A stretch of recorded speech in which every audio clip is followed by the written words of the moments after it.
Good morning po.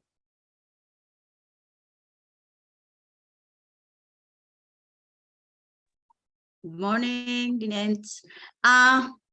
Dinents, Yes, ma'am. yung kay Dr. Barcelo, mag-heads up lang tayo kung nandyan siya at maganda ang signal. Kasi ang sabi niya sa akin, I will attend, but in case that my signal is not good, then you can use my recording.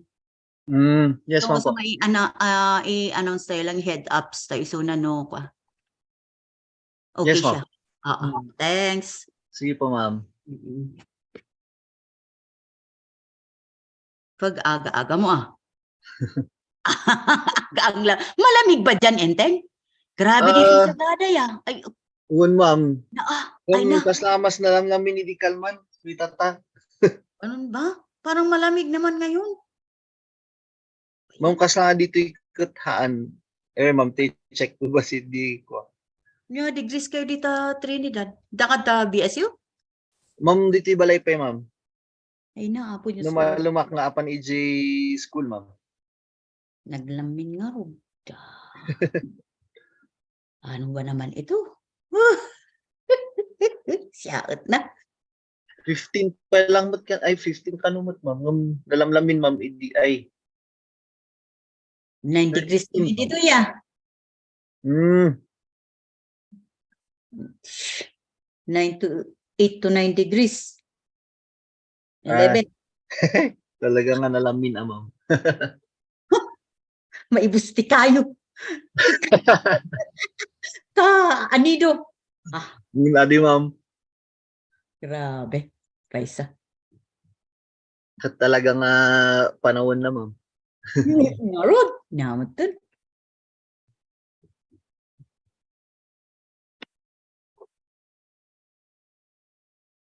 Yes.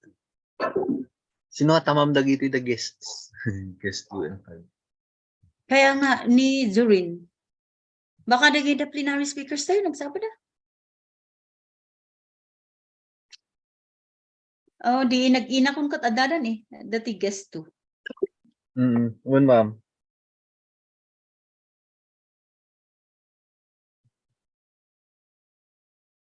Kano pasukan yung Dinens? Ma'am, June 3. Ay, January. Ay, parehas tayo Hindi, January 4 kami Ay, 4. One, ma'am. Isap-sapa that one day. Enrollment pa namin. Ma'am, kano kayo, ma'am, nga nag-end? Di 19. 19. December. Nasap-sapa kami, ma'am, nga nag-end. Grabe nga. Hindi, kano kayo ba nag-end? December 10, ma'am. Mas maaga. Grabe. Yes, ma'am. Gosh, kami Kasi Baka naladla daw sa ma'am kayong nag-enter ED pa, August? August 8 kami August 8 ba yun? Or 9? Pati na kami mut, ma'am, August 8. Or adaduti cancellation ti classes, ma'am. Baka yung mga holiday lang naman. Holiday sa 2, di ba? Declared. Yes, ma'am. Baka hindi during the semester, ma'am. Kada nasususpend, ma'am, nga classes. Ay, wala. Hindi, parehas din. Kasi, yun, yung mga holiday natin. Amat kit di ang ako nga declared as special pa. Yan pa nga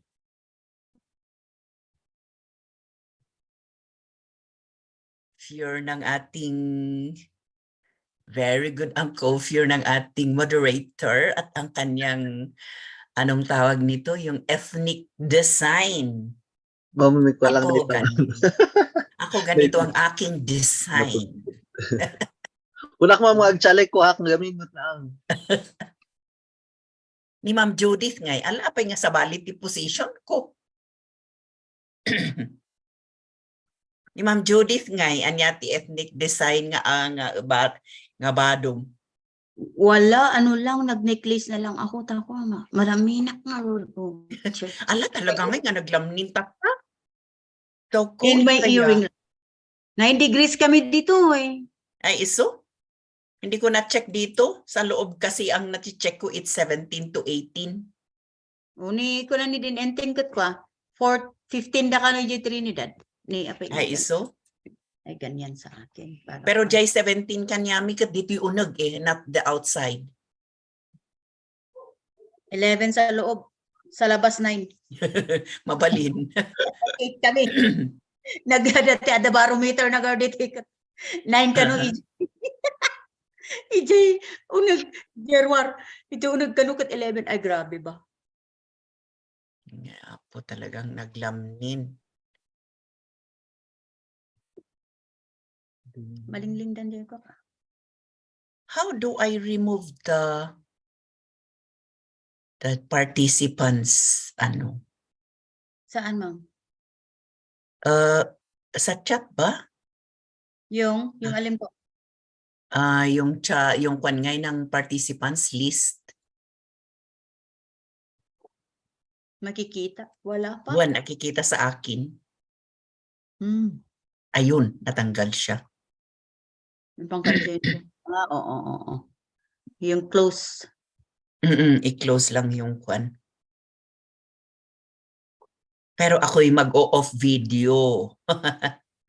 At mag-mute na rin. Andito na sina ano?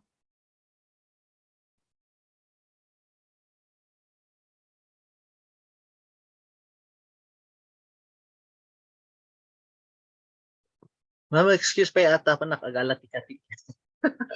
Ben, sige, kailang. Ura siya mat lang ta, digay ko. Anyway. Oo, ma'am, tani, dandanin. Ay, nga mo. Sakit mga nakon eh.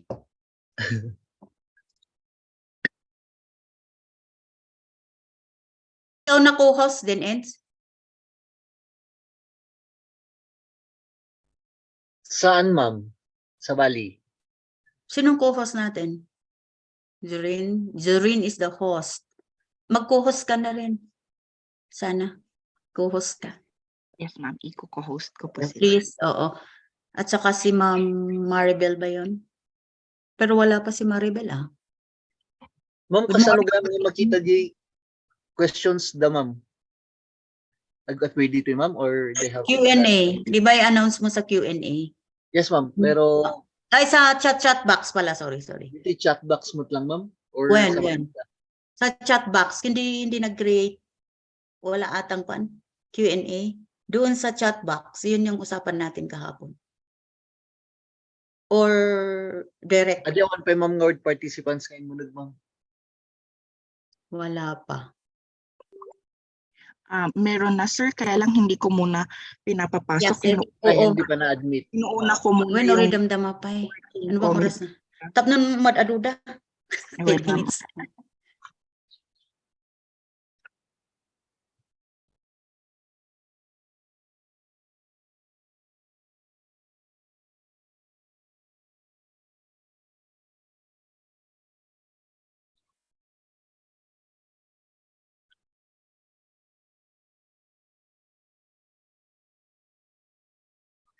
Ma'am, clarification man gam. After DJ kini Ma'am Ma'am Lilian, Ma'am J. Nightingale's pledge. Tapos PNA him inya, ma'am.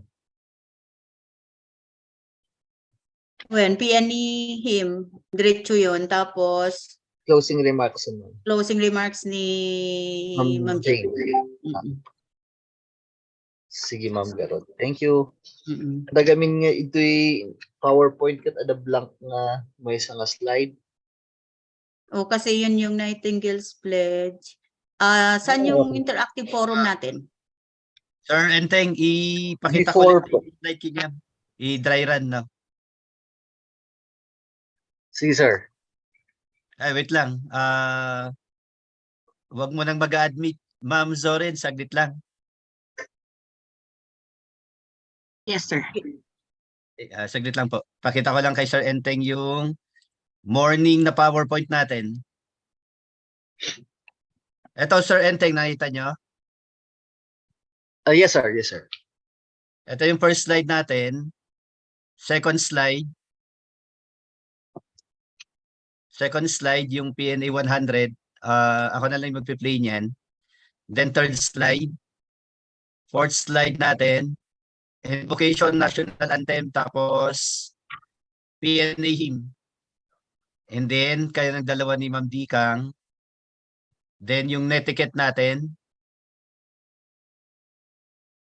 Si Sir Joaquin. Inspirational message. Certificate. Si Dean Magwilang. For welcome remarks, overview and official declaration of convention. Si Maribel, si Ma'am Dikang, introduction of the keynote speaker. Governor Miranda, certificate.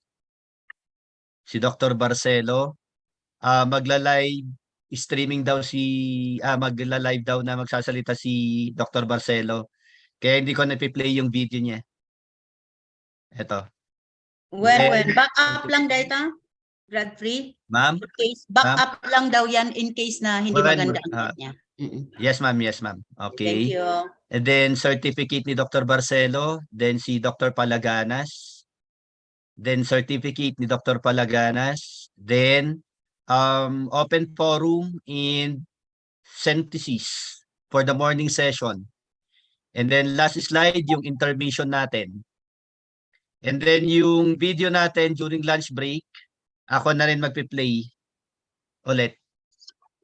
Ito na lang ulit yung ipi-play during lunch break, sir. Yun lang, sir, for the morning session. Okay, sige po, sir. Sige, sir. Tapos sa afternoon, na-send ko rin sa email nyo, wala namang changes except yung certificate ng mga panel discussant, yung mga chapter president, sir. Yun lang naman ang dinagdag ko doon.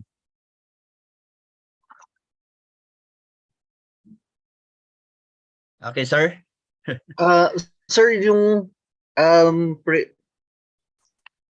prayer po muna, ma'am? Ay, sir. Sa first. Yes, sir. Invocation, tapos dito, sir, susunod siya sa pagka-kwan, sir. Tapos nating i-play 8 o'clock AM. I-start na tayo ng 8 o'clock AM. Then, ang cue ko, sir, is open mo lang yung webcam mo para alam ko na may sasabihin ka. So, after the videos po, Yes, yun sir. ang invocation.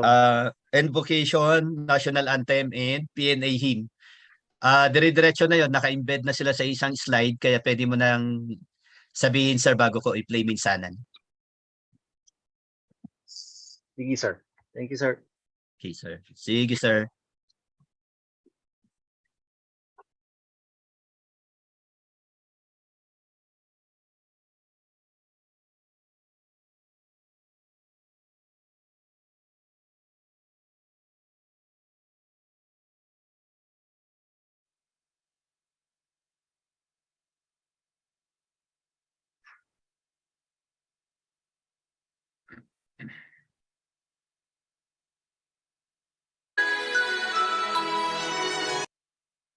Ma'am Zora, naririnig po ba yung audio? Yes, sir. Loud and clear. Okay, thank you, ma'am. Sige, ma'am. Pwede na siguro tayong mag-accept ng participants. Okay, sir.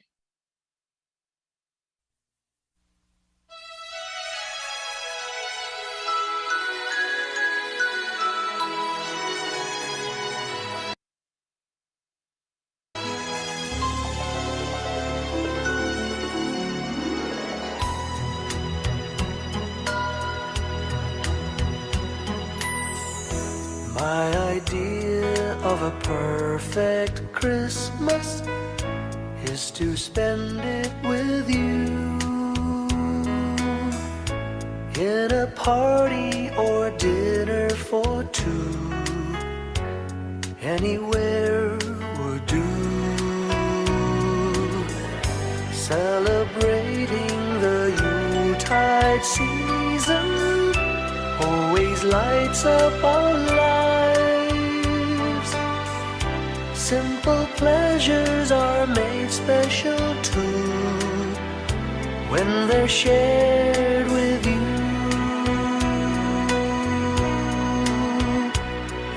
Looking through some old photographs, faces and friends we'll always remember. Watching busy shoppers rushing about in the cool breeze of December. Sparkling lights all over town, children's carols in the air. By the Christmas tree, a shower of stardust on your hair.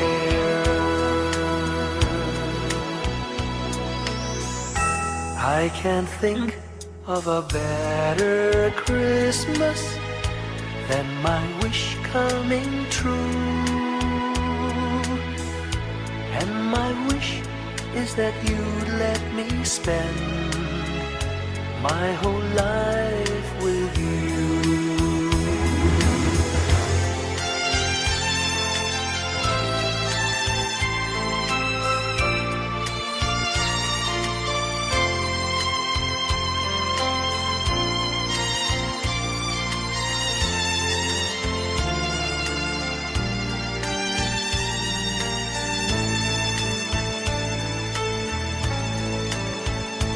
Looking through some old photographs, faces and friends we'll always remember. Watching busy shoppers rushing about in the cool breeze of December. Sparkling lights all over town, children's carols in the air. By the Christmas tree, a shower of stardust on your hair. I can't think of a better Christmas than my wish coming true. And my wish is that you'd let me spend my whole life with you. My idea of a perfect Christmas is spending it with you.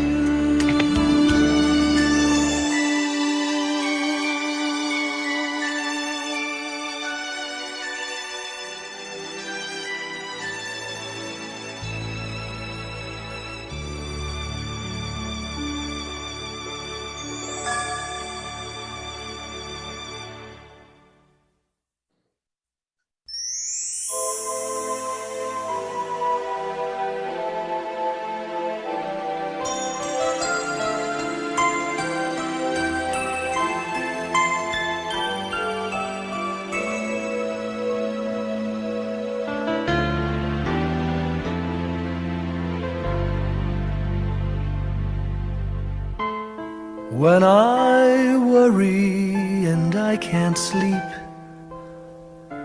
I count my blessings instead of sheep, and I fall asleep counting my blessings.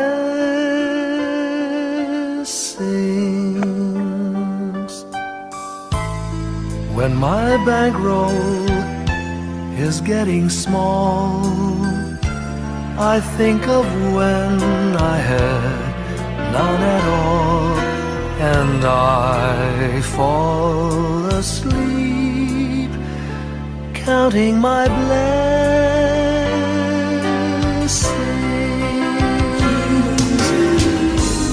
I think about a nursery and I picture curly heads,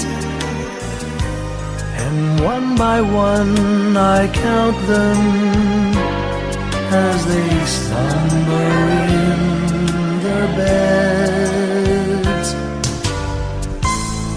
If you're worried and you can't sleep, just count your blessings instead of sheep, and you'll fall asleep counting your blessings.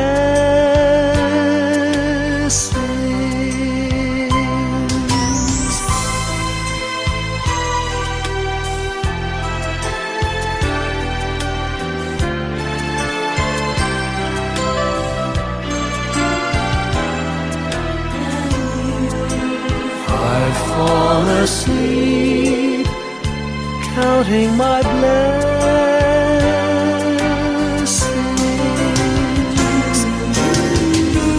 I thank the Lord for good health, for the gift of love He sends. But most of all, He has blessed me with my family and friends. When you feel that you're down and out, just count your blessings. I have no doubt you'll soon be on your feet, counting your blessings.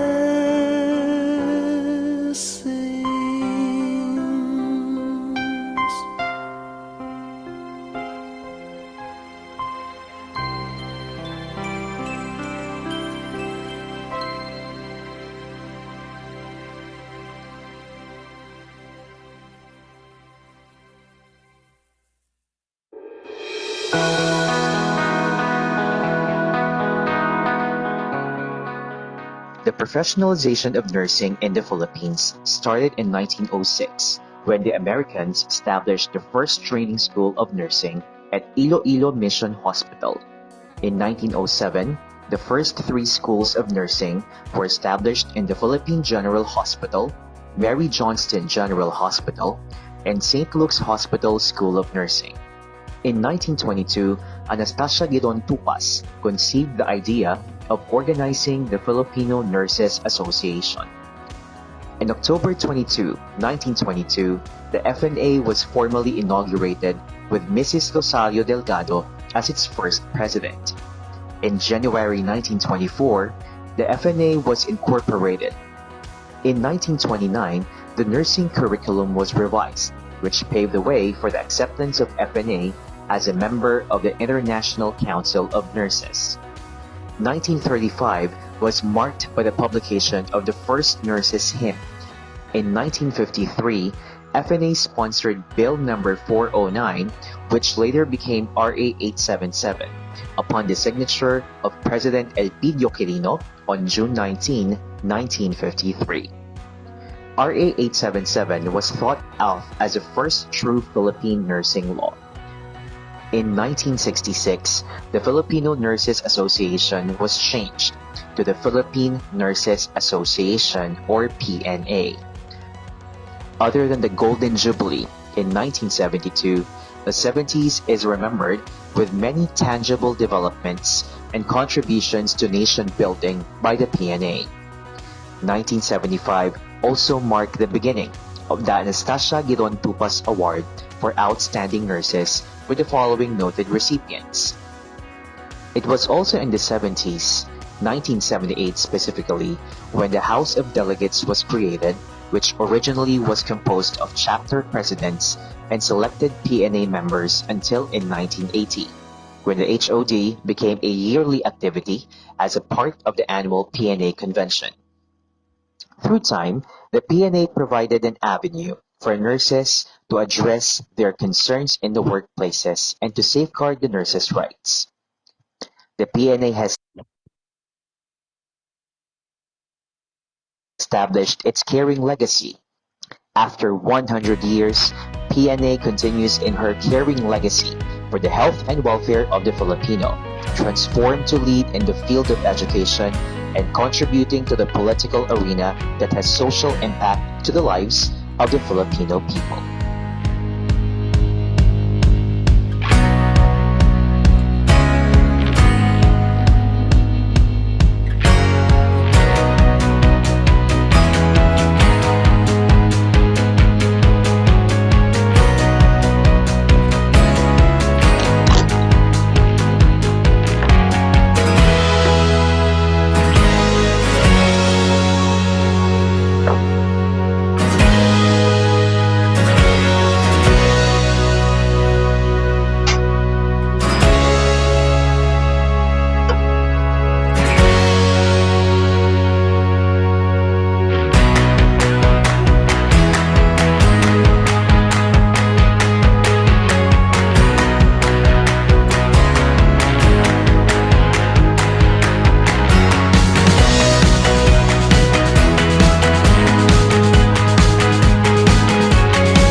Crimean War. More soldiers died from infection than in battle.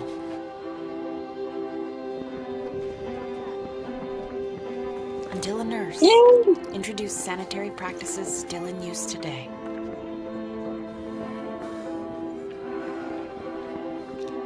When the scourge of polio hit the world, it was standard practice to strap down and immobilize patients. Until a nurse discovered that movement and physical therapy had far better results.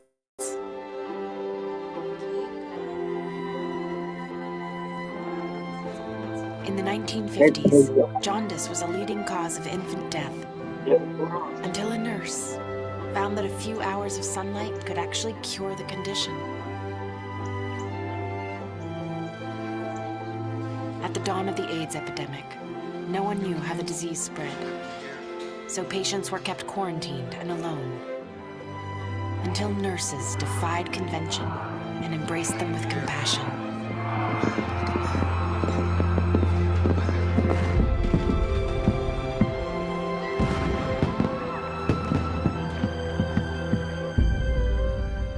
During the Ebola outbreak, the disease was thought by many to be too contagious to treat, until a student nurse used what she had on hand, garbage bags and duct tape, to protect herself so she could care for others. And cerebral palsy robbed many patients of their ability to speak, until a nurse gave them back their voices. And I will always be grateful to her.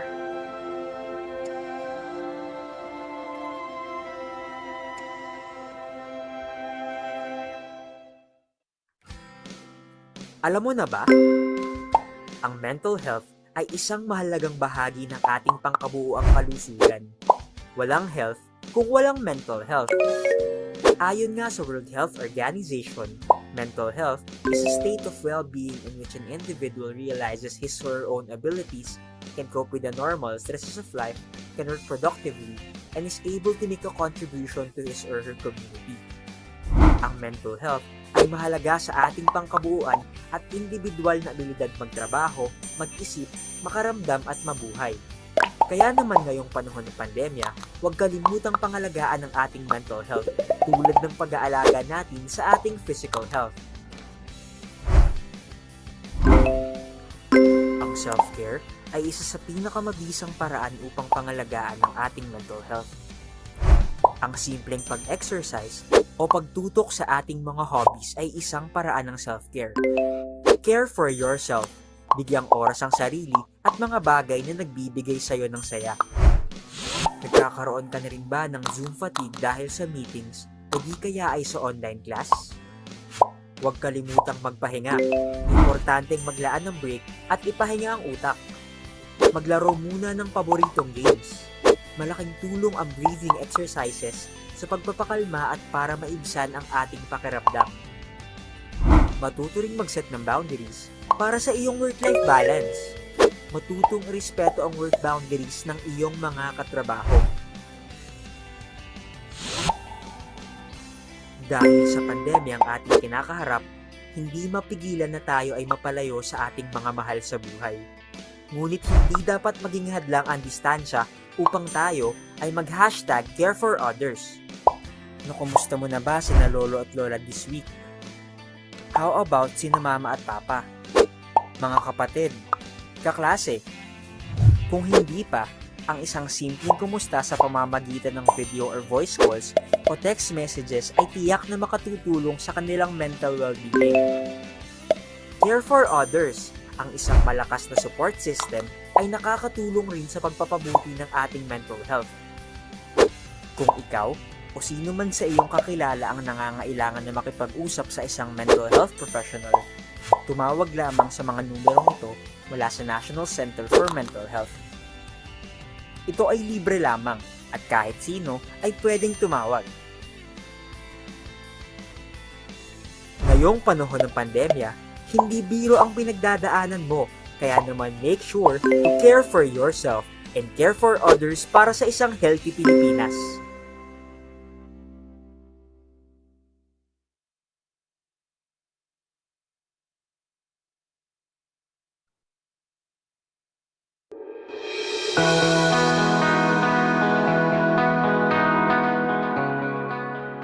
professionalization of nursing in the Philippines started in 1906 when the Americans established the first training school of nursing at Iloilo Mission Hospital. In 1907, the first 3 schools of nursing were established in the Philippine General Hospital, Mary Johnston General Hospital, and St. Luke's Hospital School of Nursing. In 1922, Anastasia Gidon Tupas conceived the idea of organizing the Filipino Nurses Association. On October 22, 1922, the FNA was formally inaugurated with Mrs. Rosario Delgado as its first president. In January 1924, the FNA was incorporated. In 1929, the nursing curriculum was revised, which paved the way for the acceptance of FNA as a member of the International Council of Nurses. 1935 was marked by the publication of the first nurses' hymn. In 1953, FNA sponsored Bill No. 409, which later became RA 877, upon the signature of President Elpidio Quirino on June 19, 1953. RA 877 was thought of as the first true Philippine nursing law. In 1966, the Filipino Nurses Association was changed to the Philippine Nurses Association, or PNA. Other than the Golden Jubilee in 1972, the 70s is remembered with many tangible developments and contributions to nation building by the PNA. 1975 also marked the beginning of the Anastasia Gidon Tupas Award for Outstanding Nurses with the following noted recipients. It was also in the 70s, 1978 specifically, when the House of Delegates was created, which originally was composed of chapter presidents and selected PNA members until in 1980, when the HOD became a yearly activity as a part of the annual PNA convention. Through time, the PNA provided an avenue for nurses to address their concerns in the workplaces and to safeguard the nurses' rights. The PNA has established its caring legacy.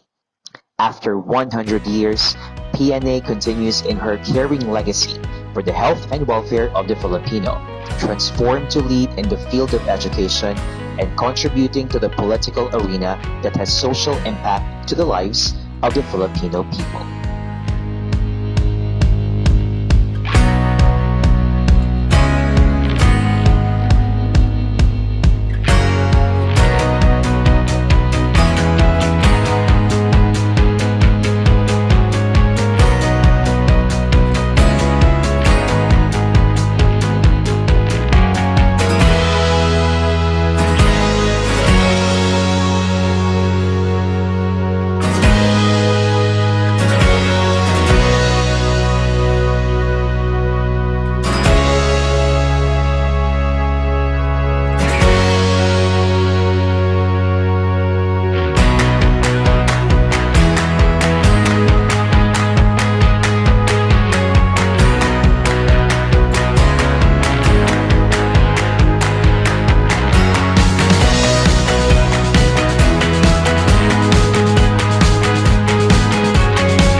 During the Crimean War, more soldiers died from infection than in battle.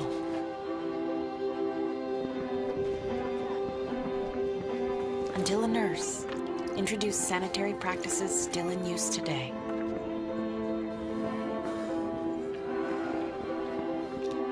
When the scourge of polio hit the world, it was standard practice to strap down and immobilize patients.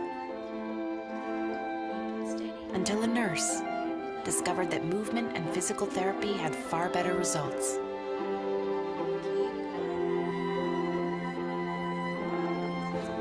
In the 1950s, jaundice was a leading cause of infant death, until a nurse found that a few hours of sunlight could actually cure the condition. At the dawn of the AIDS epidemic, no one knew how the disease spread, so patients were kept quarantined and alone, until nurses defied convention and embraced them with compassion.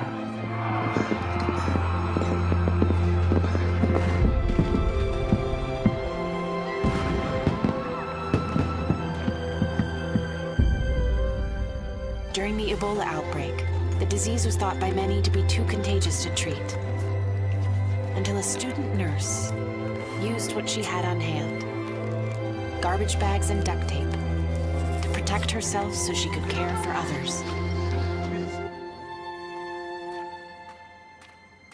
And cerebral palsy robbed many patients of their ability to speak, until a nurse gave them back their voices. And I will always be grateful to her.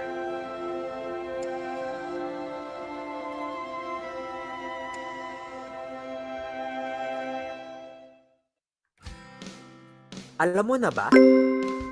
Ang mental health ay isang mahalagang bahagi ng ating pangkabuuang kalusugan.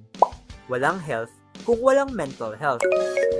Ayon nga sa World Health Organization, mental health is a state of well-being in which an individual realizes his or her own abilities, can cope with the normal stresses of life, can work productively, and is able to make a contribution to his or her community.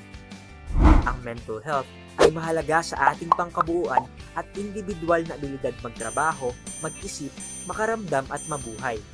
Kaya naman ngayong panahon ng pandemya, huwag kalimutang pangalagaan ang ating mental health tulad ng pag-aalaga natin sa ating physical health.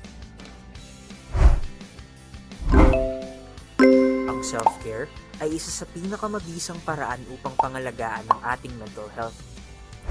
Ang simpleng pag-exercise o pagtutok sa ating mga hobbies ay isang paraan ng self-care. Care for yourself, bigyang oras ang sarili at mga bagay na nagbibigay sa iyo ng saya. Nagkakaroon ka na rin ba ng Zoom fatigue dahil sa meetings o di kaya ay sa online class? Huwag kalimutang magpahinga. Importanteng maglaan ng break at ipahinga ang utak. Maglaro muna ng paboritong games. Malaking tulong ang breathing exercises sa pagpapakalma at para maibsan ang ating pakiramdam. Matuto ring mag-set ng boundaries para sa iyong work-life balance. Matutong irespeto ang work boundaries ng iyong mga katrabaho. Dahil sa pandemya ang ating kinakaharap, hindi mapigilan na tayo ay mapalayo sa ating mga mahal sa buhay. Ngunit hindi dapat maging hadlang ang distansya upang tayo ay mag-hashtag care for others. Kumusta mo na ba sina lolo at lola this week?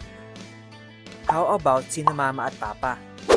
Mga kapatid, kaklase? Kung hindi pa, ang isang simpleng kumusta sa pamamagitan ng video or voice calls o text messages ay tiyak na makatutulong sa kanilang mental well-being. Care for others, ang isang malakas na support system ay nakakatulong rin sa pagpapabuti ng ating mental health. Kung ikaw o sino man sa iyong kakilala ang nangangailangan na makipag-usap sa isang mental health professional, tumawag lamang sa mga numerong ito mula sa National Center for Mental Health. Ito ay libre lamang at kahit sino ay pwedeng tumawag. Ngayong panahon ng pandemya, hindi biro ang pinagdadaanan mo, kaya naman make sure to care for yourself and care for others para sa isang healthy Pilipinas.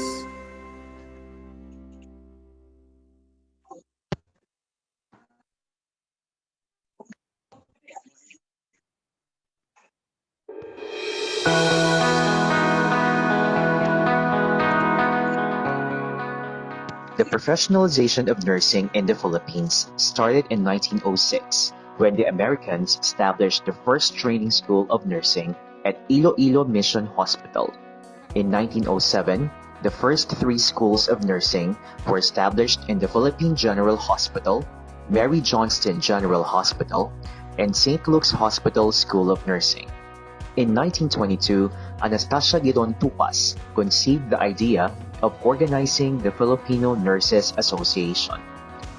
On October 22, 1922, the FNA was formally inaugurated with Mrs. Rosario Delgado as its first president. In January 1924, the FNA was incorporated. In 1929, the nursing curriculum was revised, which paved the way for the acceptance of FNA as a member of the International Council of Nurses. 1935 was marked by the publication of the first nurses' hymn. In 1953, FNA sponsored Bill No. 409, which later became RA 877, upon the signature of President Elpidio Quirino on June 19, 1953.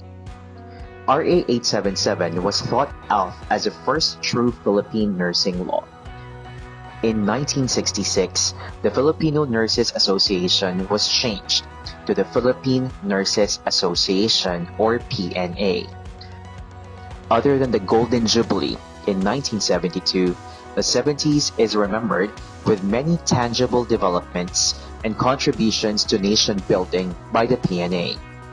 1975 also marked the beginning of the Anastasia Giron Tupas Award for Outstanding Nurses with the following noted recipients. It was also in the 70s, 1978 specifically, when the House of Delegates was created, which originally was composed of chapter presidents and selected PNA members until in 1980, when the HOD became a yearly activity as a part of the annual PNA convention.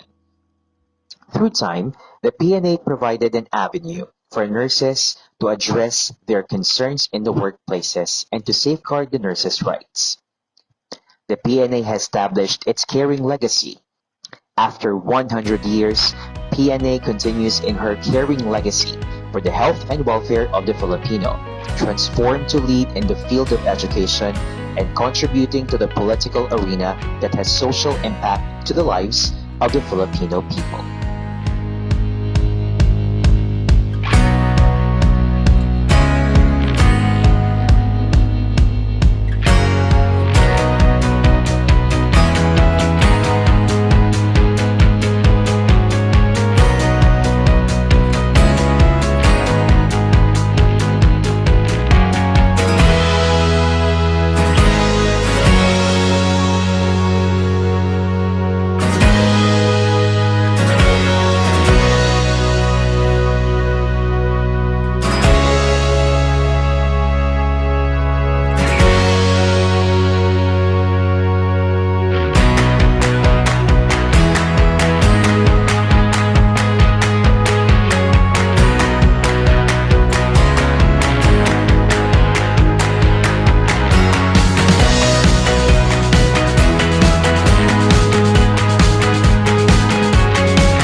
During the Crimean War, more soldiers died from infection than in battle.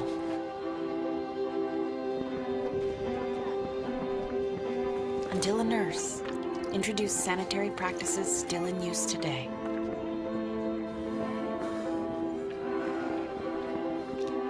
When the scourge of polio hit the world, it was standard practice to strap down and immobilize patients.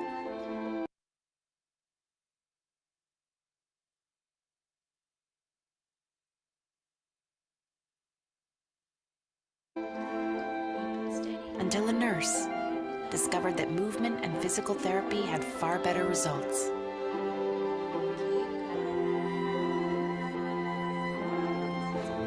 In the 1950s, jaundice was a leading cause of infant death, until a nurse found that a few hours of sunlight could actually cure the condition.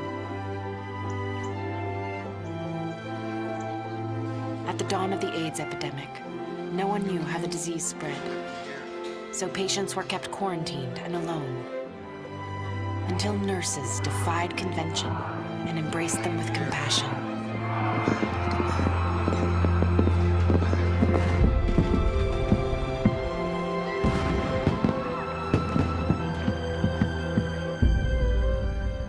During the Ebola outbreak, the disease was thought by many to be too contagious to treat, until a student nurse used what she had on hand, garbage bags and duct tape, to protect herself so she could care for others.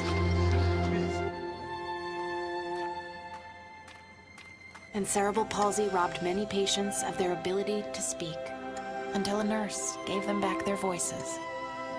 And I will always be grateful to her.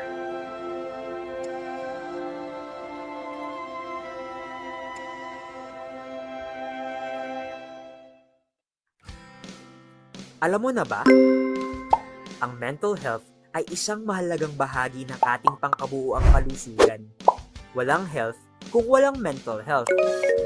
Ayon nga sa World Health Organization, mental health is a state of well-being in which an individual realizes his or her own abilities, can cope with the normal stresses of life, can work productively, and is able to make a contribution to his or her community. Ang mental health ay mahalaga sa ating pangkabuuan at individual na abilidad magtrabaho, mag-isip, makaramdam at mabuhay. Kaya naman ngayong panahon ng pandemya, huwag kalimutang pangalagaan ang ating mental health tulad ng pag-aalaga natin sa ating physical health. Ang self-care ay isa sa pinakamabisang paraan upang pangalagaan ang ating mental health. Ang simpleng pag-exercise o pagtutok sa ating mga hobbies ay isang paraan ng self-care. Care for yourself. Bigyang oras ang sarili at mga bagay na nagbibigay sa'yo ng saya. Nagkakaroon ka na rin ba ng Zoom fatigue dahil sa meetings o di kaya ay sa online class? Huwag kalimutang magpahinga. Importanteng maglaan ng break at ipahinga ang utak. Maglaro muna ng paboritong games. Malaking tulong ang breathing exercises sa pagpapakalma at para maibsan ang ating pakiramdam. Matuto ring mag-set ng boundaries para sa iyong work-life balance. Matutong respeto ang work boundaries ng iyong mga katrabaho. Dahil sa pandemya ang ating kinakaharap, hindi mapigilan na tayo ay mapalayo sa ating mga mahal sa buhay. Ngunit hindi dapat maging hadlang ang distansya upang tayo ay mag-hashtag care for others. Kumusta mo na ba sina lolo at lola this week? How about sina mama at papa? Mga kapatid, kaklase? Kung hindi pa, ang isang simpleng kumusta sa pamamagitan ng video or voice calls o text messages ay tiyak na makatutulong sa kanilang mental well-being. Care for others, ang isang malakas na support system ay nakakatulong rin sa pagpapabuti ng ating mental health. Kung ikaw o sino man sa iyong kakilala ang nangangailangan na makipag-usap sa isang mental health professional, tumawag lamang sa mga numerong ito mula sa National Center for Mental Health. Ito ay libre lamang at kahit sino ay pwedeng tumawag.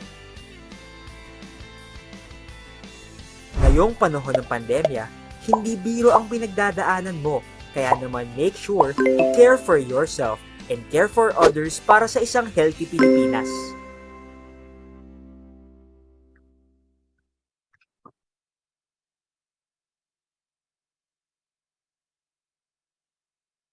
Good morning po sa ating lahat. In a few minutes, we are going to start with the convention. And while waiting, we would like to encourage all attendees to click the link for the attendance and fill out the form, as the attendance is needed for your certificate. Also, we would like to remind our attendees to rename their names as participants, so that we can easily monitor who among our the names of our participants. Thank you.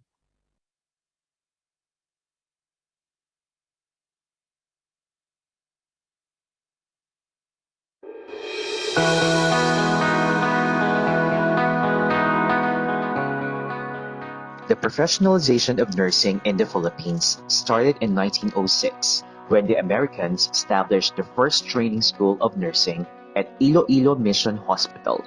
In 1907, the first 3 schools of nursing were established in the Philippine General Hospital, Mary Johnston General Hospital, and St. Luke's Hospital School of Nursing. In 1922, Anastasia Gidon Tupas conceived the idea of organizing the Filipino Nurses Association. On October 22, 1922, the FNA was formally inaugurated with Mrs. Rosario Delgado as its first president. In January 1924, the FNA was incorporated. In 1929, the nursing curriculum was revised, which paved the way for the acceptance of FNA as a member of the International Council of Nurses. 1935 was marked by the publication of the first Nurses Hymn. In 1953, FNA sponsored Bill No. 409, which later became RA 877, upon the signature of President Elpidio Quirino on June 19, 1953. RA 877 was thought of as the first true Philippine nursing law. In 1966, the Filipino Nurses Association was changed to the Philippine Nurses Association, or PNA. Other than the Golden Jubilee in 1972, the 70s is remembered with many tangible developments and contributions to nation building by the PNA. 1975 also marked the beginning of the Anastasia Gidon Tupas Award for Outstanding Nurses, with the following noted recipients. It was also in the 70s, 1978 specifically, when the House of Delegates was created, which originally was composed of chapter presidents and selected PNA members until in 1980, when the HOD became a yearly activity as a part of the annual PNA convention. Through time, the PNA provided an avenue for nurses to address their concerns in the workplaces and to safeguard the nurses' rights. The PNA has established its caring legacy. After 100 years, PNA continues in her caring legacy for the health and welfare of the Filipino, transformed to lead in the field of education and contributing to the political arena that has social impact to the lives of the Filipino people.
During the Crimean War, more soldiers died from infection than in battle.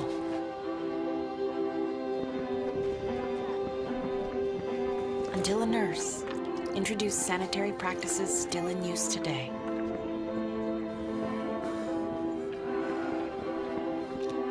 When the scourge of polio hit the world, it was standard practice to strap down and immobilize patients. Until a nurse discovered that movement and physical therapy had far better results.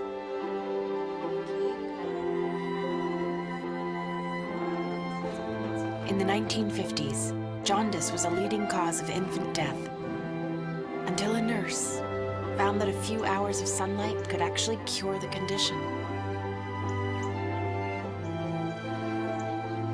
At the dawn of the AIDS epidemic, no one knew how the disease spread, so patients were kept quarantined and alone, until nurses defied convention and embraced them with compassion.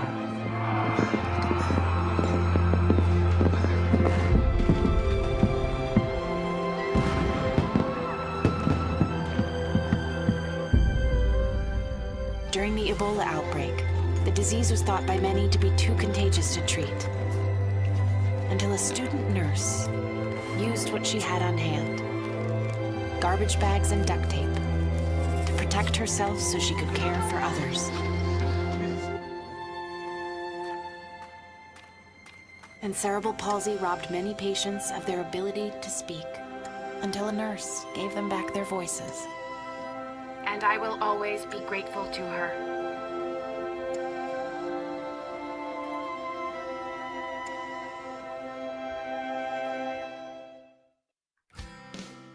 Alam mo na ba? Ang mental health ay isang mahalagang bahagi ng ating pangkabuoang kalusugan. Walang health kung walang mental health. Ayon nga sa World Health Organization, mental health is a state of well-being in which an individual realizes his or her own abilities, can cope with the normal stresses of life, can work productively, and is able to make a contribution to his or her community. Ang mental health ay mahalaga sa ating pangkabuuan at individual na abilidad magtrabaho, mag-isip, makaramdam at mabuhay. Kaya naman ngayong panahon ng pandemya, huwag kalimutang pangalagaan ang ating mental health tulad ng pag-aalaga natin sa ating physical health. Ang self-care ay isa sa pinakamabisang paraan upang pangalagaan ang ating mental health. Ang simpleng pag-exercise o pagtutok sa ating mga hobbies ay isang paraan ng self-care. Care for yourself. Bigyang oras ang sarili at mga bagay na nagbibigay sa iyo ng saya. Nagkakaroon ka na rin ba ng Zoom fatigue dahil sa meetings o di kaya ay sa online class? Huwag kalimutang magpahinga. Importanteng maglaan ng break at ipahinga ang utak. Maglaro muna ng paboritong games. Malaking tulong ang breathing exercises sa pagpapakalma at para maibsan ang ating pakiramdam. Matuto ring mag-set ng boundaries para sa iyong work-life balance. Matutong respeto ang work boundaries ng iyong mga katrabaho. Dahil sa pandemya ang ating kinakaharap, hindi mapigilan na tayo ay mapalayo sa ating mga mahal sa buhay. Ngunit hindi dapat maging hadlang ang distansya upang tayo ay mag-hashtag care for others. Kumusta mo na ba sina lolo at lola this week? How about sina mama at papa? Mga kapatid, kaklase? Kung hindi pa, ang isang simpleng kumusta sa pamamagitan ng video or voice calls o text messages ay tiyak na makatutulong sa kanilang mental well-being. Care for others, ang isang malakas na support system ay nakakatulong rin sa pagpapabuti ng ating mental health. Kung ikaw o sino man sa iyong kakilala ang nangangailangan na makipag-usap sa isang mental health professional, tumawag lamang sa mga numerong ito mula sa National Center for Mental Health. Ito ay libre lamang at kahit sino ay pwedeng tumawag. Ngayong panahon ng pandemya, hindi biro ang pinagdadaanan mo, kaya naman make sure to care for yourself and care for others para sa isang healthy Pilipinas.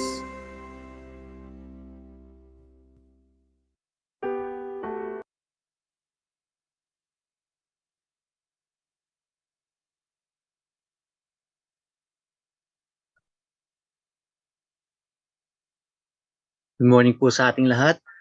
For our attendees, may we again remind each one that you may click the link posted in the chat box for your attendance, or you may scan the QR code that was flashed a while ago on the screen.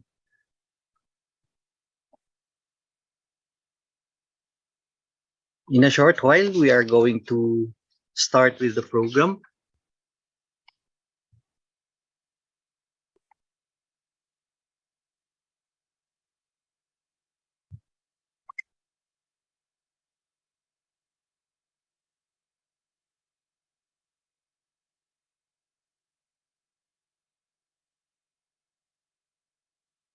If you have some problems with regards to the attendance link, kindly inform us if you have some problems, and you may refresh the link or try clicking again the link so that you may refresh the link and accomplish the form again. This problem may have occurred because of the large number of participants accessing the link at the same time.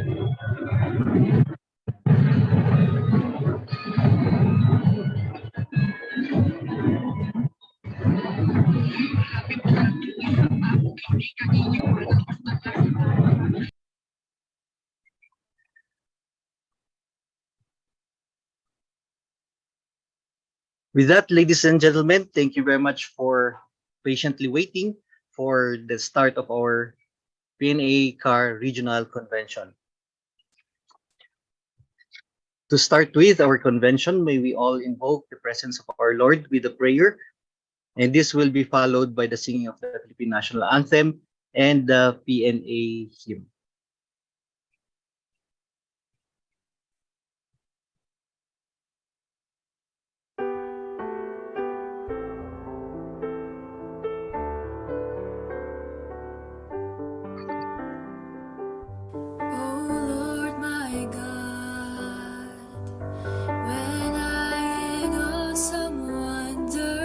Consider all thy worlds, thy hands have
bayan, ang pambansang awit ng Pilipinas.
Naka-mute.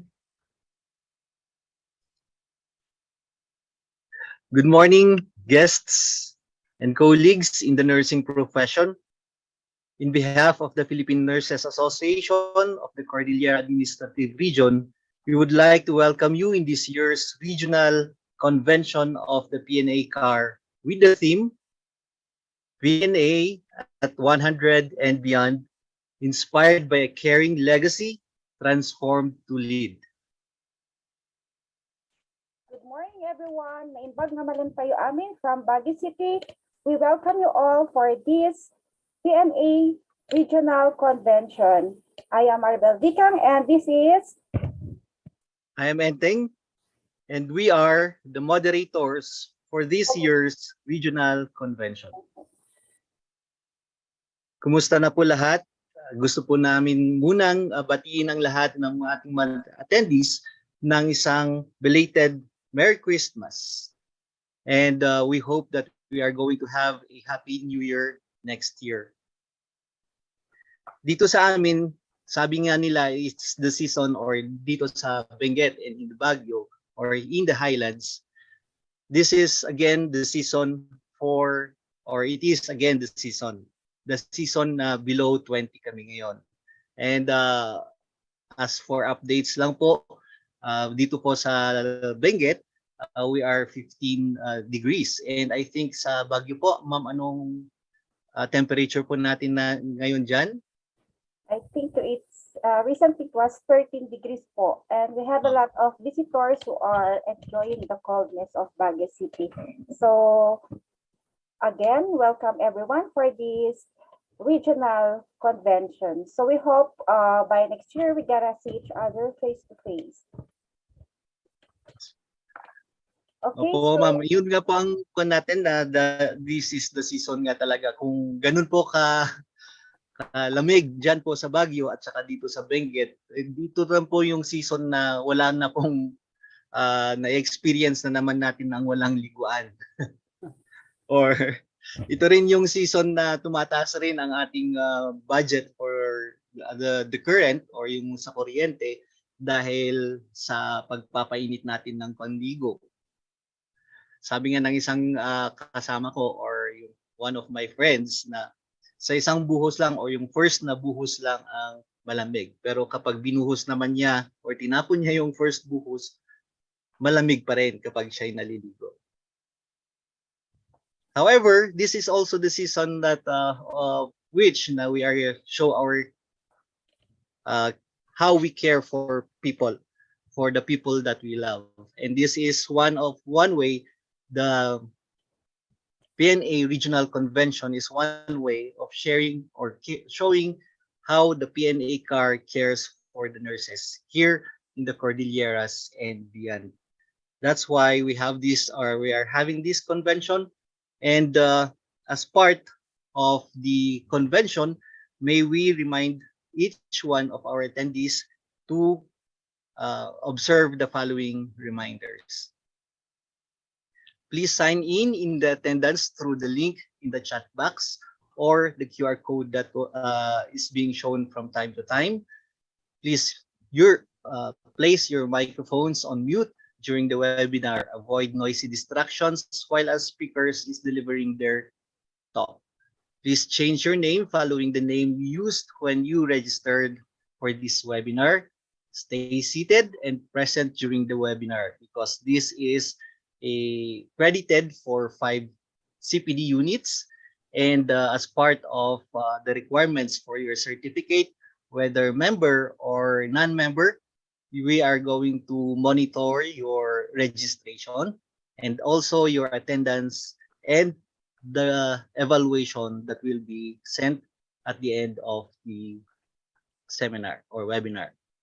Questions will be entertained during the open forum. During this time, you can unmute your microphone to raise your questions, or you can use the chat box.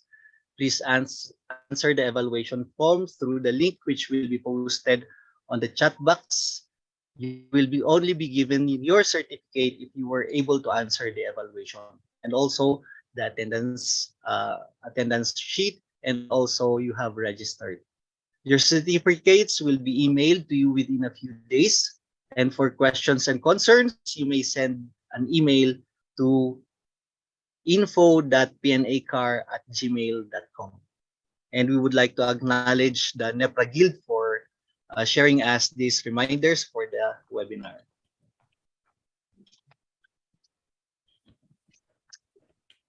okay, so we go to the next part of our program. This is the highlights of all the delegates. So may I call on Sir Lucky Rakin to introduce and to welcome our delegates from all over the Philippines and even other countries. Sir Lucky, come in, please.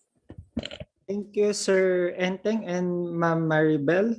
It is indeed a very cold but another interesting day. Good morning, everyone, and to all the more than 200 nurses out there who are with us from the different virtual platforms. those who are currently in our Zoom application, and those watching us from YouTube and Facebook. Please do allow me to recognize the delegates, especially those from the PNA Cordillera Administrative Region, starting with the PNA Apayao Chapter. Good morning po. The PNA Abra Chapter. Again, good morning. PNA Kalinga Chapter. Naimbag nga bigat tayo amin, kakabsat. PNA Mountain Province Chapter. Good morning po. PNA Ifugao Chapter. Good morning. PNA Benguet Chapter, good morning. And last but not the least, the PNA Baguio City Chapter. Let me also acknowledge those participants from the different PNA regional chapters in the Philippines, from Region 1 to Region 13, who are currently attending in our 2022 regional convention, and also those participants from the different international chapters. I see those chapters from the Middle East, from the US, and from the Canada. Again, we welcome you to this 2022 PNA Cordillera Administrative Regional Convention. Back to you, Sir Vicente and Ma'am Maribel.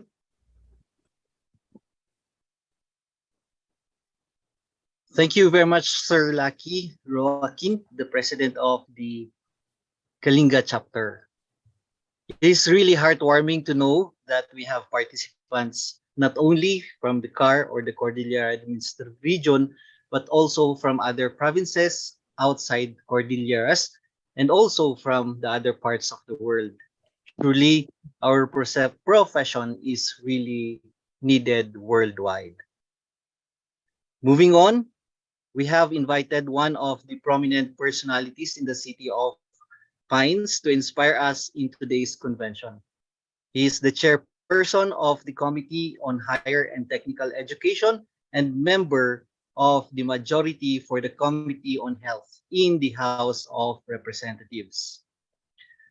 As one whose heart is close to the nursing profession and to the nurses, and to also to the health sector in general, he supported the programs and activities that are geared towards the upliftment of the frontline health workers during the pandemic.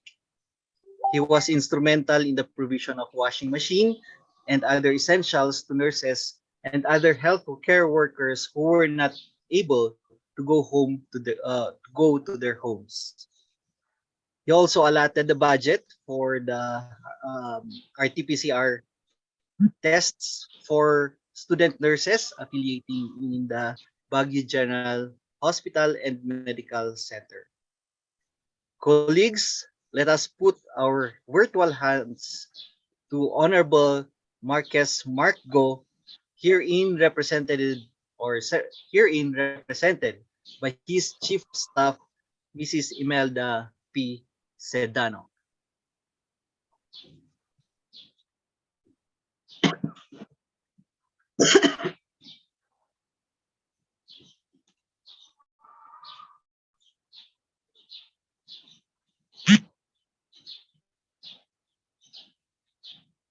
Ma'am, you are unmuted po. Naka-mute po kayo.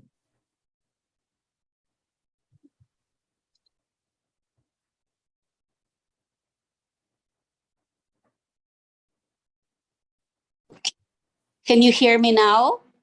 Yes, po, ma'am. loud and Yes, clear. ma'am. Okay. Good morning. Good morning to everybody. It is a pleasant morning. It's cold in Baguio. And to the officials of Philippine Nurses Association, Governor Melvin Miranda, your national president, and your keynote speaker this morning, Dr. Teresita Barcelo, your former PNA president, Dr. Judy Odani Magwilang, your governor PNA CAR, Dr. Erlinda Palaganas, of course, she's also your speaker today, UP scientist. Good morning, ma'am. Ms. Maribel Dicang, your president of Baguio chapter. Mr. Dean Lucky Joaquin, your CAR secretary, PNA. And of course, Ms. Carmen Bolinto, she's PNA Baguio, your chair for the scientific committee of this convention. She was the one who coordinated with us in the office.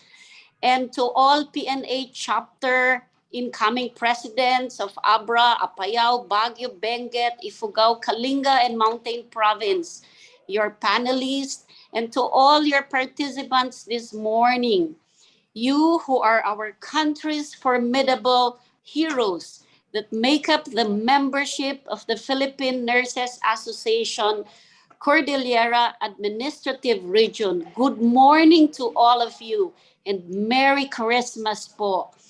I am Mel Sedano.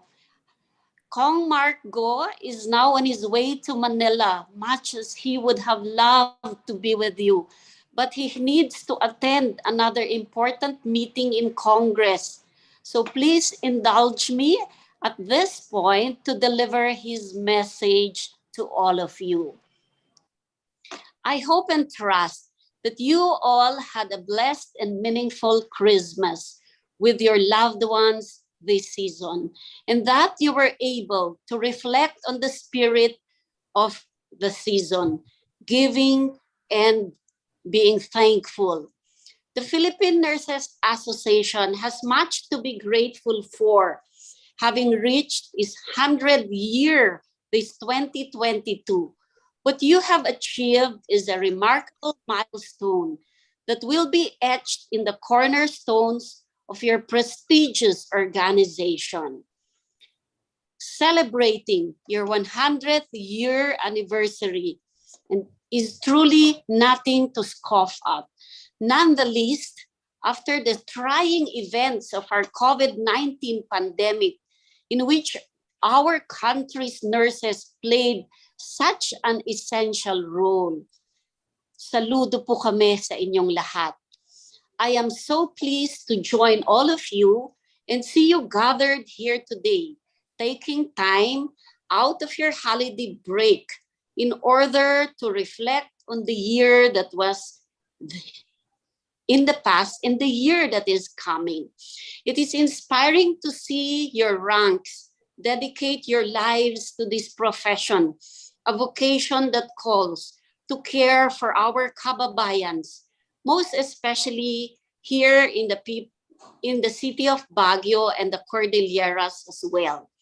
Regardless of their backgrounds or stature, you have the heart to care. In the midst of the pandemic, we looked at our healthcare authorities, including the Philippine Nurses Association, as you sought to lead in the front lines and continue to work towards better and more meaningful service to our region. Today, we have seen Baguio City and other parts of Benguet and the region open up once again, with business particularly back to normal. As we open our doors once more, tourists are now frequenting Baguio City. Super traffic na tayo, no? Just 2 years ago, this was not the case.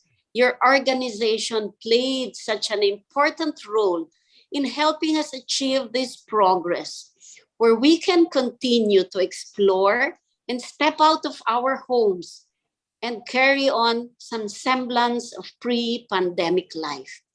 The last 2 years were generally a challenging and unique time for all of us. But while managing the COVID and healthcare situation, it came with its own set of challenges. The cases, infections remained low in the region, but we had to ramp up vaccination drives and information dissemination efforts.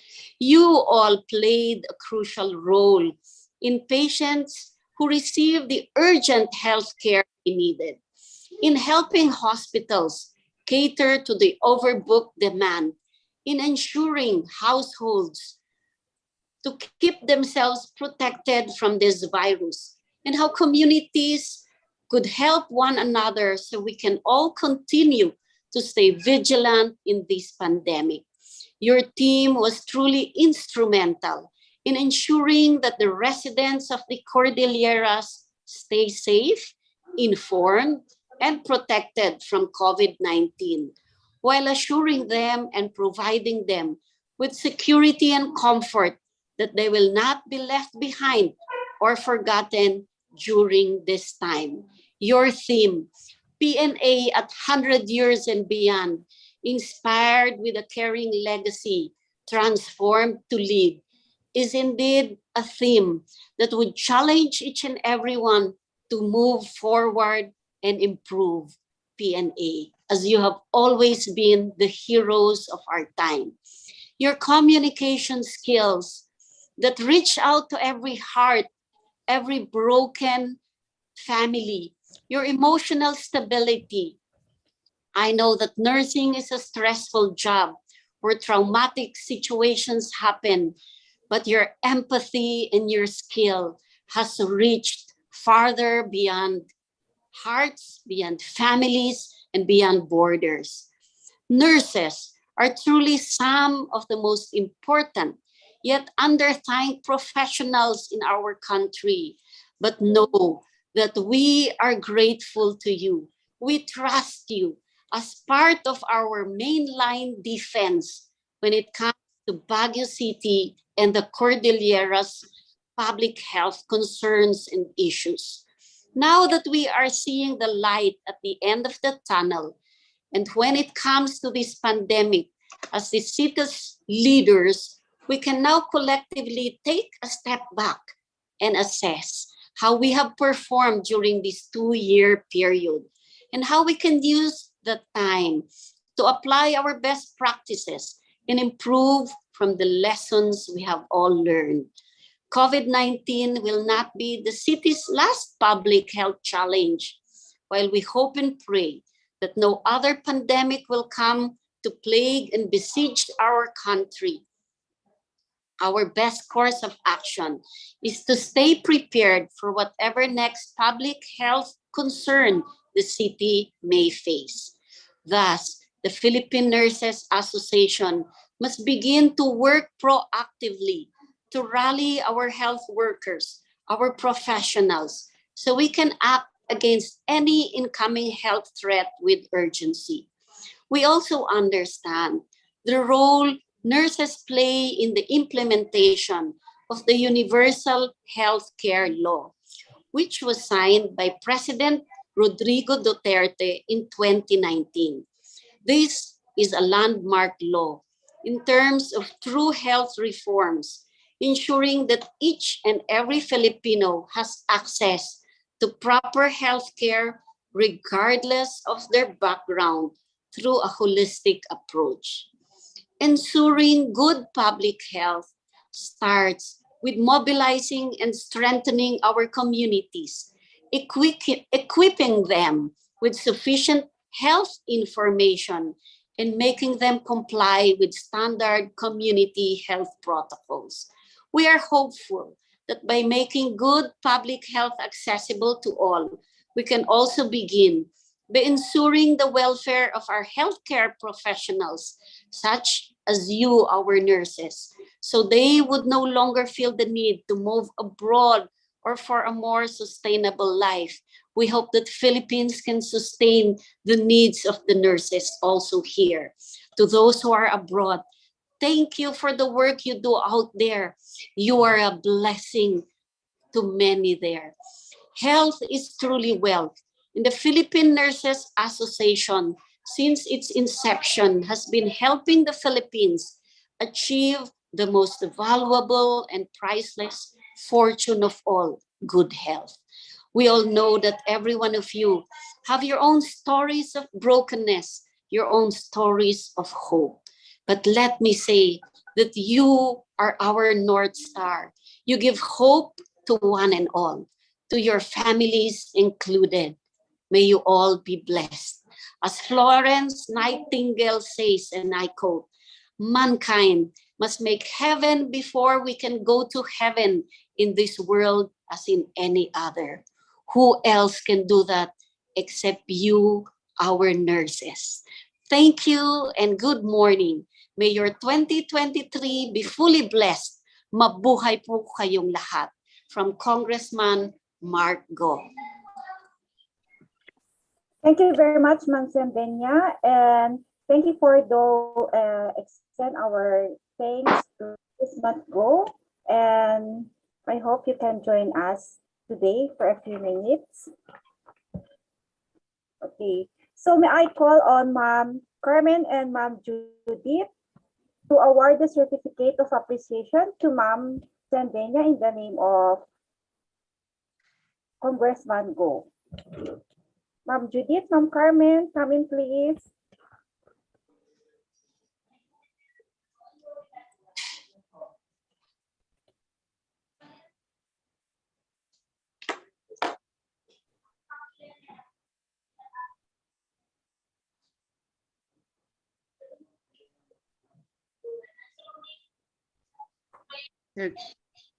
May we have the certificate of appreciation? Ma'am Judith? Okay. Yes po, yes. To read the certificate of appreciation. Certificate of appreciation from the Philippine Nurses Association Incorporated Cordillera Administrative Region is awarded to Honorable Mark O. Go in grateful appreciation of his invaluable contribution as inspirational speaker during the PNA CAR Regional Convention 2022 with the theme PNA at 100 and Beyond, Inspired by a Caring Legacy, Transformed to Lead, held on December 27, 2022. Given this 27th day of December through Zoom virtual platform and signed by yours truly, the House of Delegates representative from PNA Baguio City Chapter and Chair of the Scientific Committee, together with Dr. Judith Udani G. Magwilang, the current PNA CAR Governor, and the overall Chair of the PNA CAR Regional Convention 2022. Thank you so much.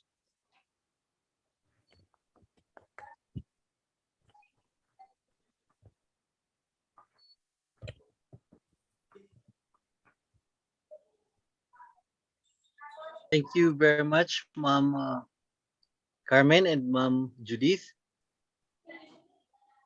for those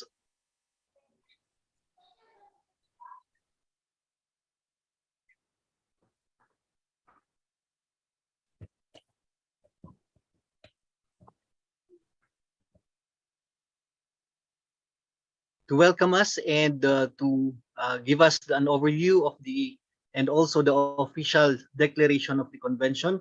May we call on our Governor PNA of the PNA CAR, Dr. Judith Odani Magwilang. Thank you, Sir Enteng. To our nurses from the Cordillera Administrative Region and across the globe. To our keynote speaker, the PNA National President, Governor President Melvin Miranda. To our Honorable Mark Ogo, the Congressman of Baguio City, represented by Ms. Imelda Sidano, the Chief of Staff of Baguio District Office of the Congressman's Office. Our plenary and guest speakers, Dr. Teresita I. Barcelo, Dr. Erlinda C. Palaganas, Dr. Georgina Mascay, Ms. Megan Garcia, Ms. Carmen Bolinto, the different chapter presidents of the 7 provinces of the Cordillera Administrative Region, and the hardworking and dedicated organizing committee of this Philippine Nurses Association Cordillera Administrative Region 2022 Regional Convention. Good morning.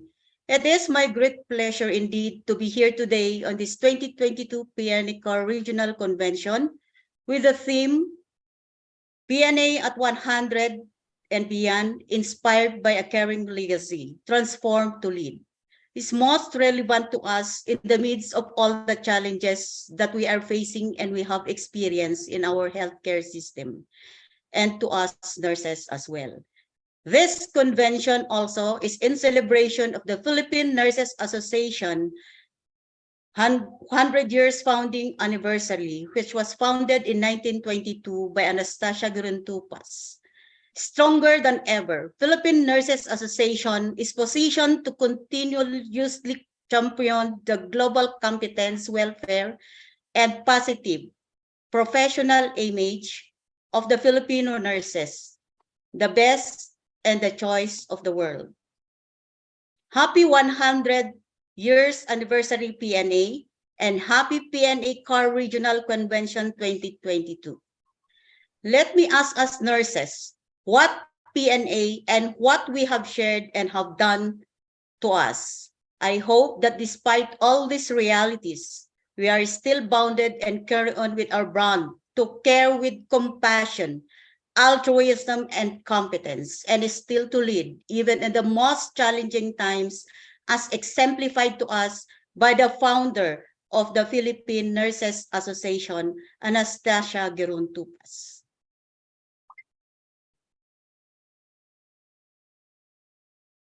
Let me ask you a questions before I will end my welcome remarks this morning.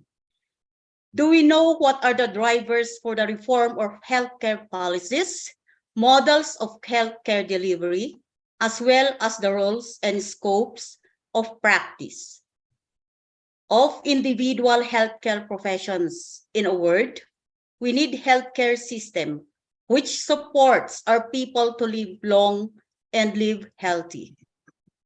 In face of these challenges, did we and our government endeavors to ensure the quality and sustainability of healthcare services by devoting effort and allocating resources in an efficient and focused manner? Are there policies to address and enhance our public healthcare infrastructures, salaries of nurses, promote district-level primary healthcare services, enhance public health regulation, promote enhancement in medical technology, and proactively support the development of primary healthcare programs for the community people in the grassroots levels for better outcomes to our citizens' health? As far as healthcare manpower is concerned, are we being recognized as an irreplaceable part of our medical profession? Are there resources to ensure that our nurses are maintaining the top standard and always kept abreast with the latest medical advancement and nursing practices?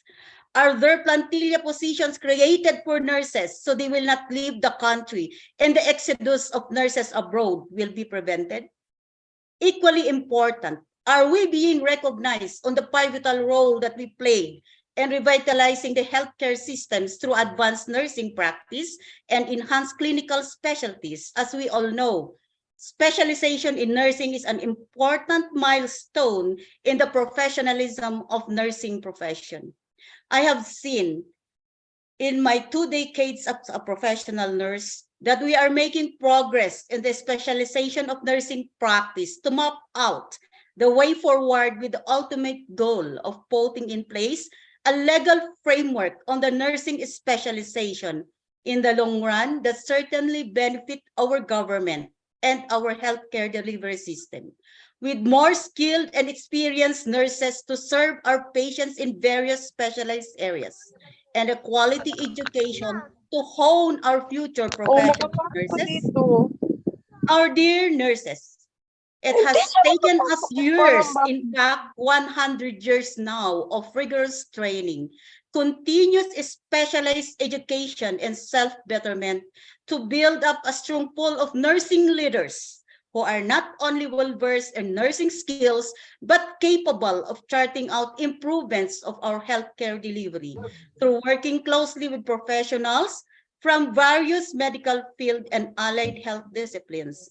In this connection, is PNA being recognized for its substantial contributions to the nursing profession, especially in nurturing nursing leaders and developing continuing professional education for the nursing community? I am confident that with the Philippine Nurses Association National Office, the local government units, and other government and non-government healthcare sector support, we nurses will continue to strive for clinical excellence and high-quality patient care and high-quality education. looking ahead. I would like also that we will continue to count on our nursing community and dedicated institutions to work together to the overall wellness of the people we serve by taking forward all the healthcare initiatives that we have done in the pipeline. With all of these questions that I ask, it's up to us to evaluate the truth about it.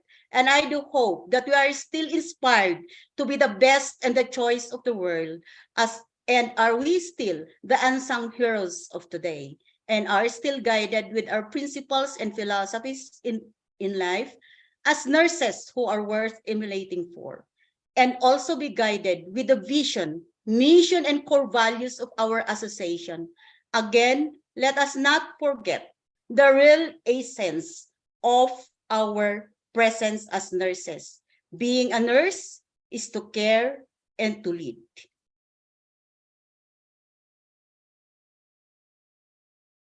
Last but not the least, I would like to extend my warmest congratulations to the PNA CAR and its 7 chapters from the 7 provinces of Cordillera Administrative Region, and wish a continued success in its future endeavors.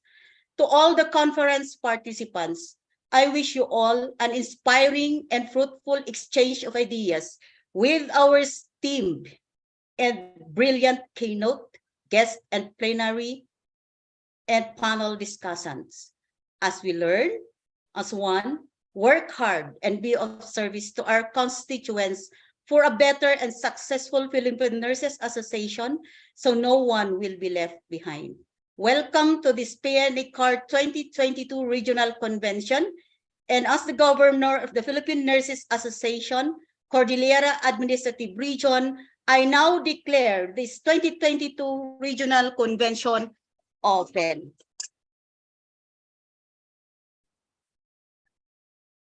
Thank you, everyone. Back to you to virtual floor, Sir Enteng and Ma'am Marvel.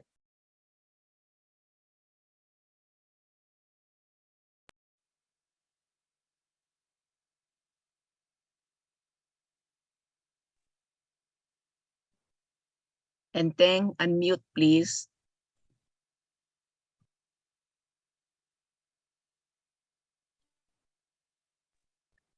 Thank you very much, Dr. Maguilang, for those heartwarming welcoming remarks, and also for the formal declaration of today's convention.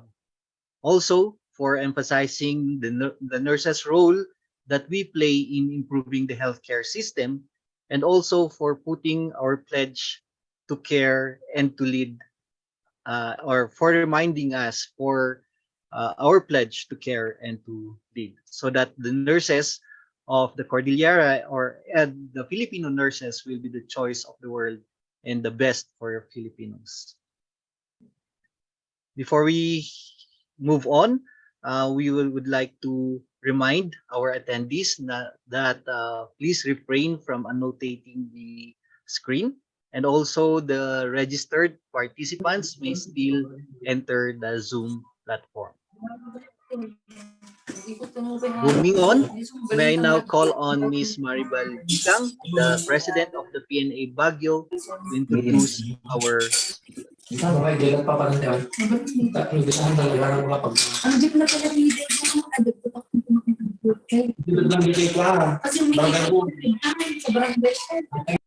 Please unmute your speakers. Okay. So thank you, Sir Enteng. So today we are very lucky enough to have one of the special and energetic national nursing leaders, and also have a sub-specialization in critical care nursing.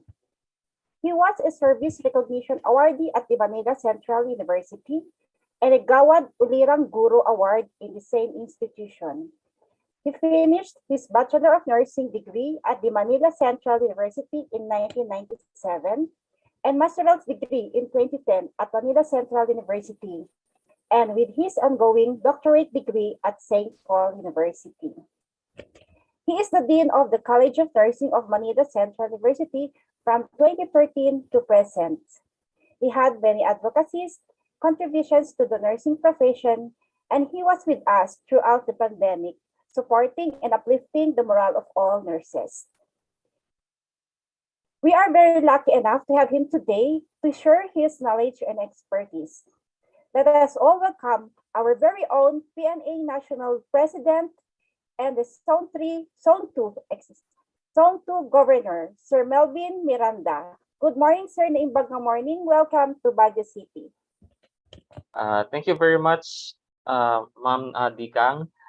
To our nursing leaders across the country, the region, and globally, especially to those who have been our mentors, our past presidents. Allow me to recognize them. Dr. Teresita Barcelo, Dr. Erlinda C. Palaganas, if she's here, Dr. Ma'am Rutel Matingda, and to the members of the Regional Council of the Cordillera Administrative Region, headed by Governor Junit Odani Magwilang. Magandang umaga po.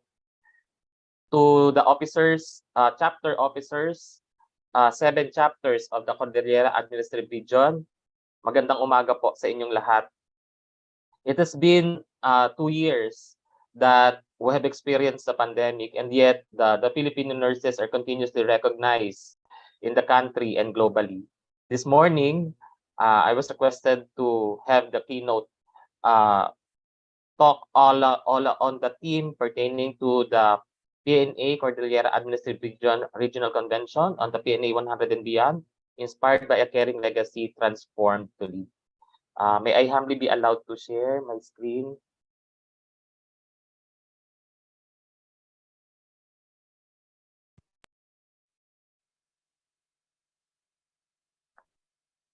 On the perspective that nurses have been a contributor to the healthcare system globally, on the national level, and even in the local settings, we have been oriented on how we serve the beneficiaries of health.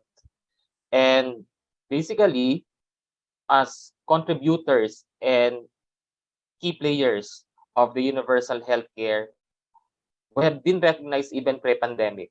We have contributed in various initiatives that will benefit our stakeholders. And indeed, the Philippine Nurses Association had been, through the years of involvement, as inspired by caring legacy at the bedside, in communities, in varied setting, across the lifespan, and with the initiative of our founder, with her legacy, the transformational leadership that we benefited as we move forward of 100 years and beyond. Yours truly, as the National President of the Philippine Nurses Association, on behalf of our chairperson, Governor Dr. Leticia P. Pogoon, the Philippine Nurses Association had the mandate of the welfare and professional development. And all of us, Filipino nurses, represents the Philippine Nurses Association. And as the accredited professional organization, we represented Filipino nurses on how we considered ourselves on our existence in the healthcare system, most specifically on the implementation of the Republic Act 112233, which is the Universal Healthcare Act. Indeed, Filipino nurses and the caring legacy have been recognized all over the world. And this, in the audiovisual presentation that I will be presenting to you, is the proof and an evidence that Filipino nurses are globally competitive with a caring legacy, competence, confidence, and considered as change agents.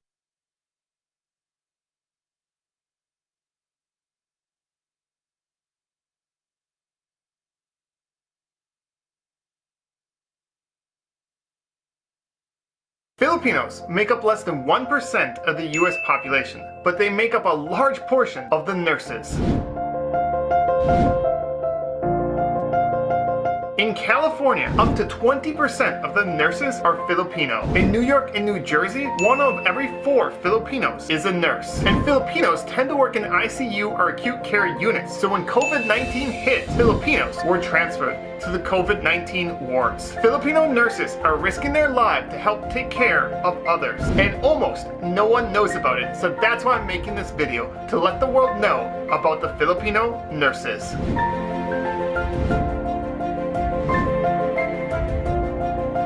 Filipinos are well known to be nurses all around the world. I personally have met Filipino nurses in America, Singapore, Oman, Saudi Arabia, and many other countries. And it makes sense. Filipinos make great nurses. They are extremely hardworking and able to work really long hours. And they're also able to be on call for long periods of time. They are compassionate and have a huge respect for the elderly. And most important, no matter how rough it is, Filipinos always have a smile. Many Filipino nurses and or their family have passed away helping others through COVID-19. Filipinos need a lot more recognition for all their service that they have done to help others. Help me let the world know about the incredible Filipino nurses.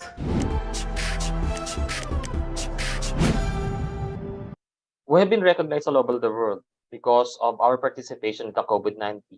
But as what I have mentioned, PNA and the Filipino nurses have been involved in various initiatives on welfare and professional development. It has been the legacy through the years. With our past presidents, they have contributed a lot on how they have developed nursing leaders. Yours truly have benefited from it, from our mentors. I learned to listen and to raise the voice of our Filipino nurses and gain the confidence through our mentors. And who are our mentors? The past presidents, the nursing leaders of various agencies. And we all know for a fact that Filipino Nurses Association had been founded by Anastasia Giron Tupas. If we go back through the years and have a realization of what is happening now, do we have the courage? Do we have also the same determination as of Anastasia Giron Tupas to establish Filipino Nurses Association? It was during the time that Anastasia Giron Tupas have reflected that the purpose of establishing the Filipino Nurses Association, now Philippine Nurses Association, will benefit the country, the public, and the healthcare system through the representation of Filipino nurses. Her background in academic and professional excellence had been the journey of how she gained confidence, particularly to contribute in the establishment of Filipino Nurses Association. All of us here, 200 plus, the 237 Filipino nurses are now part of the 100 years of the Philippine Nurses Association. As we continuously contribute on how we can maximize our capacities and capabilities to extend our hands, our heart, and our mind to contribute these acquired skills, knowledge, and attitude towards quality care across the lifespan. Eventually, during the time that Anastasia Giron Tupas thought that an organization could be or could play a key, major role to attend to the general welfare of the Filipino people. It is through strengthening our profession in the country. It is indeed, after the 100 years, we have realized that Anastasia Giron Tupas have established the Filipino Nurses Association with a caring legacy. This has been considered as a legacy because most, or rather, Filipino nurses have been recognized all over the world with the values of caring, compassionate attitude, and nurturing, by which most of the patients, employers, have recognized that Filipino nurses are indeed flexible and competent to attend to the needs of the country, the region, and even the growing global village. Even though with lots of opportunities that come our way, Filipino nurses by heart still consider the service in the country. However, we need to consider still the welfare. We need to protect our nurses. We need also to attend and protect their rights as well. So that's why the Philippine Nurses Association could be an arm to mediate these voices to our government and even to the international agencies. Philippine Nurses Association is a member of the International Council of Nurses. And ICN is a member of World Health Professional Alliance, wherein the flagship advocacy is on positive practice environment. Welfare and positive practice environment could be the legacy that had been considered by our founder up to the present, because Philippine Nurses Association is the active member of the ICN.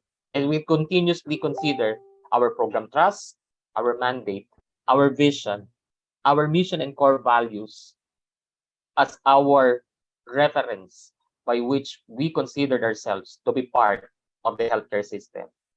And indeed, with the PNA hymn, beneath the sun and stormy weather, we shall travel on.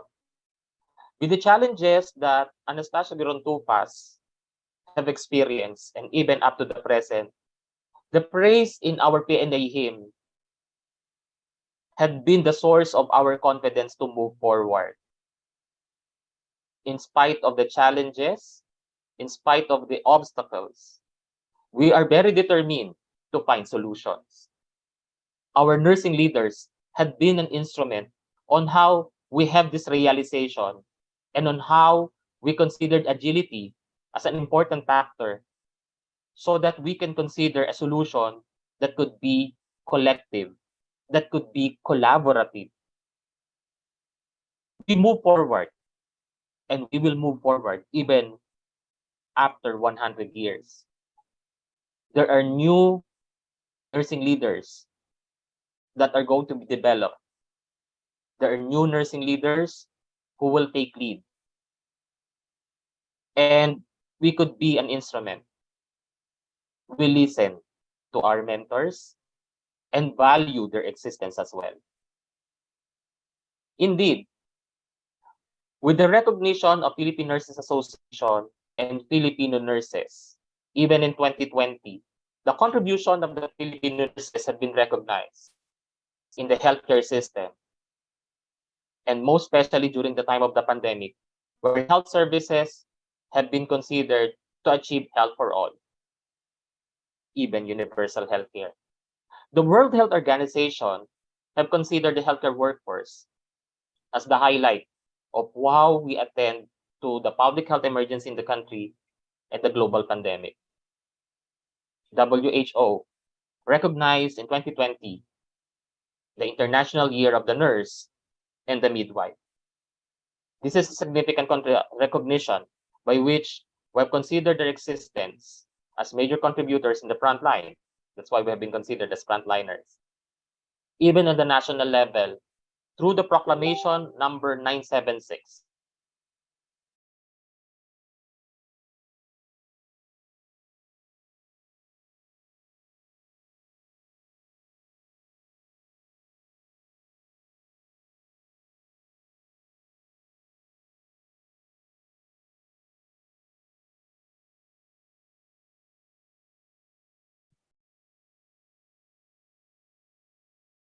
Dean Panagan, mukhang nawala si President Melvin.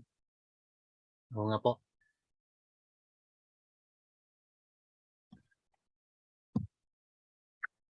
Maybe we can go back with the speech of our president later, as we are having some difficulties with his connection.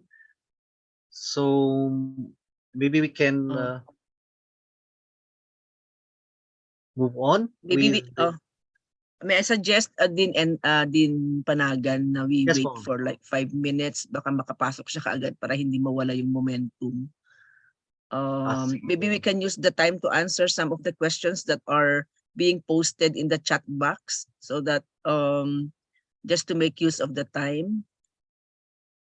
Ma'am Judith, may we request you na lang po to to follow up Sir President Melvin if he is aware na nawala siya. Baka kasi Yes kung po, minsan ma'am. hindi rin aware na nawawala eh. Yes po, yes. If you can give him a call. Yeah. Yeah. Yes, ma'am. Thank Thank you you. very much, ma'am, for those suggestions. Well taken po. So we are going as we are contacting our president as to when he may reconnect with our Zoom platform. May we have this time to answer some questions in the chat box. I'm here again, so I'm sorry, sir. Oh, there. Nandito na po. Very Yes. good. my apology. So let me continue. Sorry for the Sige po. technical concern. Okay, Yeah, you Let's share have the again. floor po. Thank you so much. You may proceed po.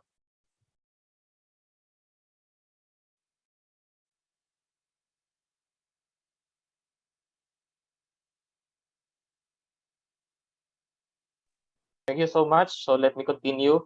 So it has been part of a live discussion. But anyway, all that from the 37, we have now 249 attendees.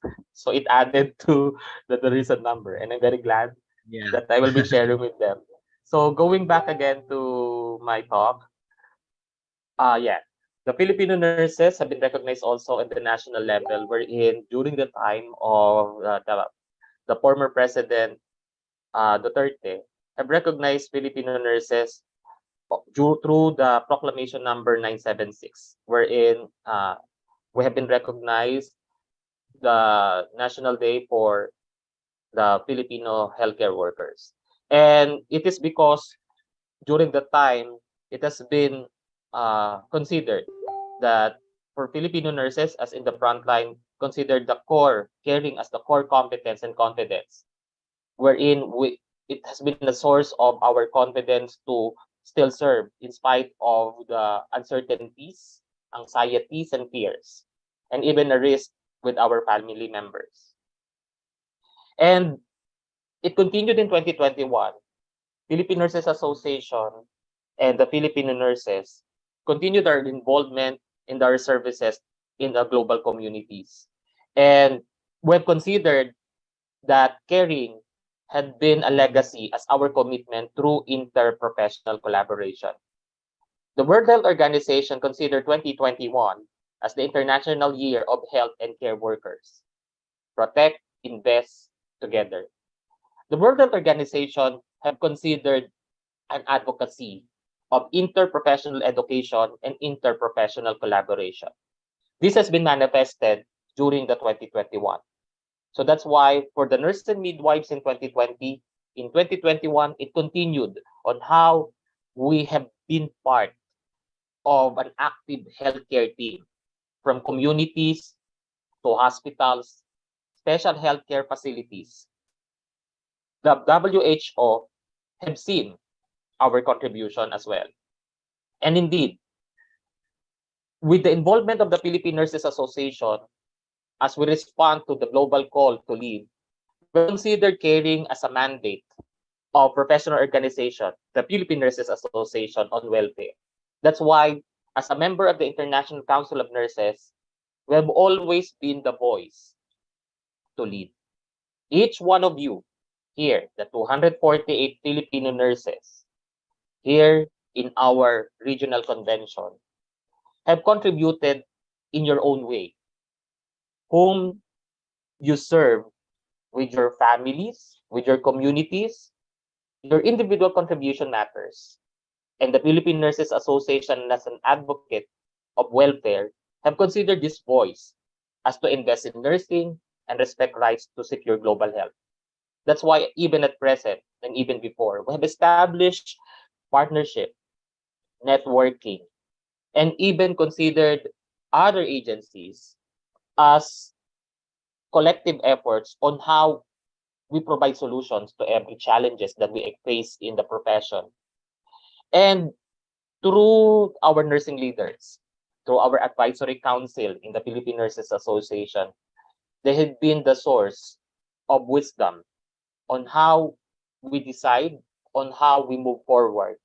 So this is this setting could be an exchange of how the mentors and the mentees have benefited. And these are the outcome on how the caring had been part of our profession, and leadership could be a way of influencing others to continue the legacy of the Philippine Nurses Association. With the various endeavors of the welfare, caring had been considered as part of the welfare on the mandate of the accredited professional organization, because we see that caring is our core responsibility, our source of how we extend our services to the public. And Philippine Nurses Association and Filipino nurses responded to these voices, and hoping soon it will translate into an outcome that will really benefit the welfare of our Filipino nurses in the national and the local level. And through the perspective of Filipino nurses and PNA 100 years, caring as the legacy of the nursing leaders, from the time of Anastasia Gerontupas up to the present, we've considered this legacy as our inspiration. From the time of Anastasia Gerontupas, when she thought of her objectives and goals and even aspirations of why she established the Philippine Nurses Association, it runs into our blood and even in our mind on how a Filipino nurse contributed through leadership. That's why we have considered this as our way and a key to transformation and empowerment. The chapters, even in the PNA Cordillera Administrative Region, could be an instrument of empowerment, because every nursing leaders in your chapter could be the one who will be the source on how they will influence productivity among our nurses, on how they will contribute towards solutions to every challenges we face in every areas or region. And the empowerment comes in if you have initiated yourself with your existence to provide solutions to these problems. That's why even the Department of Health issued Department Memorandum 2022-0452 that the Philippine Nurses Association with the Filipino nurses celebrated the Nurses Week last October. This is in consonance also, or in congruence with the celebration of the Philippine Nurses Association centennial celebration. And as we move forward, how we will now consider Filipino nurses and transformational leadership. We are truly guided with the Philippine Nurses Association Roadmap 2030. And this has been reviewed during the time of strategic planning of 2019 under the leadership of our past president, Dr. Erlinda Palaganas. And this provided a venue on how our nursing leaders viewed and considered the culture of excellence and the dynamic of leadership as a way of alignment to be responsive, to be reflexive, and agile on the needs of our Filipino nurses. The PNA Roadmap 2030 could be our guide. Do each chapter and region of the Philippine Nurses Association are aligned with the PNA Roadmap 2030? These consider the 3 R's. We have considered the realization. Are we still aligned with the vision, mission, core values, and the program trust? With the 4 areas by which we consider culture of excellence on organization, service excellence, resource management, and social impact, we have been guided on how our dynamic leadership could be an instrument on how we will influence our Filipino nurses to take lead. That's why when we consider the PNA Roadmap 2030, this has been our guide on how we implement the various programs and initiatives of the Philippine Nurses Association. Transformational leadership really help on how we engage ourselves to be the leaders of the Philippine Nurses Association. Each one of you here rather, in the virtual platform can consider yourselves as leaders. Leaders at the bedside, leaders in your communities, and leaders in your own families. The Roadmap 2030 could be a way on how we will continue and move forward until 2030. Reinvention, programs that will really consider on attending the issues and concerns of our Filipino nurses. And moreover, the last R is reformation, on how we will translate these objectives, the Roadmap 2030, into a realistic view towards attainment of solutions through enactment of law, guidelines, and various provisions. And as we move forward, it is our call to utilize and maximize transformational leadership to attend to the institutional, local, national, and global concerns. First and foremost, we need to move forward through the Philippine Nurses Association as a member of the Technical Working Group of the Professional Regulatory Board of Nursing on the various endeavors and initiatives of the Comprehensive Nursing Bill. If the Comprehensive Nursing Bill will be enacted into law, then we could start after 20 years that we could align it to the needs of our Filipino nurses. Number two is strong representation of nurses in executive, legislative, and judicial offices. I think Filipino nurses are very capable to be in this endeavor. The strong representation could be our way on how we will engage ourselves towards reality, towards attending to the concerns of Filipino nurses in the grassroots. Your representation in health boards, your representation in the legislative offices, the policies that you may propose and may translate soon as a law may really help our Filipino nurses and the public as well. Number three, moving forward on advanced practice nursing can establish a framework on career progression, and this will consider our confidence to have high level of independence in our professional practice. Fourth, bridging gaps between the nursing education and practice. The Philippine Nurses Association also considered the value of nursing education and how we will bridge the gaps to professional practice. That's why continuing professional education, tripartite or quadripartite partnerships and dialogues with various organizations. We value also our engagement to special organization. I remember the PNA CAR through the Baguio City chapter also have considered the existence of the specialty organization in attending to the various concerns and the call for solidarity for the local government units and on the national level when it comes to the implementation of the salary grade 50. And the Philippine Nurses Association have considered transformational leadership to move forward of PNA 100 and beyond on PNA 10+1 Centennial Welfare Agenda. We have these issues, but we really need to have this considered as one or a way that the Philippine Nurses Association could be an arm of the various government agencies to make the aspirations of our founders into a realistic view of solutions. Number one is the concern on the salary, wherein we have considered this as part of the provision, the Comprehensive Nursing Bill. Our coordination with the Department of Budget and Management on the leveling of nurses' salary for both government and private sectors.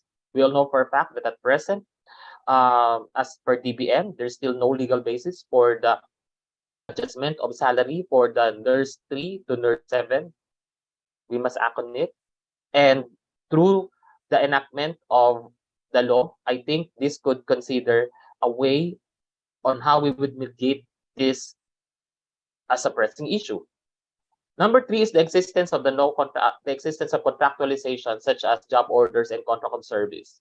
So hoping in the future we can consider this as our strong advocacy to the government. We need to have our networking to the various agencies such as Department of Interior and Local Government, Department of Health, DBM, and other appropriate agencies.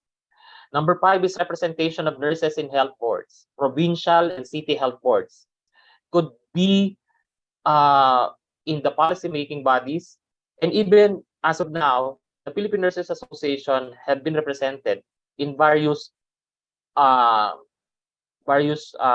technical working groups, and other than we have been represented also in the clinical practice guidelines review. So they have considered now the Philippine Nurses Association as a way of continuing our commitment towards the professional practice. Number 6 is expanded role of nurses through the advanced practice nursing. So that's why we need to support the career progression. Protected overseas market for nurses. We still need to consider the balance on how we will still attend to the country's needs and how we will consider professional growth of our nurses even out of the country. Positive practice environment as number 8, because this encompasses on how we protect the rights of our nurses. Number 9, government scholarship for nursing. Although this has been considered now as the priority program, or the nursing program had been considered for scholarship, but they had mentioned it's still on 2024 because of the funding.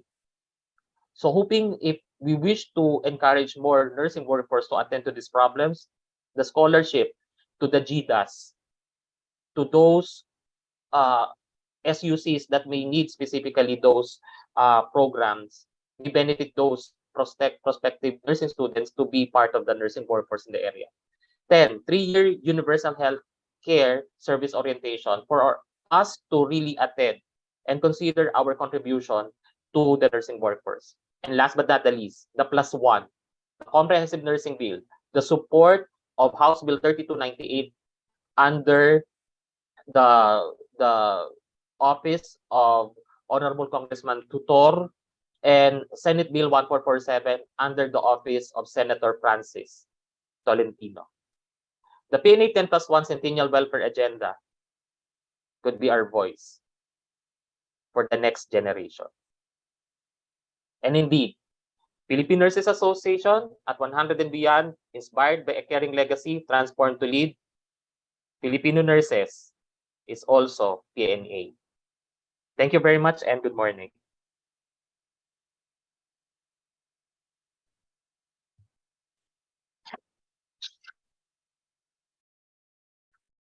Thank you very much, our National President, Governor Melvin Miranda, for those inspiring words. And with this, he emphasized in his speech, he has emphasized the PNA's role in the caring legacy of nurses, both in the academic and professional excellence, and the formation of general welfare of the Filipino nurses in any field of expertise and across the lifespan. He also emphasized the recognition given to nurses and other healthcare workers. And in his video, it is very humbling and made me proud that a foreigner is recognizing our contribution and importance in the healthcare system of different countries. He also has given us the roadmap 2030 as the guiding force on how Filipinos will become transformational leaders. And with that, he ended his speech with the ways forward of the PNA national, and also together with the different chapters through institutional, local, national, and global partnerships, and also the implementation or the achievement of the PNA 10+ Centennial Welfare Agenda. So we would like to express our heartfelt gratitude for gracing us this occasion. And may we call back Ma'am Carmen Bolinto and Dr. Judith Odani Magwilang for the awarding of the Certificate of Appreciation to our keynote speaker. Thank you, Sir Vicente Panagan Jr. Let me first read the content of the certificate. So, Philippine Nurses Association Cordillera Administrative Region awards the Certificate of Appreciation to Governor Melvin D. Miranda in grateful appreciation of his invaluable contribution as keynote speaker during the PNA CAR Regional Convention 2022.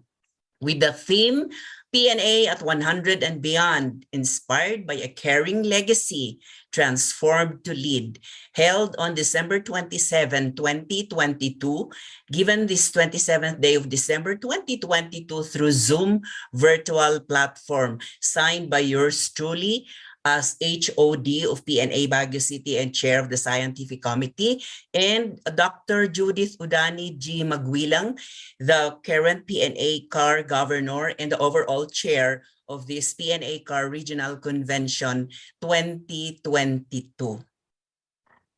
Back to you, Sir Vicente.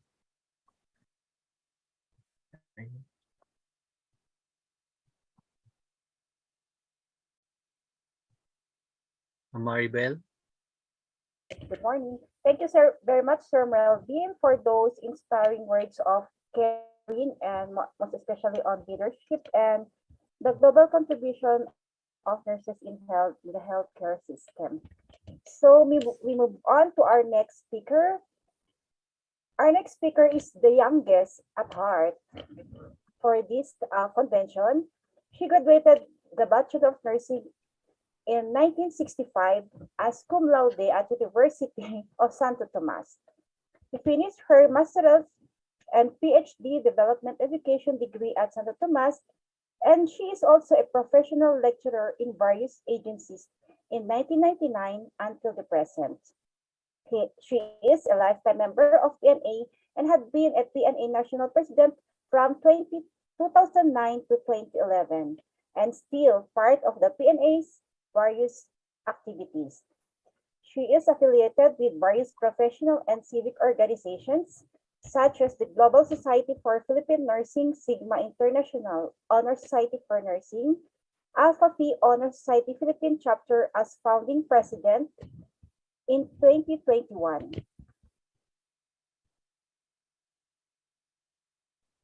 She is also the vice president of the Phi Lambda Theta International Honor Society for Educators Philippine Area Chapter. To talk on Filipino nurses, welfare and development, the core of PNA's existence, may we welcome Dr. Teresita E. Barcelo, the former PNA National President. Welcome, Dr. Teresita. The floor is yours. Thank you. Thank you, everyone. I am very pleased to be here, even when it's the Christmas season. I know, I believe naman ako sa inyo. There is no holiday for the CAR people, and it's really a good time actually for nurses to participate because many are also on vacation. Actually, I prepared a video so that there will be no technical glitch as I present my paper. So I would like to request the host to please play the video, after which I will welcome any comment, suggestions after the video presentation. Thank you. Okay.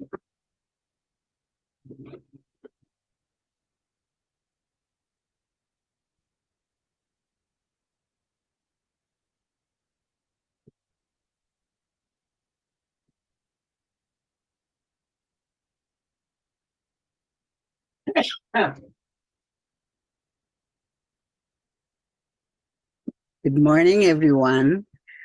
Dear colleagues, may I first greet you a happy, blessed Christmas and prosperous and joyful and health-wise Happy New Year. Okay, the task I have been assigned is to talk about the Filipino nurses' welfare and development as the core of PNA's existence. I suppose I've been chosen because I've served PNA even as a young nurse in as early as in 1975, I believe. So I hope that I'll do justice to this topic I've been assigned. At the outset, I'd like to say I owe many of my data from the paper of Dr. Remedios Fernandez, who chairs the PNA History Committee. So, PNA's vision, which we have established in the early 2000, that by 2030, PNA is the primary professional association advancing the welfare and development of globally competent Filipino nurses. Our mission is to champion the global competence, welfare, and positive and professional image of Filipino nurses. The main purpose of the existence of PNA as a professional organization is to the improvement of the welfare of nurses holistically. Okay. Our approach, saying that it is a holistic approach to welfare, means we address the various areas that affects the nurse as one practices one's profession to cover legal, educational, spiritual, security, and health. Some historical facts to support our contention that PNA was established to promote nurses' welfare even as early as its foundation. So PNA was founded in 1922 with the efforts of Mrs. Anastasia Hiron Tupas. We call her for short AGT. FNA was the name given at the beginning, was conceived with the purpose of providing an avenue for nurses to address their concerns in the workplace and safeguard nurses' rights. As early as 1928, FNA was instrumental in the construction of the Santol Tuberculosis Sanitarium for nurses. FNA likewise played an active role in the release of 31 Filipino nurses who have served in Bataan and Corregidor during World War II. Also, PNA worked so hard in the creation of a nurses' corps in the medical service of the armed forces of the Philippines. Further, in 1987, Minda Luz Quesada, her name is Minda, not Linda, Minda Luz Quesada, a nursing leader and the sole representation for health in the Constitutional Convention of 1987.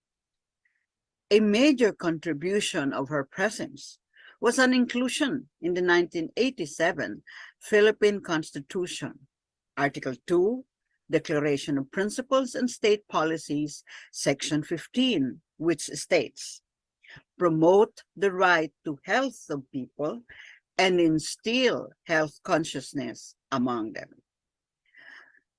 In 1996, creation of the PRC Board of Nursing Continuing Professional Education Council was created with PNA as one of two members, with PRC Board of Nursing chairing the council.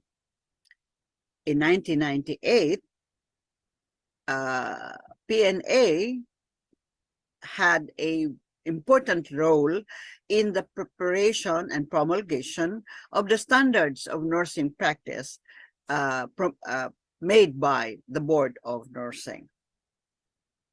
In 2004, the promulgation of the Code of Ethics for Nurses through Board Resolution number 2020, series of 2004, is an adoption of the PNA Code of Ethics for Nurses. In 2008, the Philippine government made an agreement with Japan to hire nurses under the JPEPA program, or the Philippine-Japan Economic Partnership Agreement. PNA lobbied strongly against the agreement, particularly on the conditions that licensed professional nurses will be treated as trainees and paid only allowance with no security of tenure. In 2009, as I was then the president of PNA, national president, I facilitated the return of 8 Filipino nurses from from Jeddah, who were victims of contract switching. With the help of the newly created PNA Jeddah, which resulted to the cancellation of the permit of that recruitment agency, All Skills Employment Agency. PNA's activities in the last 5 years to support nurses' welfare, among them are, in 2019, I suppose you are all very much aware of this because this is quite recent, we lobbied with the Senate for the inclusion in the General Appropriations Act of 2020, the budget to implement the provision of RA 9173, Section 32, on salary grade 15 as the minimum base pay of entry-level nurses after the Supreme Court ruling of its validity. We also have continuing professional advancement programs, many of which are given free to active PNA members.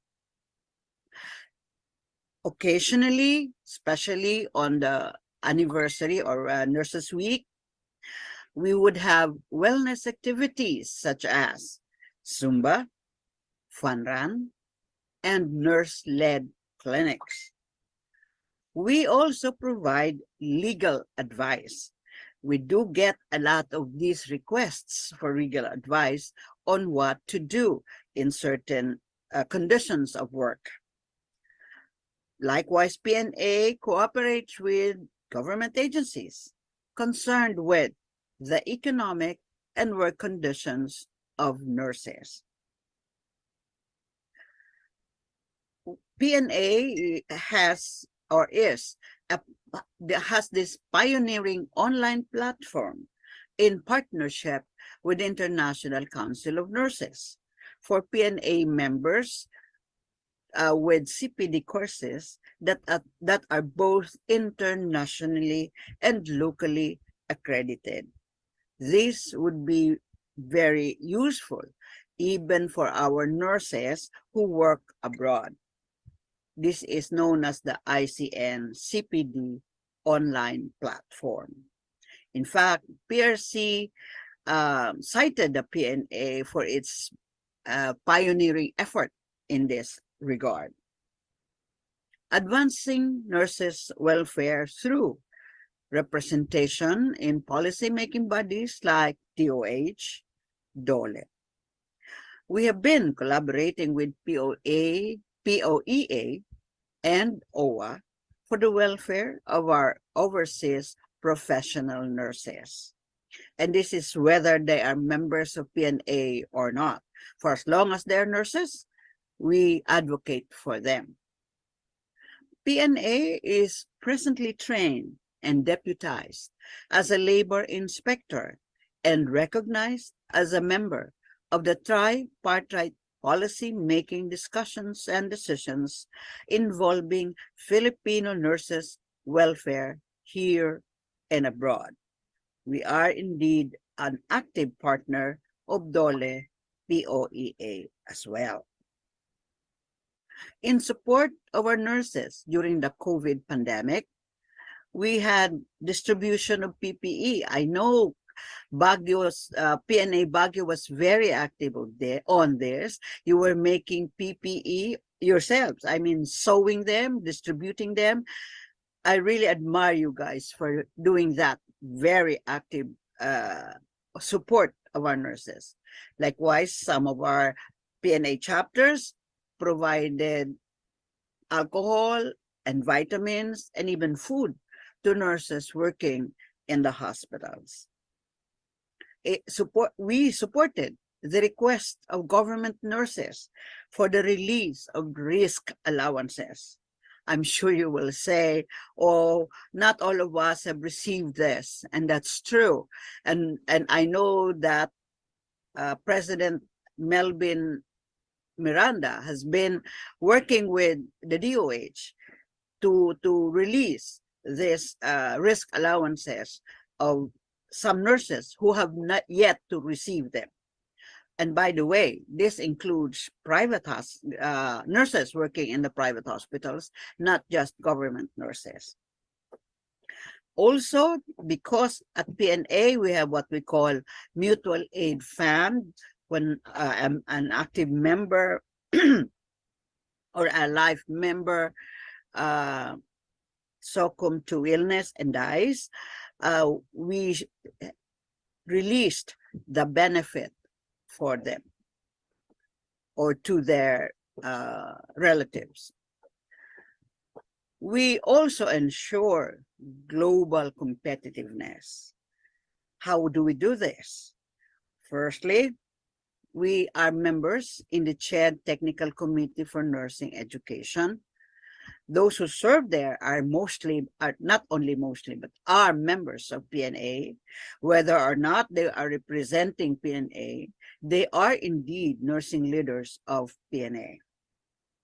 We have always been collaborating with the PRC Board of Nursing in the development of the standards of practice, in certifying and evaluating continuing professional development programs and self-development activities. We have been or is continuing to protect nursing practice with advocacy activities to provide positive practice environment for our nurses. This is one of our agenda at PNA. We have collaborated with the Senate and Congress and the PRC Board of Nursing for the passage of the Comprehensive Nursing Law. Just as an update, we have been working for this for the last, 10 years? As early as my time when I was president in 2009, we were already crafting and working for the passage of a revised nursing law. We almost succeeded during the term of President Noynoy Aquino. However, it got vetoed. So now again, we're working on the passage of the Comprehensive Nursing Law. Let's all join hands in support of this comprehensive nursing law. We need this to upgrade our nursing welfare, our nurses in both government and private practice, as well as in nursing education and in public health. PNA is one of the avenue for publication of our researches. It in fact also supports or funds nurses doing research, whether they are PNA initiated research or graduate research who are seeking for funding. The Philippine Journal of Nursing is a very good venue for research dissemination, as well as dissemination during our conventions, such as what you're having now. The first research on Filipino nurses' current status as basis for policy makers, the most important of which is has been made and is made a reference for the nursing comprehensive nursing law. It provided baseline data on Filipino nurses in the country. You should be proud, we all should be proud of our PNA publication. Aside from it's a very good venue for dissemination of researches of nurses, it has already been elevated to the Hall of Fame by the International Academy of Nurse Editors in 2019, and is scopus and indexed since 2017. So friends, I know that those of you who are in the academe are very concerned about publication. I would really strongly suggest that you publish through PNA. PNA is known internationally. It's not just a local or domestic publication. Our slogan, Filipino nurses, the best for Filipinos and the choice of the world. So, to all nursing leaders in this conference, I say, let's continue our efforts of promoting the welfare of our nurses in various aspects of welfare, not just at the economic level. To my young colleagues in the conference, you are our future nursing leaders. Get involved. As I always tell my students, knowledge is power. So get to know what are the conditions of our nurses in their practice, in their education, support the activities that will promote their welfare. Because as I would say, and I would leave you with this thought, we all must be caring for our carers. Because if not us, who will? If not now, then when? So we all must be caring for our carers. So PNA is very much available. I know young nurses, you know FB, you know Twitter, you know CNAG, there's a Nurse Pulse. Every third week of October, we hold our national convention. Come, join us. Only when we are together in support of our goals will people who make policies hear us. They will not move if only one or two of us will be heard. We all have to join hands. So please do keep in touch with PNA. Or better yet, visit us at our office address in F. Benitez Street. You might say, saan yan? Well, if you don't want the F. Benitez, come at the San Marcelino Street gate. That too is an entrance, and it's better known, the street of San Marcelino, okay? Call us. I know most of you have mobile phones, so use this phone. Connect with us. Get involved. May the 2023 bring us peace, good health, and happiness. Thank you for your attention.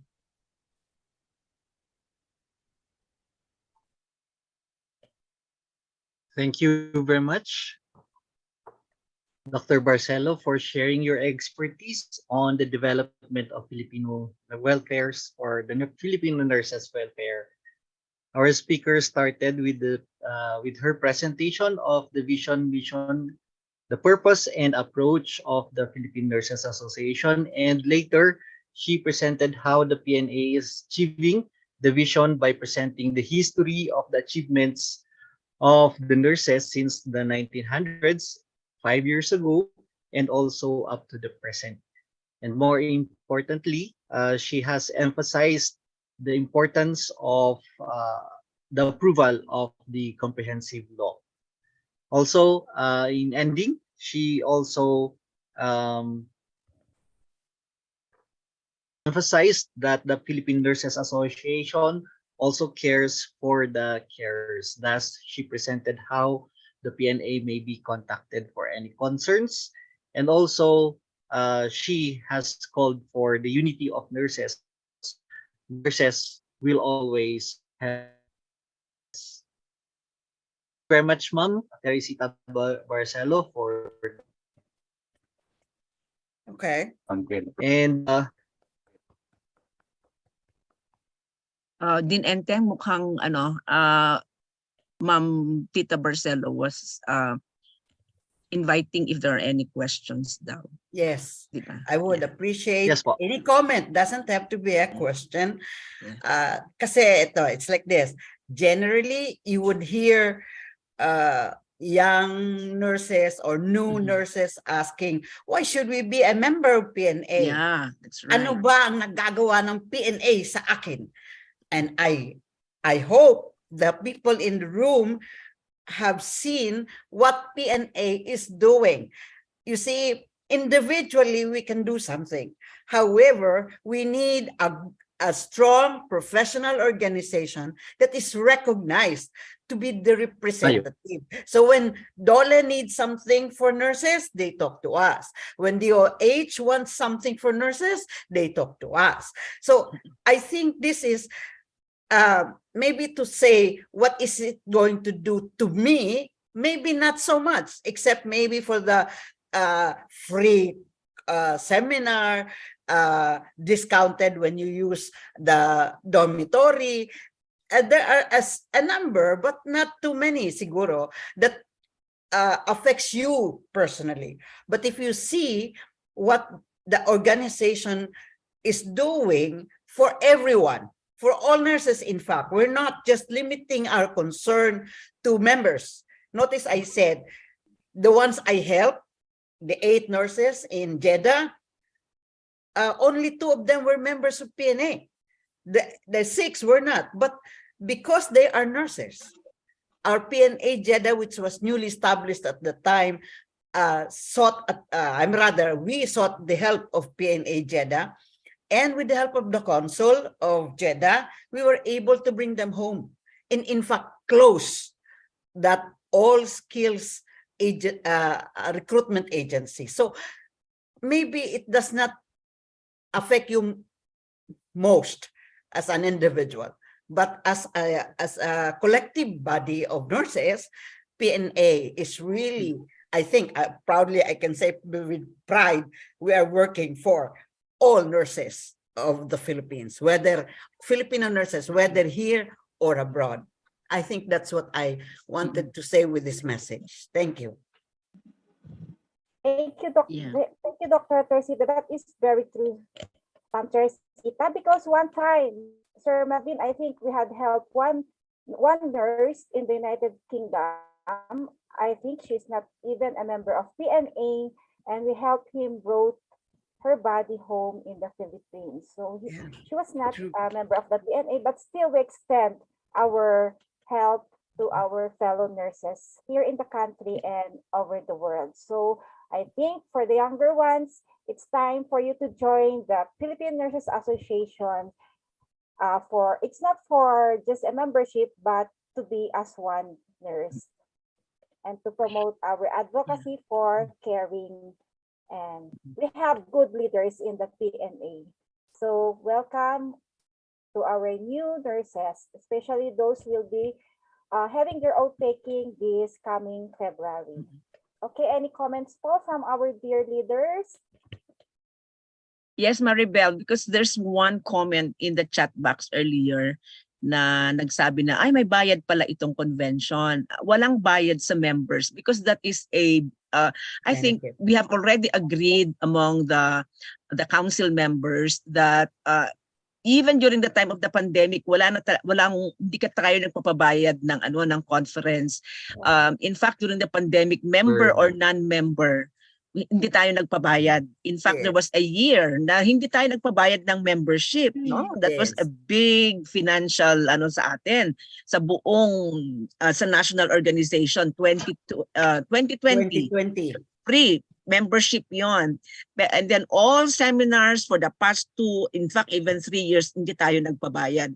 Pero lately, I think the past 2 offerings, naglagay na tayo ng distinction between members and non-members. Kasi kung hindi na tayo maglalagay ng distinction, bakit pa ako magpapamember? Kung ano naman pala, pareho lang naman pala ang benefits ng member and non-member, di ba? So there has to be somehow a distinction between a member and non-member. Hindi naman ganun kalaki yung pinapabayad, 150 ba for 5 units. I think that's very reasonable for non-members. But at the same time, yun na nga yung sinasabi natin na CP free offerings ng conventions and seminars and other fora na may CPD units is among the many benefits that you get, which Dr. Barcelo has already outlined. Ang daming benefits ng pagiging member ng PNA. And this one, free of convention, is free seminars are only among those many. So yun lang. Maraming salamat, Ma'am Tita Barcelo and President Melvin, for indeed bringing all these concerns out. Thank you. Let me just respond to somebody who wrote in the chat box about my not mentioning ANGNARS. Well, it's like this. No offense to ANGNARS, it's really their effort to bring the issue to the Supreme Court. But even at the Supreme Court level, they were asking for where was PNA at the time that the petition was raised. It's not really about, to me, it's not really about who worked for it. Really, ANGNARS, I am not discounting their efforts. The past president, Leah Pakis, did work for it.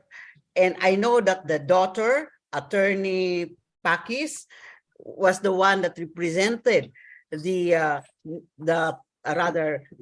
advocated for the approval, implementation rather, of Section 32.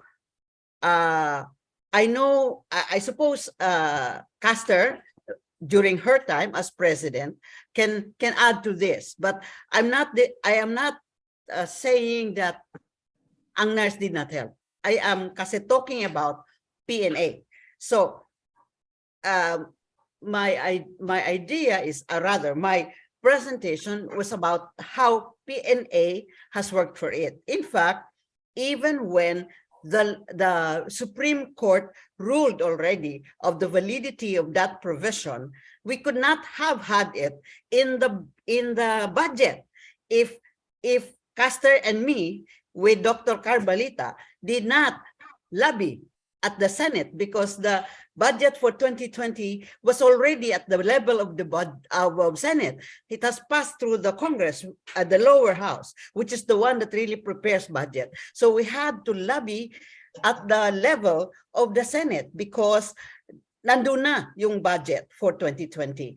And we had to go, I don't know if you know the efforts that we've done, but let me, not to raise ourselves, Castor and me, but we really had to run after every senator, whether in the elevator as they come out or as they walk in the corridors of the Senate. We were passing on to them our position paper and really talking to them, because otherwise, even when the Supreme Court has ruled, it stopped short of saying it should be given a budget. It just said the provision was valid, but not it stopped short of saying the budget must be provided for it. So we had to work for its inclusion in the 2020 General Appropriations Act of the government. Otherwise, yes, it is valid, but there is no fund for it. In fact, we even had to struggle, despite the fact that it was in the General Appropriation for 2020.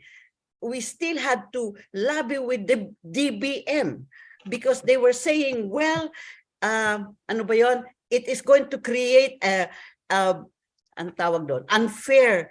Ano ba tawag doon? Basta yung tipong the environment will be distorted. Like the entry level becomes salary grade 15. What about nurse 2? What about nurse 3? In fact, as I think President Melvin has said, the issue about nurse 3 up to nurse 7 is still a big question up to this time, because we really have to lobby for it at the DBM. So we're very grateful and happy that ang NARS brought it to the Supreme Court for it to be ruled as valid.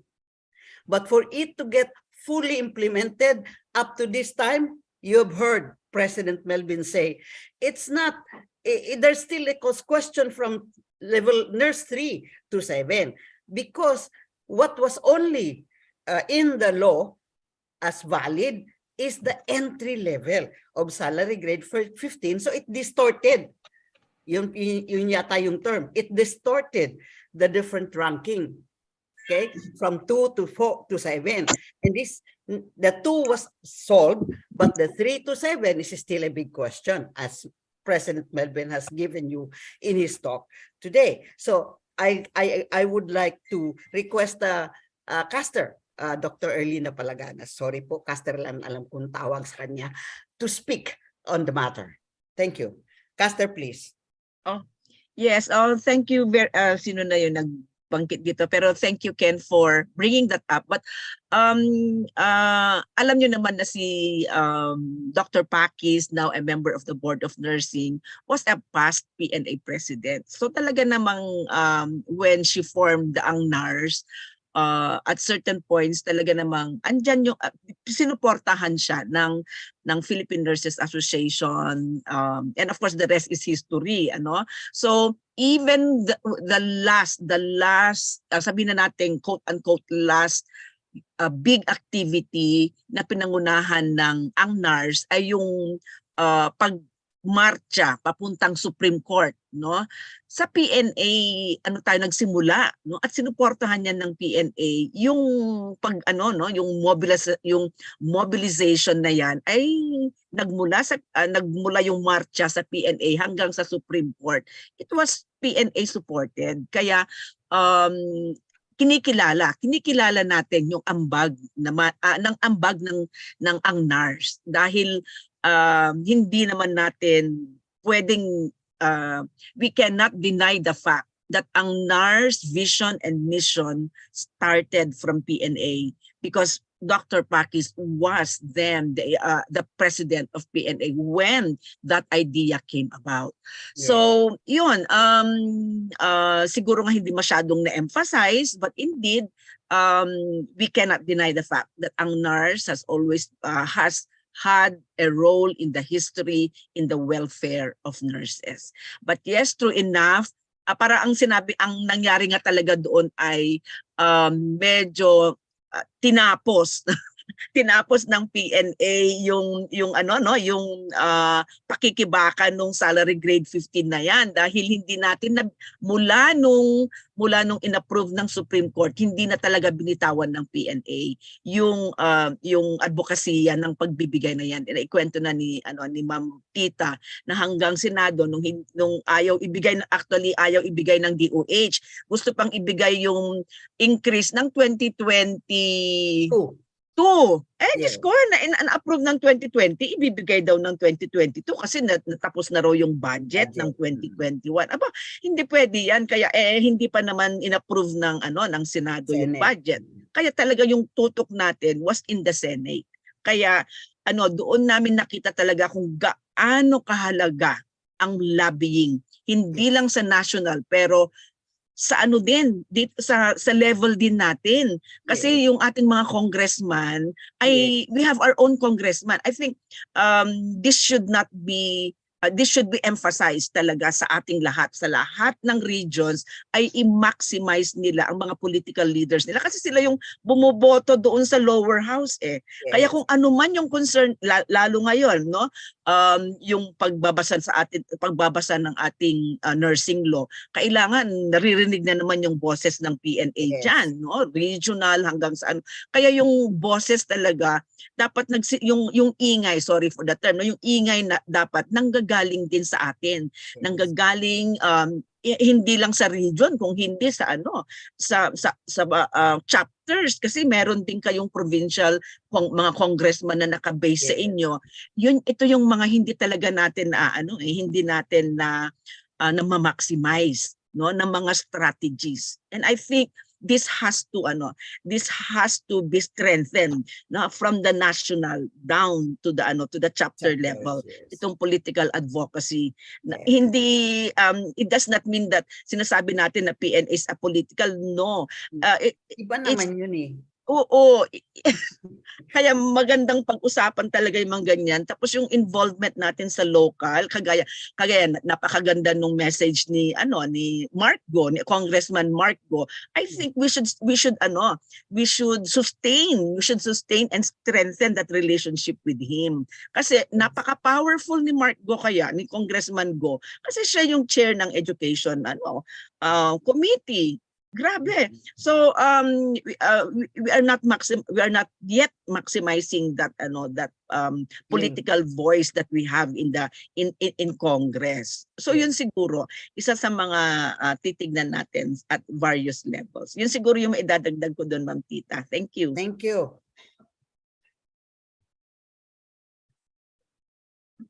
Okay na yata? Meron pa ba? Thank you very much, Ma'am Barcelo and Dr. Palaganas, for those enlightening words as how the approval of the or how PNA worked for the approval of the salary grade 15 as entry salary for nurses. And sabi po nga natin na there's still work at hand na iayos po natin yung mga salary grade naman po ng mga nurse 3 pataas. Okay, so yun po, na-emphasize po nila na they're not discounting the efforts of other groups or other parties. As ang na-present po lang natin dito is how PNA worked for it. So we still recognize how the other organizations, other parties have worked for it, and we do not discount them. And precisely, we are thanking them for their help, because sabi nga natin kanina that nurses should unite so that we can achieve our goals. I have a question with Dr. Tita. Dr. Barcelo, I have a question.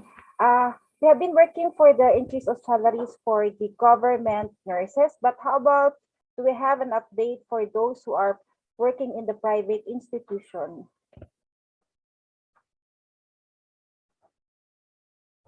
Wala, I have an answer to that. However, I would like to defer to the president because he is the one who is so actively involved right now in this matter. Baka mas maganda yung masasabi niya. Pres Melvin, help me out here. Thank you very much, Dr. Barcelo. In relation to that we are, aside from it's part of the provision of the Comprehensive Nursing Bill, we are now in coordination with the Private Hospital Association of the Philippines, which they supported the provision of the alignment.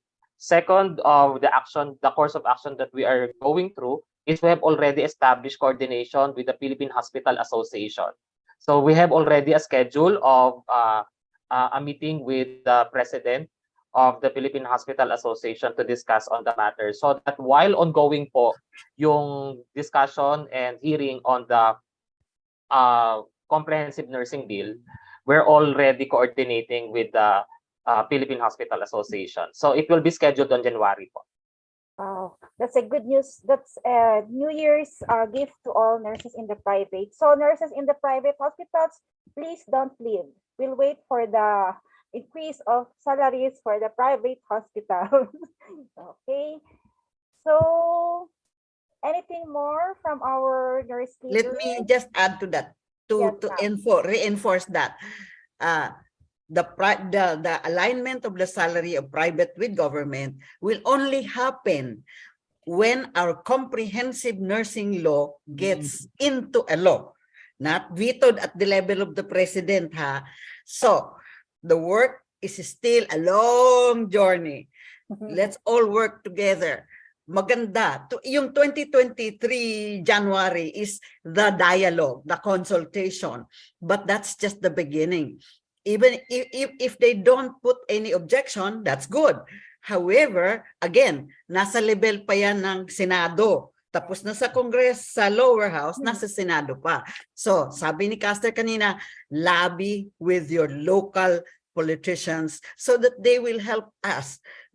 Tapos na sa lower house. However, like Congressman Go is very powerful. You lobby with him so his contact with the Senate can also be encouraged to support our bill. And then, pagtapos na yun, wag sana mangyari ulit, yung nanggaya dati kay President Aquino, kampanteng-kampante na kami kasi for signing ni, nakalusot na sa legislative, tapos na veto. So ladies and gentlemen in the room, where the journey is still a long way, we all need to work together. Yung gusto ng private, mangyayari yan kung ang comprehensive nursing bill becomes a law. That's my parting words. Thank you. Thank you, Dr. Ra. So that is really working workforce for all nurses and everybody in the nursing profession. So we are looking forward for a victory. For the approval Maribel, yes, a certain Mark in the room, Mark Lester Kitanya is raising his hand. Baka we will give one last question if is okay. Because not everybody has the audacity to raise hand in a convention like this. So Mark Lester, I saw your hand. Thank you. Good morning po. Am I audible? Yes, sir. Yes, sir. Okay, thank you very much po. And it is indeed an insightful and empowering words from our speakers. Congratulations to PNA CAR for this regional convention. My question is, I am a young nurse, 15 years already, and I am a nurse educator myself. I've been in the US for 2 years and I've decided to come back to serve and to teach. Okay. And currently, ma'am, I am an assistant professor in a local college, and I happen to be an accreditor for the BS Nursing program under the Association of Local Colleges and Universities in the Philippines, LOCS. So this is our contention in the faculty area and in the curriculum and instruction area in the accreditation. Okay. Most nurse educators plantilla position in the government is salary grade 12, which requires a master's degree and the clinical experience to teach. However, upon the passing of the ruling of the Supreme Court, entry-level nurses are receiving salary grade 15 without master's degree and with just an experience. So as PNA members, ma'am, you arouse my spirit, Dr. Barcelo. How can we navigate or how can we concretize or mediate the disparity of salaries of the nurse educators, which is there is a dearth. Kung walang magagaling na teachers sa local universities and state universities, wala tayong mapoproduce na 6 million nurses deficit worldwide. So yun po yung problema sa academe, lalo na sa mga nasa state universities and colleges.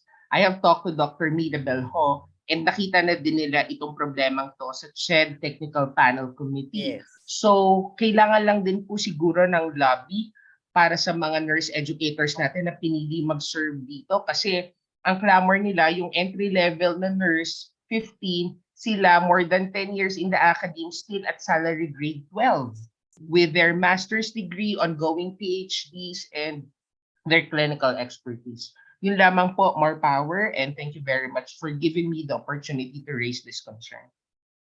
Oh, thank you very much. Actually, that is news to me. I didn't know that those who are in the academe, although that is looks yata, is only salary grade 12.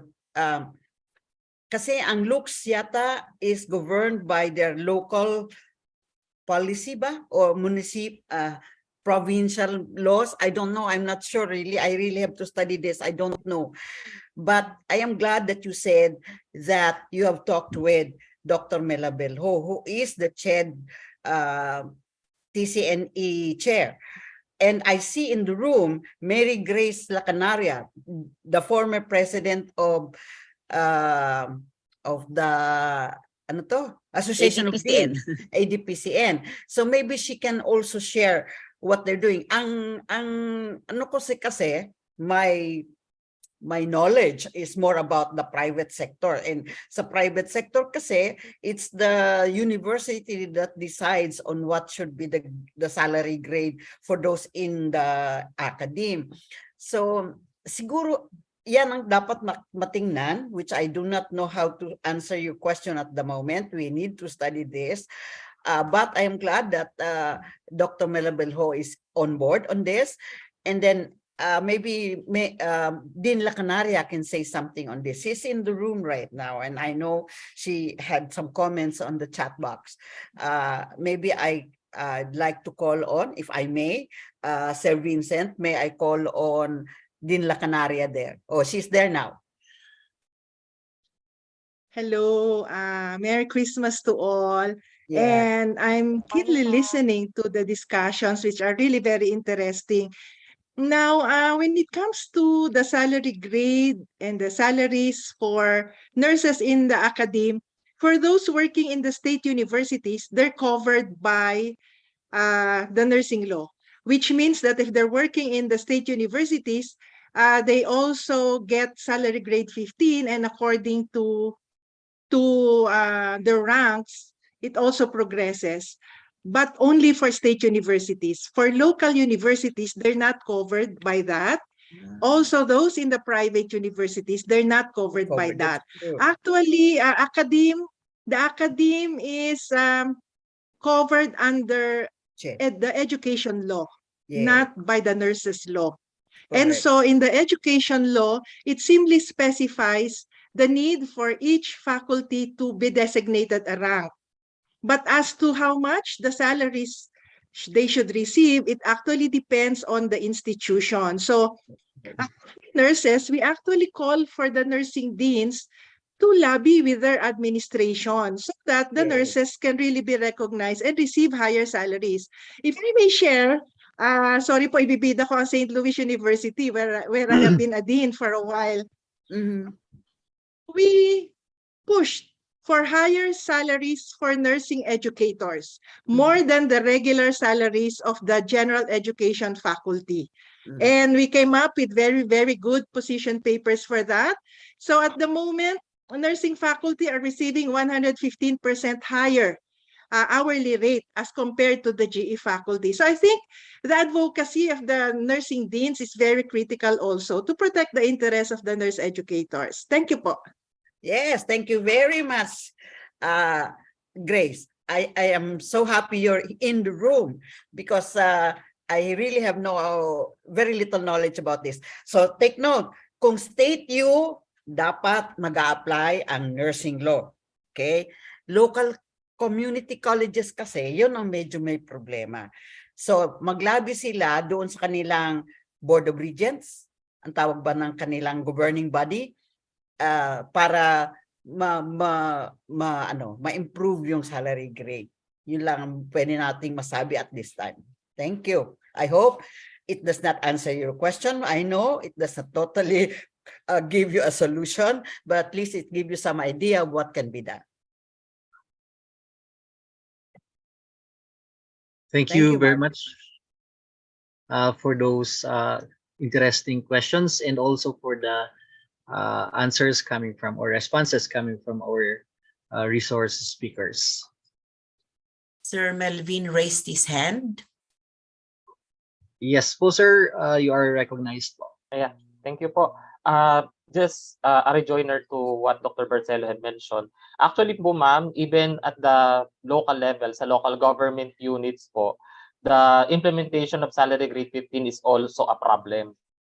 That's why we really need to have a strong network with the Department of Interior and local government when it comes to the implementation. That also pertains into the nursing education in the local colleges and universities. So I think during the hearing that we had in the Congress last November, ma'am, they have addressed already the data of the implementation of salary grade 15 in the regions and in the local and municipality. So we are awaiting for the data coming from the DBM on the implementation. So that will give us the idea, that will give us the picture on the perspective of why we really need to consider the empowerment on the chapter level, which was mentioned by Dr. Barcelo, and I supported it. Thank you po.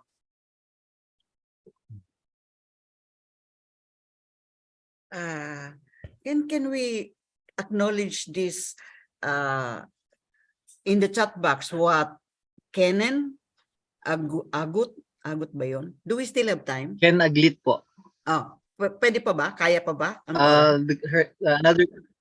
Ayaw ko Go ahead. I think this Go ahead. this is an important opportunity for nurses to ask questions. I guess ako I would rather have this session. Ako naman yung susunod na speaker. I can adjust. Sige. So go. Let's allow the voices of our nurses to be heard. Kenan, would you like to read, to say out loud, or should I read what you've written? Yata si Kenan. Okay, sige, I will read. Another question, as per the chief nurse qualification in the existing nursing law, the applicant must completed master's degree in nursing. But as per the recent publication somewhere in the province, the requirement is 9 units only. And I still remember way back in 2012, there had been a problem between our agency and the Civil Service Commission, CSC, because as per QS of the existing law, nurse 2 and above requires masteral units, but as per CSC, QS, masteral units, none required. I know that in the current RA 9173, the requirement to become a head nurse is already a chief nurse is already a master's degree. Nandoon niya sa nursing law. Ang problema lang siguro is, which is also a reminder to all of us here in the room, nursing leaders, ang CSC kasi, you also have to give them a copy of the law. Kasi hindi nakakarating sa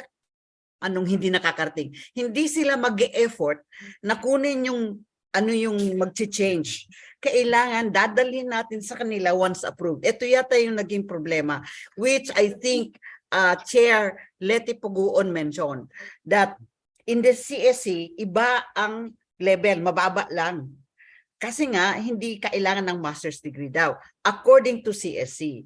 According to our nursing law, so ito pa ang isang trabaho natin, Melvin, na dalhin yung current, kahit wag na antayin yung comprehensive, yung current law, dalhin natin ng kopya sa CSC para ma-align.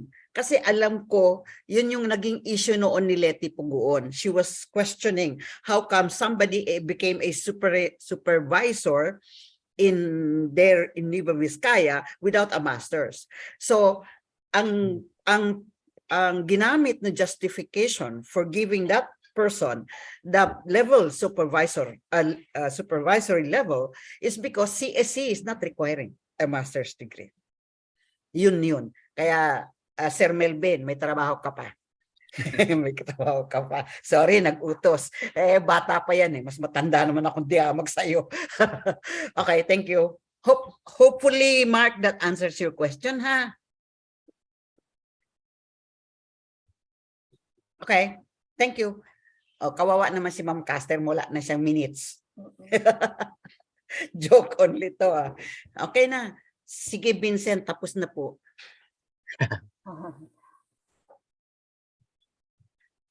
Thank you Meron very pa ba? much po. Wala na. I think there are no more questions as to the from our chat box, and also we cannot see any hands raised or yung virtual hands raised. Okay. So once again, we are very thankful for the sharing and also for the time spent by our speaker, Dr.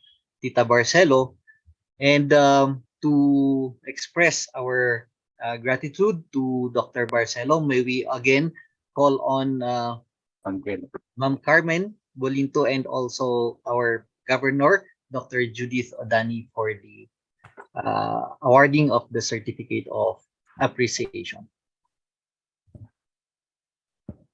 Okay, thank you, Sir Panagan. Again, my task is to read the Certificate of Appreciation. Philippine Nurses Association Cordillera Administrative Region. Certificate of Appreciation is awarded to Dr. Teresita I. Barcelo in grateful appreciation of her invaluable contribution as plenary speaker during the PNA CAR Regional Convention 2022 with the theme PNA at 100 and Beyond, inspired by a caring legacy transformed to lead, held on December 27, 2022. Given this 27th day of December 2022 through Zoom virtual platform, signed by me as chair of the Scientific Committee and HOD of Baguio City Chapter, and Dr. Judith Odani G. Maguilang, the governor of PNA CAR, and the overall chair of this PNA CAR Regional Convention 2022. Thank you very much again. And back to you, Mr. Panagan Jr. and Miss Maribel Dicang. Thank you very much, Ma'am Carmen. Moving on, during the deliberation of the PNA CAR Council as to whom we'll discuss on how the PNA CAR can generate innovative solutions for human and planetary health in nursing practice, education, and research, our next speaker was unanimously agreed upon. Her achievements in the field of research and public health, and also in the leadership and management, are unsurmountable. It may take another lifetime until we shall have another like her. She has received several national and international awards, and which there are very, we will take time if we are going to mention them all. It is no doubt that it is one, or she is one of the few scientists, 3 of the University of the Philippines colleagues. It is always my pleasure and honor to present to you one of the most humble, hardworking, and caring leader in the nursing profession, Dr. Erlinda Castor Palaganas. Ma'am. Okay. Magandang umaga po sa inyong lahat. Naimbag nga bigat tayo amin. Sa ganti lunchtime, agsapa pa imot lang. Still morning, so good morning everyone. Thank you very much din Panagan for that very heartwarming introduction. We have a lot of nurse leaders in our midst, and I am proud of them, and I'm sure that a lot of us will be, doing our share to make this world a better place, no? Planetary health talaga yung ating focus. So President Melvin Miranda, past President Tita Barcelo, Governor Judith Maguilang, past President, and now the scientific chair, no, committee chair of this convention, Ma'am Carmen Bolinto, very hardworking indeed. Also various nurse leaders, officers, local chapter officers, the PNA Regional Council members, no, composed of the chapter presidents and colleagues from all over the world na lang, all over the universe na nandito ngayon. Magandang umaga muli sa inyong lahat. It's an honor and pleasure to be with you this morning to share whatever perspectives I have on planetary health. So, unang naipakita yung ating, I hope this is the right, yeah. So, let me just take off the, ano dito, no? Okay. Sorry for that. Floating. Okay.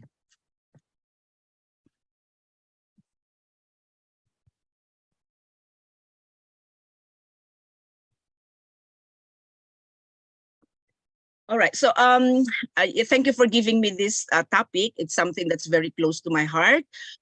It's been a topic that okay, let me see. Why is it this not? Ayan. But before I start, let me just start with this declaration of conflict of interest. So wala po tayong i-declare na conflict of interest dito. Now, in the process of my discussion, I'll be mentioning a lot of national, regional, and local perspective. I hope I will not be offending anyone or when mentioning some situations, because that is not my intention. It's not my intention to hurt, to blame, or downgrade anyone. No proprietary benefits from this presentation. This is purely for sharing, learning purposes, and of course for, I would say, igniting some ideas and maybe actions that we can work on as a chapter, as a regional council, and maybe as and of course as national. I know the national is doing something about this as well, and that whatever images you see here are from my personal files, from my field work, and some are from Google. Another disclosure is that I would like to mention that on March 17, 2022, I was invited to be a panel member during the International Nursing Interest Group of Registered Nurses Association of Ontario. So this was a group of nurses in Ontario, and they wanted me to talk about nursing leaderships at the intersection of climate change and health, and how we can influence policy and systems change, which I delivered during the what we call this, the COP 2022 on 2021 during in Glasgow, UK, virtually. No, this was held on November 11, 2021. So this was co-hosted by the International Council of Nurses and the Association of Nursing, the Alliance of Nurses for Healthy Environment. And it was indeed a pleasure to be talking with nurse leaders and nursing associations all over the universe. So what I have presented there, I tried to enhance it for today's presentation so that we can localize or contextualize this particular concern. And so that's exactly why I am here. I am here to share my perspectives, and as I've said earlier, to see some action points on where we can go and do our share to save the planet. All right, so of course, climate change is not something new. Naririnig na natin yan halos araw-araw, yung ginaw ngayon dito sa Baguio, yung umuulan, bumabagyo. No? Imagine, may maraming mga pamilya na hindi nagpasko sa kanilang mga tahanan at nagpasko sa mga evacuation centers dahil bumabagyo, binabaha. No? Na mga pangyayaring hindi naman nangyayari noong nung mga nakaraan. So palagi ang sinasabi ay kasi climate change na yan. Actually ngayong umaga, it's already 11 o'clock or past 11. As I am seated in front of you, ako ay balot na balot. Ang aking mga paa ay nakamedyas, balot lang, at meron akong kumot dahil napakalamig. No? So parang inaasahan naman yan, sabihin nyo, inaasahan naman yan sa Baguio pagdating ng November, December, January, and March. Talagang malamig dyan. Pero kung minsan, kakaiba. No, kakaiba yung lamig, kakaiba yung panahon, umuulan, Disyembre umuulan, nagiyelo doon sa mountain trail, nasisira yung mga vegetables dahil because of the frost, no?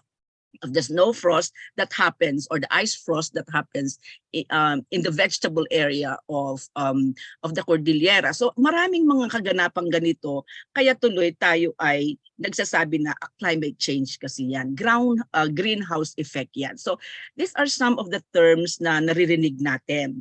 Kaya kaya naman ay encourage ko kayo, or even during the COP26 na nangyari na, this is the gathering of environmentalists, international organizations, professional organizations concerned about the environment. They came together last kailan ba ito? Nung March of this year para pag-usapan natin together for our planet. So maganda nga kung andito pa si Sir Melvin, ito siguro rin yung isa kong hamon sa 2023 na magkaroon din tayo ng isang siguro what do you call this, pagtitipon-tipon para pag-usapan din kung ano ang mas magawa ng mga nurses tungkol sa climate change. In fact, noong 2020, nung nagkaroon tayo ng joint conference with the Philippine Nurses Association of America, isa ito sa dinagdaan natin. Nagkaroon tayo ng isang parang unity that nurses and the Philippine Nurses Association will come up with activities in line with climate change as our way of saving our planet. So the United Nations say that ang climate change ngayon ay ang isa sa pinakamalaki. One change is the single biggest health threat facing humanity. And what is disturbing there is it's us. It's the people. The humanity is the one that's creating this creating the problem itself.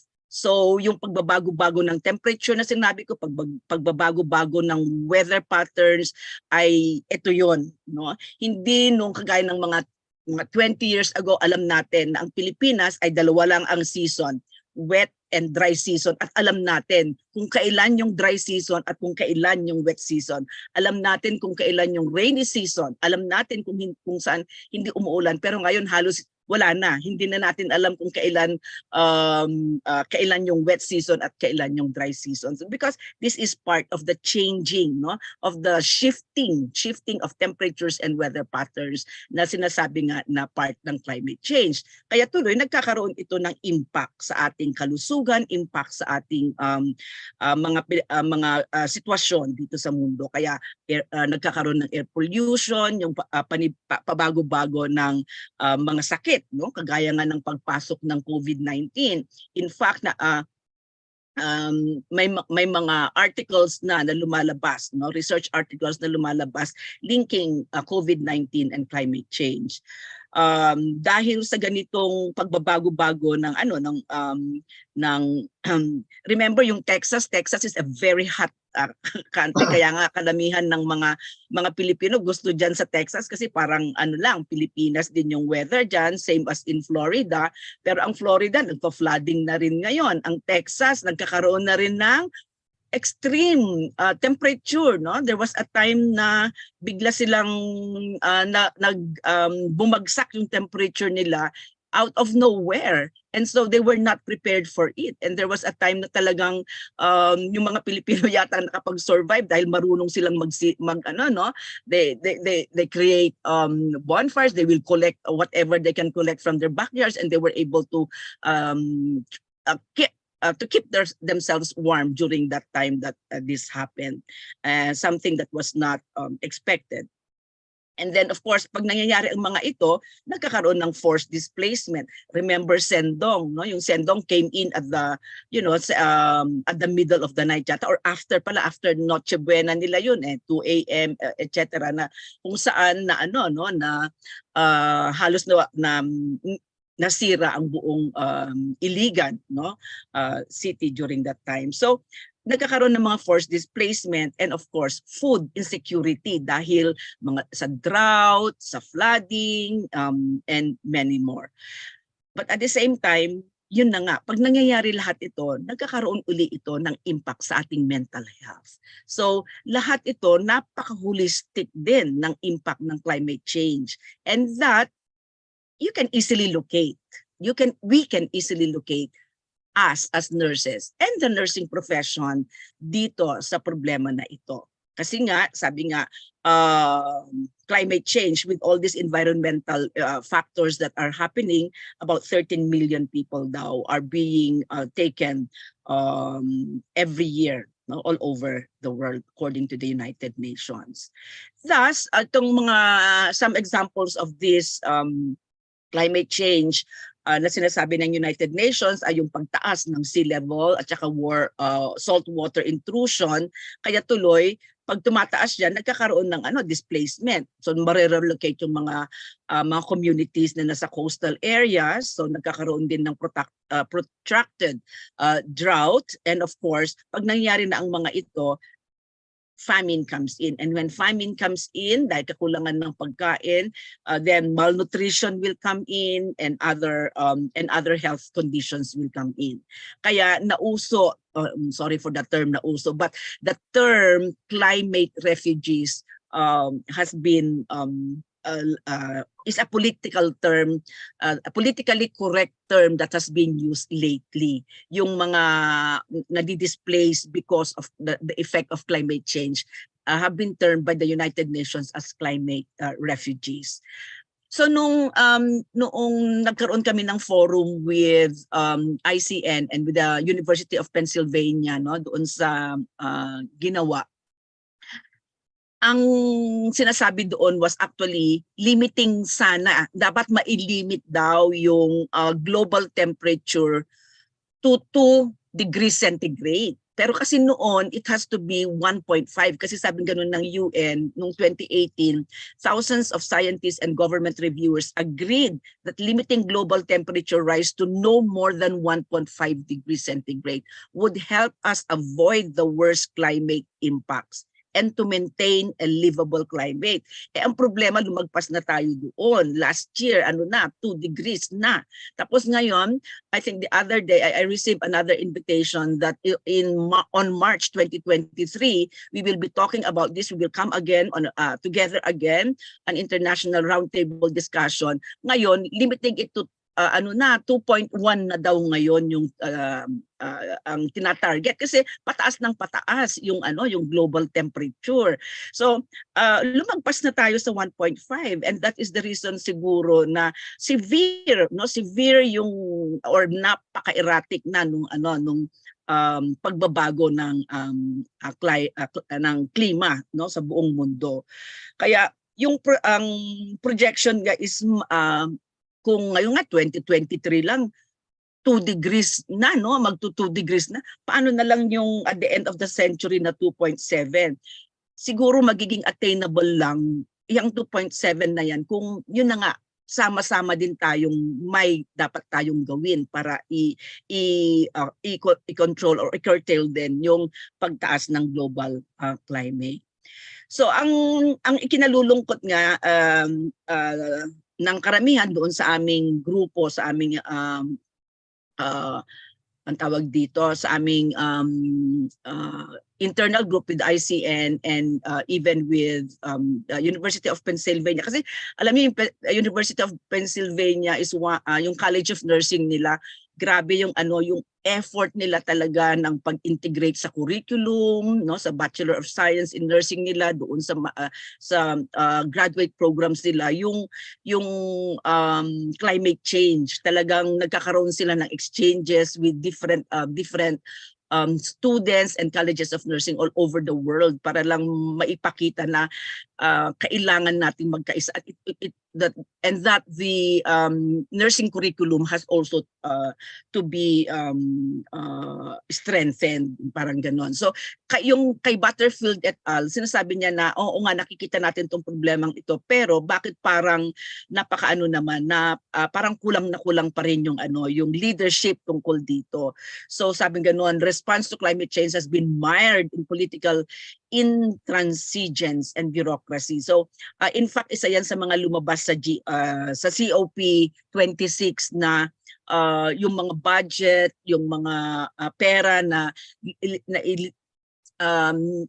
binubuhos doon sa climate change ay hindi nagagamit sa tamang paraan, parang gano'n. So kailangan tignan din ito, no? So at sinasabi rin ni Butterfield et al. Na kailangan ng leadership. We need leadership and sustained commitment to hindi yung pasulpot-sulpot na okay, ito ang climate change, itong buwan na ito ay for climate change. Kung hindi, dapat sustained ito.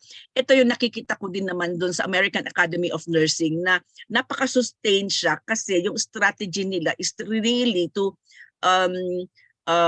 nandoon sa organization, pero yung strategy nila is to appoint or meron talagang special committee on climate change, at sila yung tumitingin at pinag-usapan nila kung ano yung gagawin ng organization at that level throughout the year, parang gano'n. So isa ito sa mga nakita ko doon sa exposure ko sa nakaraang pag-attend ko ng convention ng American Academy of Nursing, na ganun na yung kanilang ganun yung kanilang strategy. So again, kung nandito si Sir Melvin, maganda ring tingnan yon, no, na siguro yung committees natin, I don't know under what department, baka mas doon tayo maglagay din ng mga various committees na tumutugon sa various concerns ng mga nurses, para hindi nakatutok lang ba sa isang tao o isang committee. Kung hindi, may subcommittees ka at meron ka talagang group of 3 to 5 na talagang tumututok doon sa issue at siya ang nagli-lead at nagkakascade doon sa mga sa membership, parang ganyan. So yun din yung isang magandang tignan.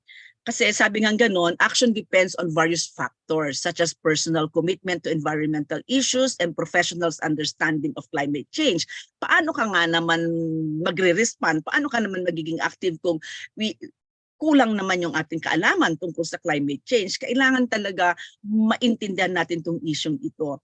Actually, I started understanding all these issues by going to YouTube, Google ko yung climate change, at kahit yung napaka-elementary na video pinapanood ko para lang kasi very visual yung mga yung mga ginagawa ng UN, ginagawa ng WHO, ginagawa ng various organizations, non-government organizations, private organizations tungkol sa climate change.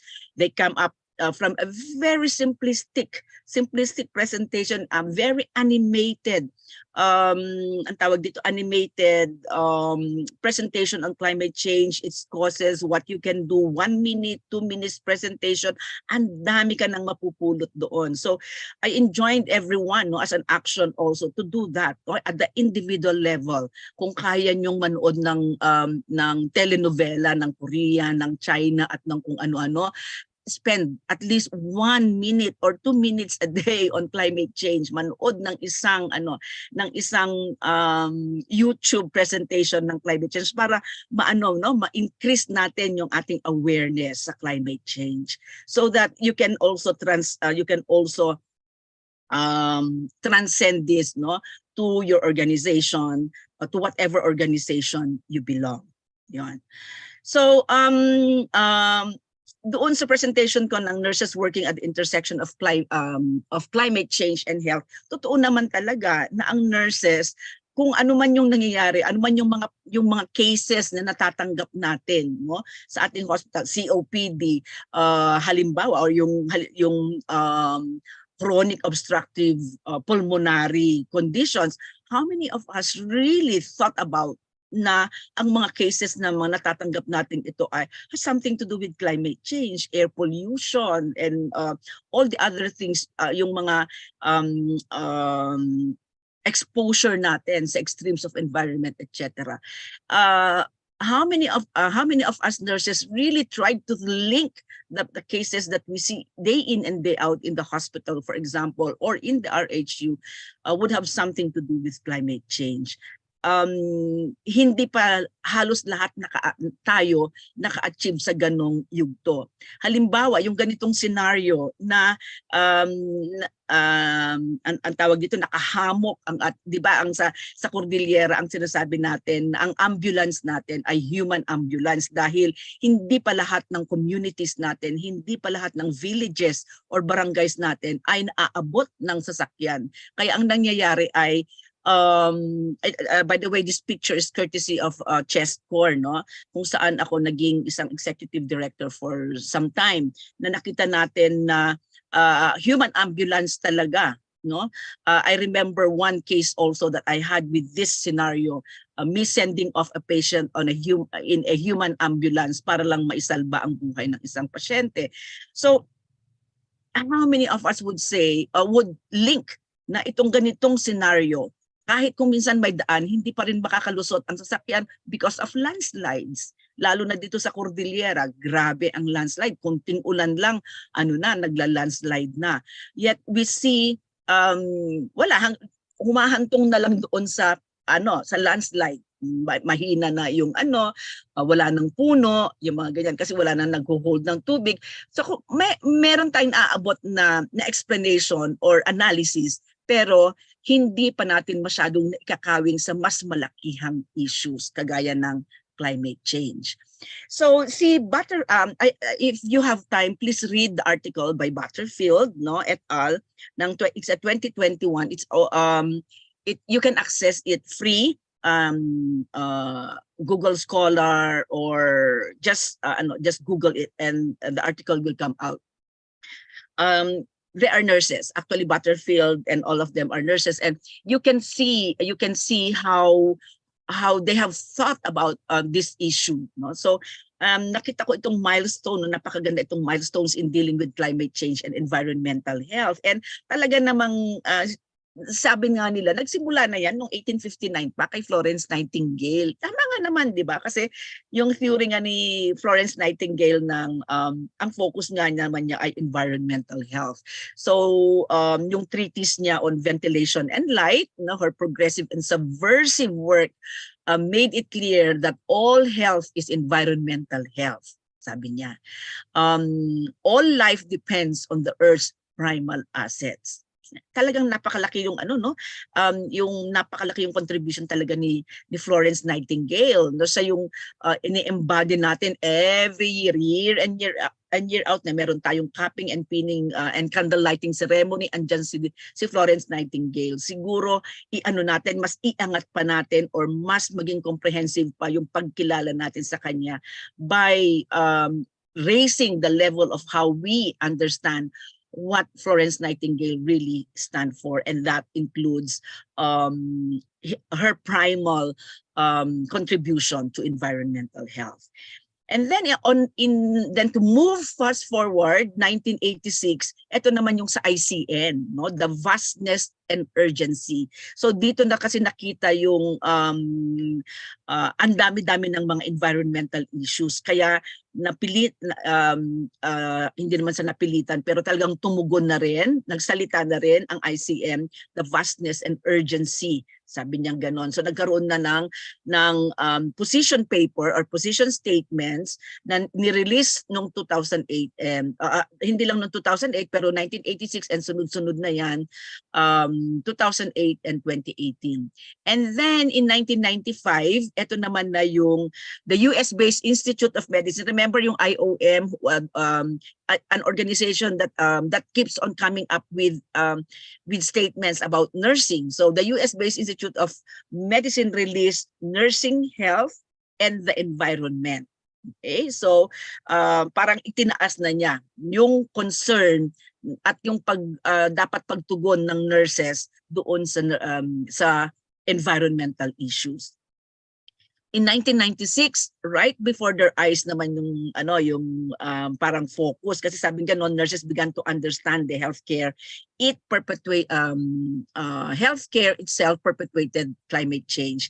Like yung mga dinidiscard natin ng mga tubings, etc. ay hindi natin masyadong we did not really care much about how we dispose them or kung paano yung mga waste segregation or yung tamang pamamaraan. Kaya dito, lumabas na yung mga yung healthcare without harm, kung saan nagkaroon na ng mas masinsinang pag-uusap tungkol dito.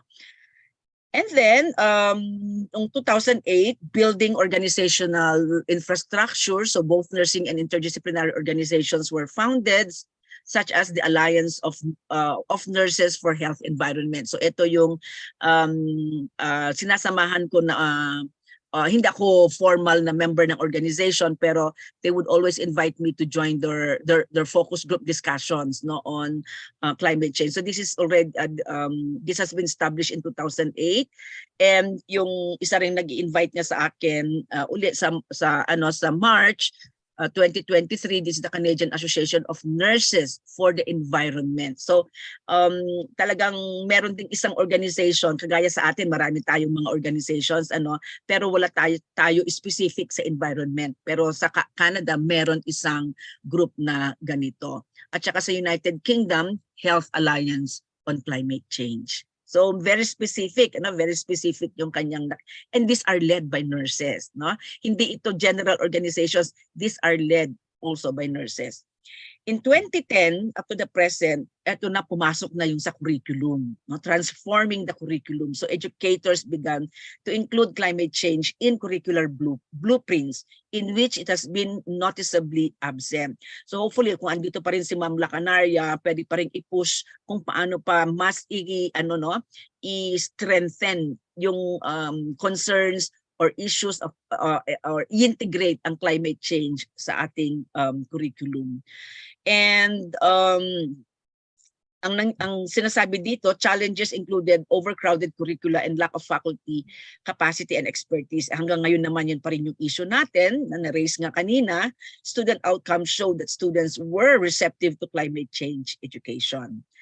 And in fact, yung 2014 up to the present, it continues to be at the drawing board. It continues to be on the table being discussed. In fact, sa PNA CAR, naudlot lang dahil sa hindi magandang panahon, hindi of course because of the pandemic as well, naging yung pagsurge ng COVID-19 sa city and in the region ay napaka-unpredictable actually. But if kung babalikan yung strat plan under Governor Magwilang, isa ito sa mga concerns. In fact, there is an activity nga sana na aakyat sa isang parang magha-hike halimbawa sa Mount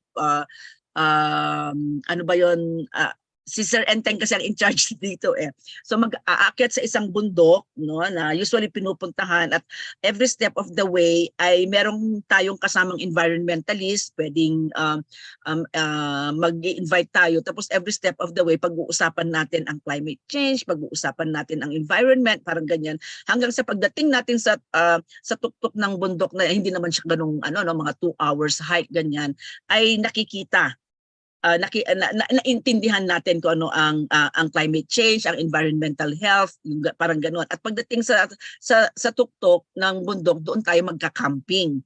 So yun yung plano ng PNA CAR na malamang isasagawa namin ngayong 2023. At pagdating doon sa gabi, pwedeng mag-camping, small group discussions on what we can do, and more understanding really of what climate change is. So that is one of the activities, one of the sana na magawa para in a little way nakaka-contribute na naman tayo talaga sa national development. So marami ng mga initiatives, makikita nyo dito sa listahan na ito ay napakarami ng mga initiatives from the US, from the UK, from Canada, and from other parts of the world. Siguro dito sa atin, led by nurse and led by a doctor kasi yung sa atin, although we are involved. President Melvin will attest to this because I recommended the PNA to be included, and this is the one that is by Dr. Ginto, so siya yung in charge sa planetary health under the St. Luke's naman ito. So siguro baka mas kailangan paigtihin natin yung ating relationship with existing organizations until we can form a subcommittee under the PNA National to look on this urgent issue. And for the information of everyone, as early as 2010, meron na tayong policy on the National Policy on Climate Change Adaptation for the Health Sector, na baka nga hindi natin masyadong pinag-uusapan ito, hindi natin masyadong kilala ito, pero nandyan na yan. So baka kailangan panghawakan natin ito sa ating mga gawain bilang mga nurses. Yan.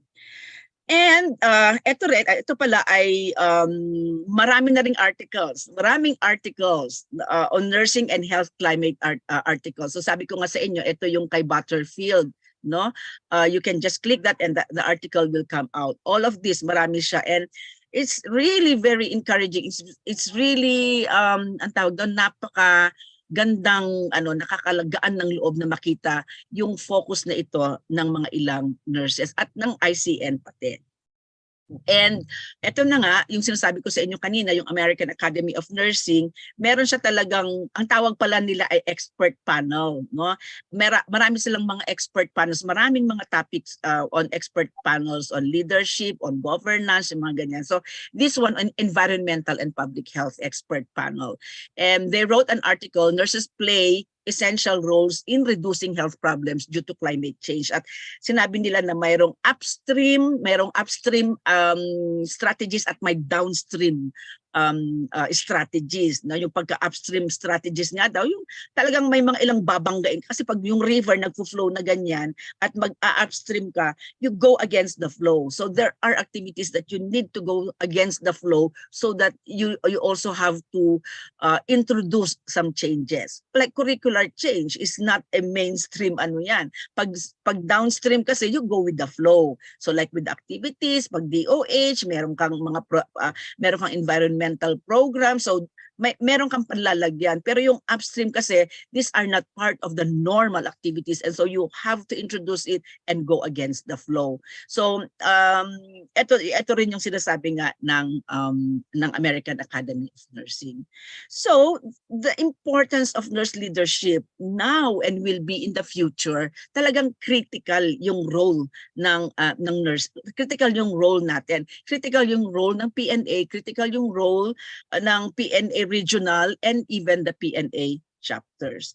Kasi the WHO itself has already elevated the climate change issue as a critical health issue.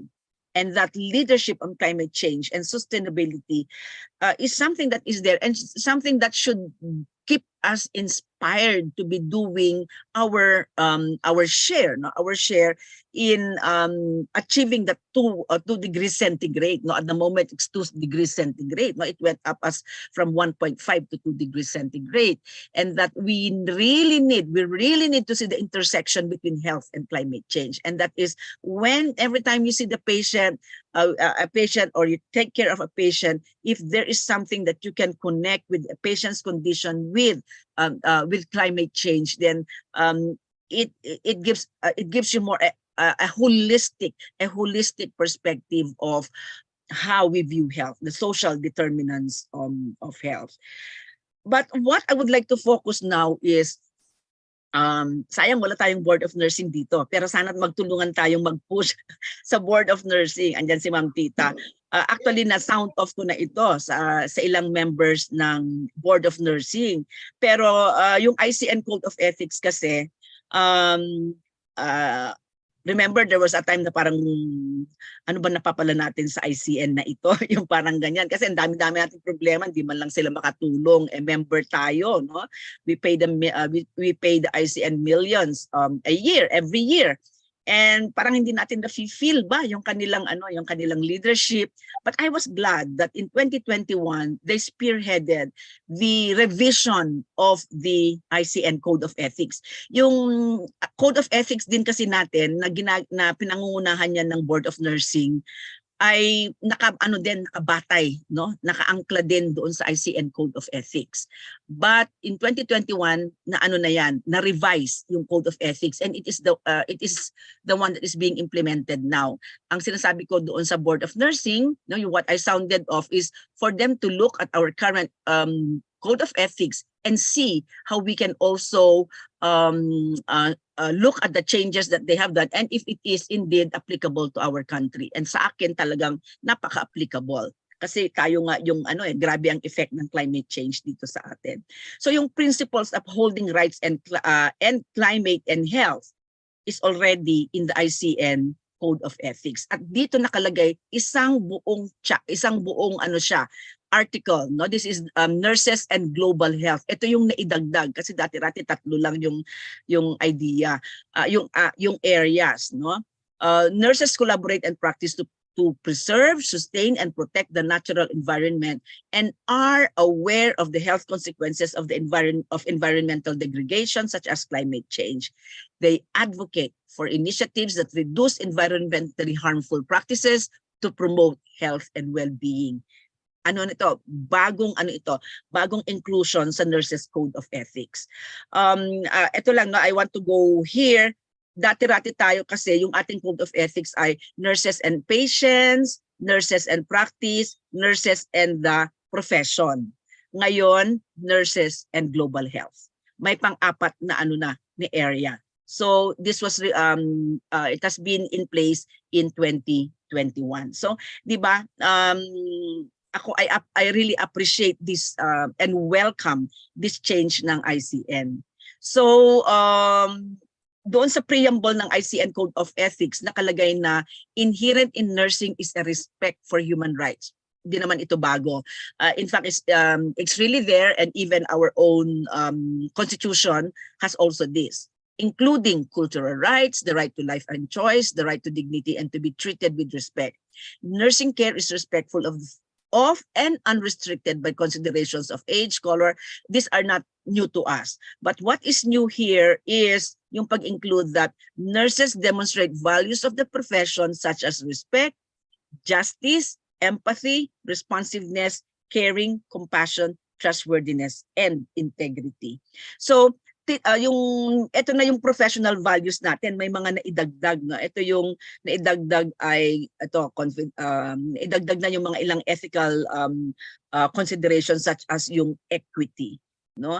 And the ADPCN and the Board of Nursing and the PNA has always been harping on what equity in health is all about in all its conferences and a lot of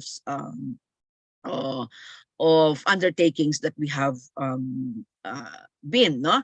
So the ICM now calls for all nurses to advocate for environmental health policy and climate change mitigation. So kung naglalabi tayo tungkol sa salary, meron din naglalabi tungkol sa environmental healthcare issues. And syempre makiki-join tayo doon sa mga grupo na nag-a-advocate nga tungkol dito. And here in Baguio City and in the Cordilleras, that is what I am doing. I try to link with government or non-government organizations, pero mas primary pa ako sa non-government organizations doon sa kanilang advocacies doon sa environmental health. So let's medyo himayin lang natin yung yung bagong section ng ethics ng Code of Ethics ng ICM. Okay, so ito naman yung sinasabi niya sa fourth, nurses value healthcare as human right, affirming the right to universal access to healthcare. Okay, that's alam din natin yan. Ang bagong naidagdag dito sa nurses and global health na ang particular sa environment ay ito. Sorry, I need to look into this. Ano ito? Yung nurses lead to contribute to sound health policy development. Nurses contribute to population health and work towards. Wala ito noon, no? But you look, nakalagay na ito yung SDGs. In fact, isa rin siguro sa isang tinitingnan ng mga nurses, yung at lalong-lalo na yung mga colleges of nursing, ay kung paano na or lahat tayo, paano na ikakawin yung ating ginagawa, yung ating researches, no? In fact, the PCHRD came up with a national convention or training together with International Council for Public Health na kailangan daw yung researches ng mga faculty at any researcher for that matter ay kailangan niyang maikawing sa Sustainable Development Goals. Kung nagre-research ka, kung meron kang ginagawa at hindi mo maikawing sa SDGs, then there is something wrong with what you are doing. Kasi nga daw, you are not contributing because the Sustainable Development Goals are meant to are areas that need to be done, no, so that the problems of the universe can be addressed. So kung lahat ng ginagawa mo ay hindi mo mailugar doon sa ilan ba yun, 17 Sustainable Development Goals, then you have to rethink of what you are doing. Okay? So nurses recognize the significance of the social determinants of health. They contribute and advocate for policies and programs that address them. And so nurses, 4.6, nurses collaborate and practice to preserve, sustain, and protect the natural environment and are aware of the health consequences of environmental degradation, such as climate change. They advocate for initiatives that reduce environmentally harmful practices to promote health and healing. So it moves on to say that nurses collaborate with other health and social care professions and the public to uphold principles of justice by promoting responsibility and human rights, equity, etc. Fairness. Nurses collaborate, so things that we do. So ano na as I've said, I really respect and appreciate this code of ethics kasi very specific at talagang natumbok niyan din kung ano talaga yung role natin sa climate change. And this is what I would if you get hold, you can download the the ICN, the revised ICN code of ethics. And what is beautiful here is that they already gave the ICN gave some ideas on how we can contribute as nurses, nurse leaders, and nurse managers. Linagay na niya kung ano yung mga possible so that we can contribute to national development, we can contribute to these concerns. Meron na siyang very specific na activities like for educators and researchers, ano dapat yung mga areas na titignan natin, So sa educators, ensure that curricula include human rights, SDGs, universal access to care, environmental justice, etc. Doon naman meron pa is to seek opportunities to evaluate the short and long-term ethical consequences of the use of diverse technologies. Sa researchers din naman ito, Teach about the facts and consequences of climate change on health and the many opportunities to support climate change health policy and institutional levels. And then ito naman para sa atin, for PNA national, for PNA regional, and PNA chapters, ito daw yung pwede nating gamitin, para ito yung mga pwede nating gawin para makapag-contribute tayo sa global health. Like collaborate with nursing regulatory bodies, such as your PRC, BON, voluntary organizations, para daw to develop position statements and guidelines that support human rights, environmental justice, and international peace. Contribute to legislations and policies on ethical use of technology and scientific advances adapted to the health and social norms and context of the country. And participate in the development and legislation to reduce the impact of hospitals and the healthcare industry on the environment. So sa lahat ng larangan, meron tayong pwedeng pagpapasukan. So all of this, maybe I hope we can find time to really to really study this and how we can contribute. So isang hamon ito sa PNA CAR na sana maipatupad na natin yung gusto nating gawin tungkol sa environment, no? Environmental health, climate change, and soon dahil ang aming governor, ang siya ring president ng ADPCN, baka isa rin itong titignan namin sa pinangungunahan ni Governor Judith, so how else we can spearhead or how else we can move into this dimension. So yun ang isang magandang makita ng PNA CAR at ng iba pang organisasyon kung paano tayo mas makatutok dito sa concern na ito. And of course, nakita na rin natin na yung pandemic nga, no, the ongoing and past pandemic, no, hindi natin alam kung nasa pandemic scale pa rin, pero sinasabi na mukhang wala naman nasa pandemic scale, parang endemic scale na siya. Pero yun na nga, ang sabi nga ni Butterfield, the pandemic has created a healthier, fairer, and greener world nga daw dahil not has created. Parang yung pagkaroon ng pandemya ay nagbigay ng oportunidad. No? It really gave an opportunity to validate that we need a healthier, fairer, and greener world. Kasi nakita natin kung gaano ka yung effect ng inequity, no, doon sa because of the pandemic, no, kung paano yung mas mahihirap na bansa mas naghirap dahil sa pandemya, kung paano yung mayayaman na bansa mas nakapag-access sa vaccines, nakapag-access sa mga resources compared to lower countries. So parang kung baga yun nangyari, pinakita kung how inequitable the effects of inequity in health has done to dati-rati ano lang, no, individual level lang or community level lang, hindi ngayon talagang makita mo country level, international level na yung nakikita nating inequities.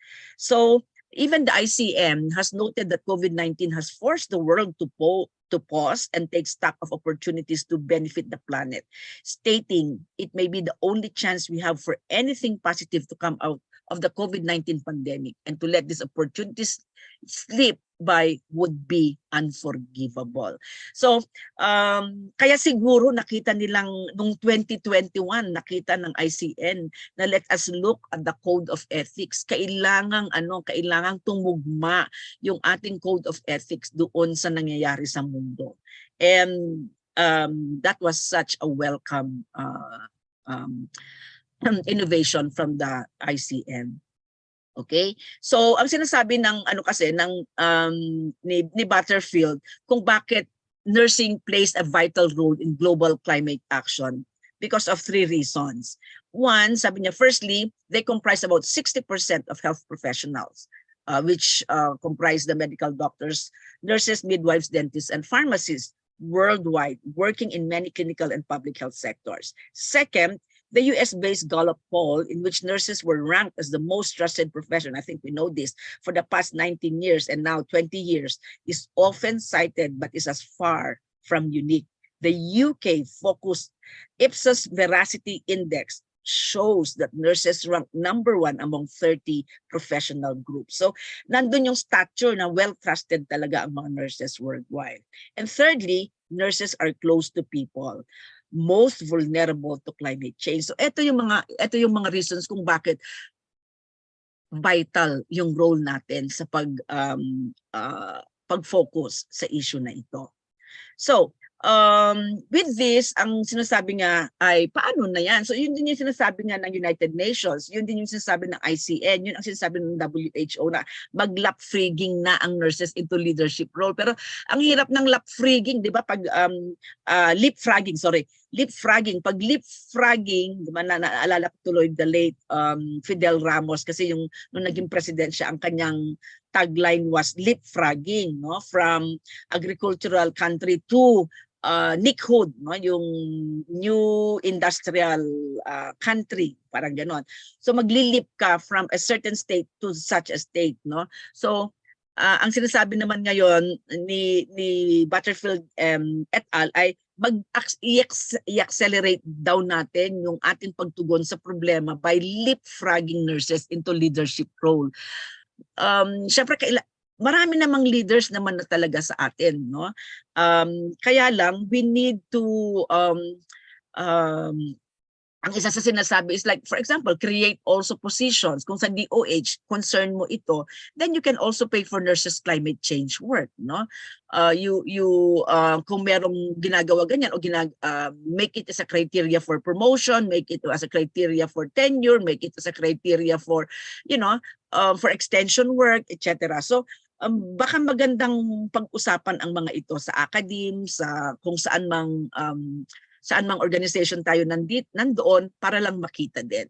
So it needs a lot of talking. So maybe isa sa mga gagawin din ng national organizations, regional and chapters are to come together and talk about this concern. You invite local leaders from DNR, from yung mga ilang organizations dyan involved, no, sa climate change, and discuss the issue and see how we can contribute to this concern. We need also to give nurses and the nursing students the skills they need to create the future, and this is where the tinatawag nga natin na pag-integrate ng mga activities kagaya nga yung plinano ng PNA CAR na hindi pa nagagawa, isa yan sa mga opportunities. And you make learning fun at the same time, what do you call this, educational. I remember when I was doing my research in various communities in the Cordillera, when we needed to hike several hours, I had an environmentalist, talagang true to heart ang pagiging environmentalist niya. Talagang titignan niya pag nag-stop kami for snacks or for magkwentuhan lang at nagkumain ng candy. Talagang lahat ng mga basura namin hindi pwedeng itapon mo lang diyan. Anyway, if you are in the forest, you can just throw it away. Yung parang ganyan, no? Talagang ipapapulot niya yan sa iyo, ipapalagay niya sa bulsa mo, dadalhin mo yan at pagdating natin sa community, properly dispose natin yan. Yung mga ganon, no? Very simple, but that has effect on the environment. So provide learning opportunities for our students, no?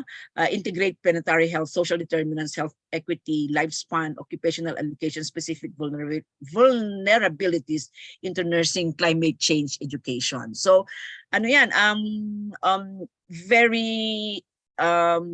very comprehensive, no? Pero importante kasi dito is may coalition ba? May coalition, kung hindi coalition, meron kang alliance, no? Or kahit na hindi alliance, kasi pag alliance daw, kailangan nagkakaisa kayo eh. Ang coalition kasi is you believe in climate change, iba-iba man yung framework nyo, but the common unifying framework is you need to do something about climate change. So yun yung isa sa mga pwede nating gawin. Ito, siyempre, rekindle activism, advocacy, and relentless truth-telling. No? So, in a little while, I'll tell you a short storytelling na naging experience ko dito sa Cordillera. No? So, ang importante daw dito is amplify, palakasin yung boses ng mga nurses, no, to reach health professionals, patients, families, and communities. So even in our health teachings, climate change becomes a topic. Climate change becomes a strategy para yung mga pasyente din natin naiintindihan nila na may kinalaman din ang climate change sa kanilang mga kalagayan.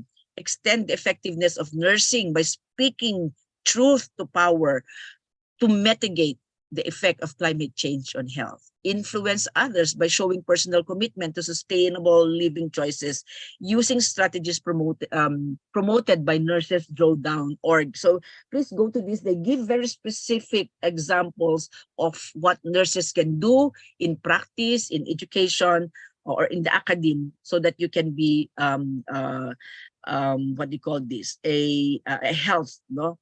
A social climate or global health activist nurse. Bolster organization to develop national action plans for mitigation, adaptation, and resilience strategies. Alam niyo yung isang nakita ko na very effective na pamamaraan ay yung pagkatapos ng Typhoon Haiyan, pagkatapos ni Sendong, pagkatapos niya, yung mga opportunities na yon, kung saan sana naririnig din yung yung boses natin, statements about why it happened, kung na may kinalaman doon sa pagsira natin ng kalikasan, tapos ikinakawing palagi sa health, ikinakawing palagi doon sa kalusugan. Yun ang mga ilang missed opportunities na hindi natin nagagawa. And of course, we need also to advocate increases in funding and support for nursing research to build resilience for climate change strategies that improve health. Seek to communicate with national leadership to end subsidies or other support to monoculture system that harm biodiversity. Ito rin, no, kung minsan hindi natin tinitingnan yung mga effect ng biodiversity. Halimbawa, kung ano yung mga tinatanim natin, no? Kagaya ng pagtatanim ng mga halaman are the plants that we grow, something that also has an effect in the environment. Kasi like, hindi naman lahat ng tinatanim natin ng mga halaman ay helpful sa environment. Some of them ang tawag dito, sinisira din yung ecology. So isa yan sa tinitingnan namin ngayon sa UP Baguio. Ano pa yung mga tinatanim natin dyan sa UP Baguio? And we found out that some of the plants that we have been planting destroys the ecology of UP Baguio. Yung parang ganun. Kaya kailangan yung indigenous plants dapat ang tinatanim, yung mga ganun, no? So, yung pag-i-enforce din ng mga regulations on air and water quality standards that protect communities from harmful effects of climate change. And eto, ensure a global lens by extinguishing Western biases in the climate action agenda. Anong ibig sabihin nito? Na parang kasi yung Western biases parang ay kasi yung how will I say this? Yung parang yung parang ang palagi ang may boses sa climate action yung puti, no, yung mga white Americans, no, yung from first world countries. Kailangan na rin nating i-sustain, and I'm happy that there during the ICN and even during the ito yung COP21 ay na-invite ang mga nurses from may mga kasama ako na hindi from low income countries, no, or middle income countries.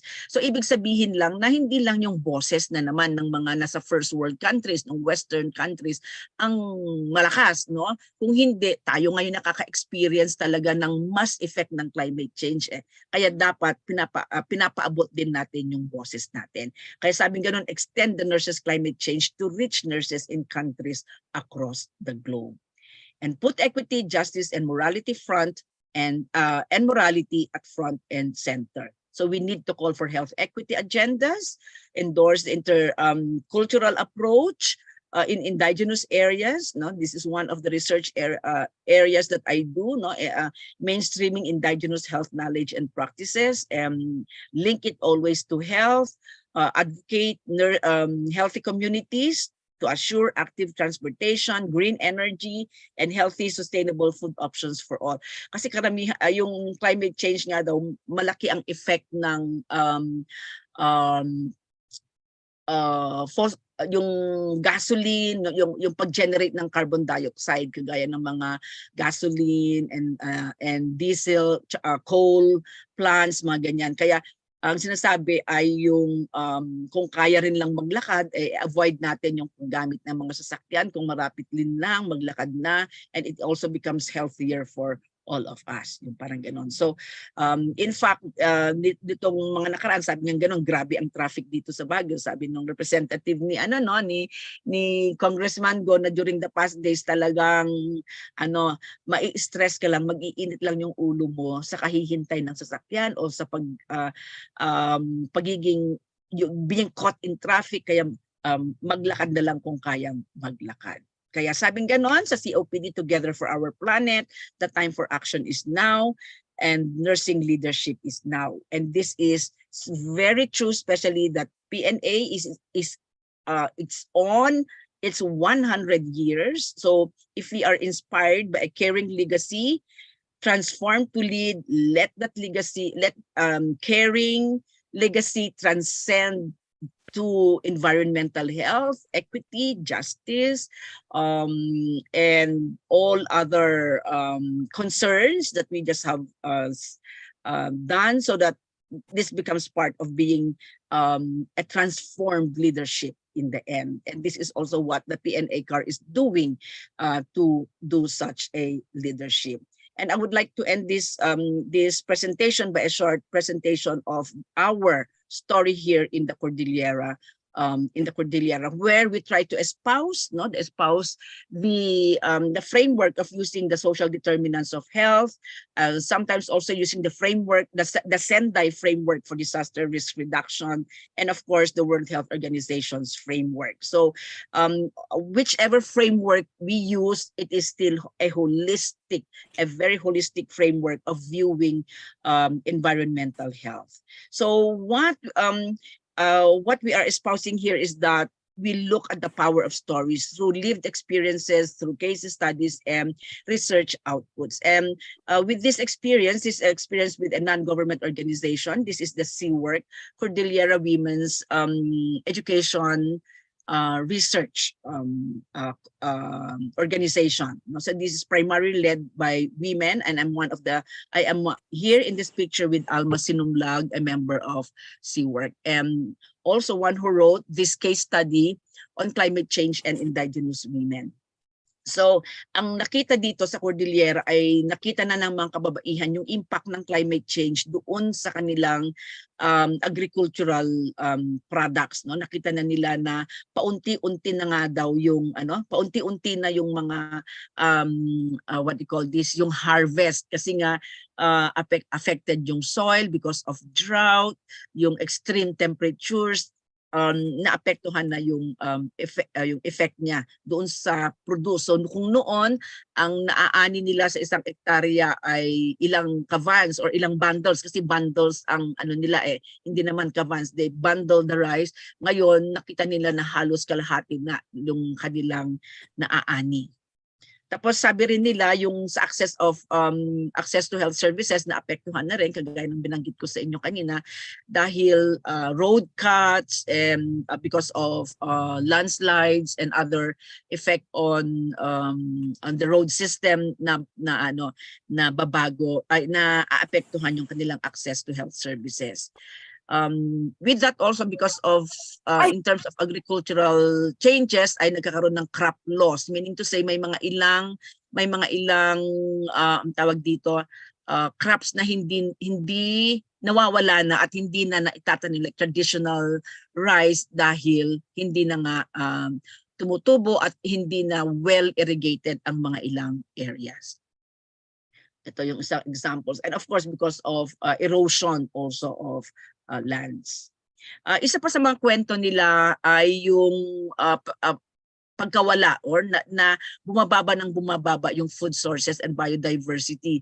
Kagaya nito, nakikita natin yung mga products ng ilog, dati-rati daw yung maraming mga igat, eels na malalaki, pero ngayon ay very limited na yung mga numbers, na ilan na lang yung mga nahuhuli nila because of the changes doon sa river, lumiliit or yun na nga, nagda-dry up yung river. Ito yung mga ilang products nila, cacao and what do you call this? Hindi ko na matandaan kung anong binanggit nilang ito, na ilang products nila na paunti-unti nang nawawala. So it also affects the health of the people in the Cordilleras. And of course, one of the very palpable effect ng climate change or impact ng climate change ay yung pag-reduce ng water level, especially during the summer, no? Kaya yun, nawawalan siya ng nababago yung biodiversity din. And with that, during the rainy season, yung pag-swell naman ng river, no? Yung pag-swell naman ng river, actually this is a nurse, no? These are two nurses, NDP nurses trying to cross this hanging bridge to deliver services. Dati-dati, kung ano, you can just easily cross the river. Pero ngayon, hindi na, kasi nga masyadong pag umulan upstream ay talagang mag-swell yung river naman. So isa rin yan sa mga effects ng climate change. Tapos sabi rin naman kababaihan, no, there are more pests and diseases now, no, kaya nga there's a loss of the biodiversity and crops kasi maraming nai-introduce din ng mga sakit, no, doon sa mga halaman nila. So this now affects the nutrition and the other health of the people. So poverty and hunger is seen or is felt in the Cordilleras. So what is important is for us to do some education and advocacy that does not only happen in the communities, but for higher issues such as mining issues that has effect on the environment. No? Kasi kung nagtatapon ka ng mining tailings, no, tailings ng pagmamine, yung mga byproducts, no, sa river, which some mining companies do, sira talaga ang river mo, sira talaga ang environment. So even fish kills happen when this is done because cyanide naman yung ginagamit sa sa pagkuha ng byproducts ng gold. So we need our voice, no? We use our voice within your professional community. So that this is what we have we need to do, no? So we have here voices, women from the communities. We need women from our organizations so that we respond to these environmental issues. Now, if you have time, I would want you to go and visit this YouTube. No, there is a new Hippocratic oath that has something to do with what we call this, global health, no? So planetary health ang focus niya. At ito ay pinalabas na sa ito ay mababasa mo rin sa Lancet. Lancet is the journal that publishes a lot of health issues, and it has the highest impact factor of all journals all over the world. Just 75 ang kanyang impact factor. So kung makapag-publish ka sa Lancet ay talagang napakagandang achievement niya. So we need leadership to raise the voices of to raise the voice of health in the national region, in the national. So this is a continuing challenge to President Melvin, so that it becomes one of the topics or one of the concerns that will have to be raised at the national. And also a concern now, a challenge to our governor, Judith Magwilang, that it be heard also in the regional. So to end, I would like to say that to highlight some of the points that we have been talking about, climate change has been associated with deleterious health effects, including communicable diseases, non-communicable diseases, and injuries. The changing climate has resulted in threats to the environment and subsequent health consequences, which, of course, that has disproportionately affect those who have least contributed to the greenhouse emissions, such as the pandemics, the United Nations SDGs need to be. We need to take action, urgent action, so that we need to combat climate change and its impacts, and that the nursing community's responsibility in addressing the effects of climate change as advocates, educators, researchers, and global citizens at the national, regional, and chapter level has to be addressed. Therefore, there are many opportunities for us to become actively involved in efforts aimed at mitigation, adaptation, and resilience efforts in climate change, including becoming involved in policy, advocacy, research, and practice opportunities. So, never let a good crisis go to waste. Sabi nga ni Winston Churchill, difficulties mastered are opportunities won.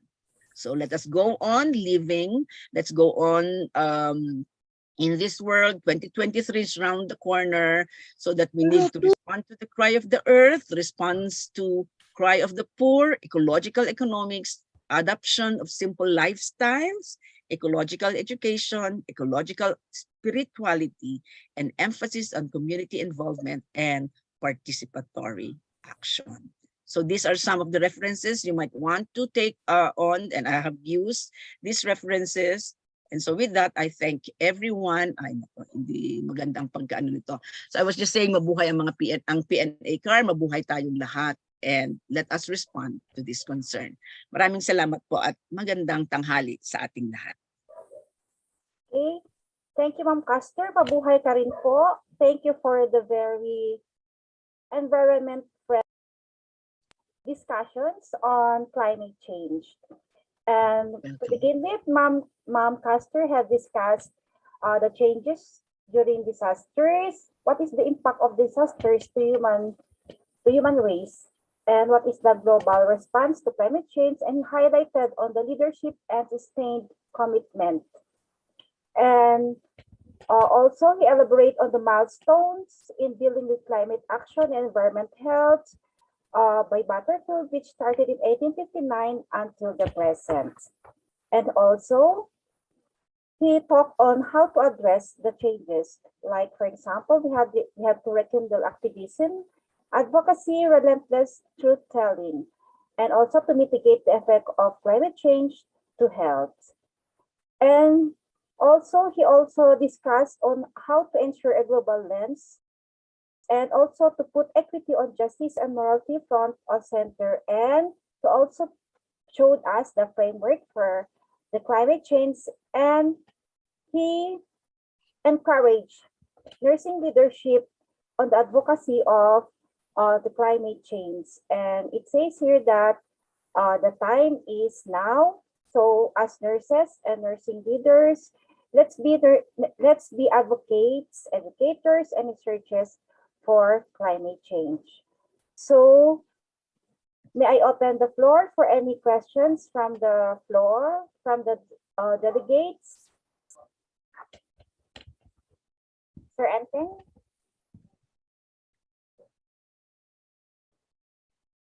Hello po, ma'am. Questions for with regards to the message of Dr. Erlinda Palaganas are now or may now be entertained.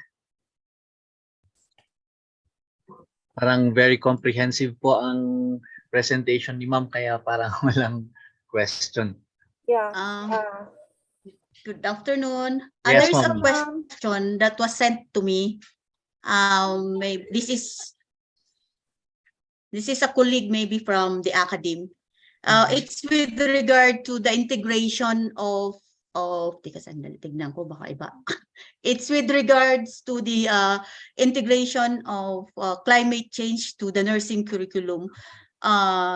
In the organization where you are part, ma'am, do they have move to really make this serious so that the Commission on Higher Education and other statutory and regulatory bodies that govern the offering of the Bachelor of Science in Nursing in particular would really integrate or make memo or memorandas for that matter to integrate the climate change to the present nursing curriculum of the CMO 15 series of 2017. Yeah. That's a very good that's a very good question, kasi kailangan talagang i-review. Kaya nga sabi kong ganon, noong nakita ko itong pagbabago ng Code of Ethics ng ICN, pinadala ko kaagad sa kanila, no, para makita kung kasi regulatory ito kung kailangan maganda rin yung role kasi ng BON para makascade nga sa atin. So but in fact meron din representation sa TP sa sa technical panel sa CHED. So baka nga isa ito sa mga ilang titignan ngayong 2023 kasi we need to we need to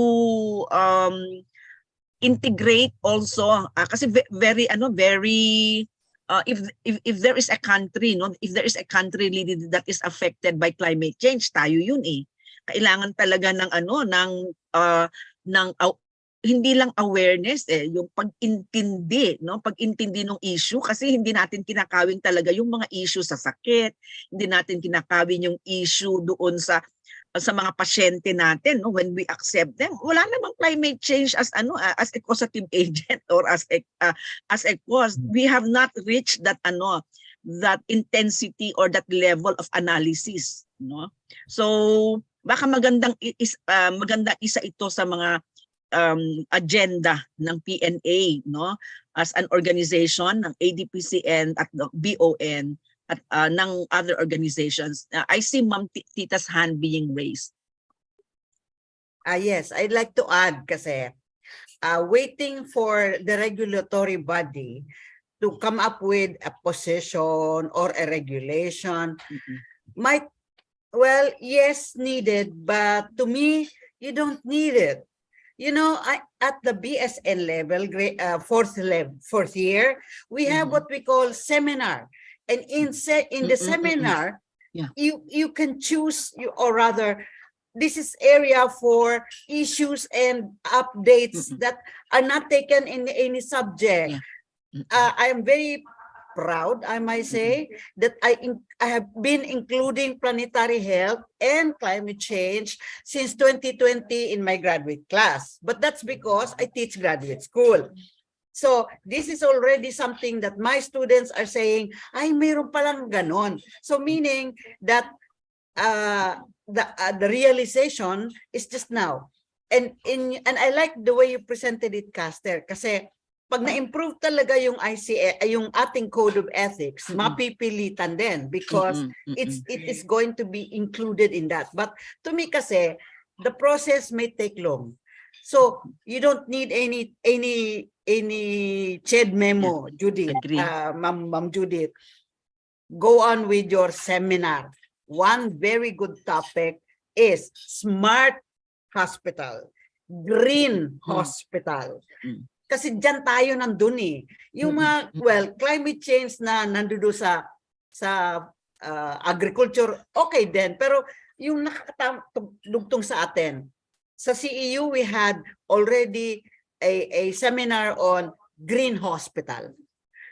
Yun eh. Isa yun doon sa smart hospital. Wala pa kami noon. Pero yung green hospital, since 2018 ata, meron na kaming pa-seminar ng ganon. Part of seminar in the fourth year. So, sa akin, yes, sabihan natin magkaroon ng rule, policy, mandatory, pero don't wait. That may take some time. Kasi regulatory yun eh. Marami pang proseso yun. Might take. Thank you. Sorry, Thank you, Ma'am Tita. Yeah, true. In fact, the Silliman University also invited me to talk about this. Undergrad undergrad students sa seminar din. Di ba may seminar topic din sila? Yes. Very very innovative din kung minsan yung mga estudyante mag-isip kung ano yung mga gusto nilang topic.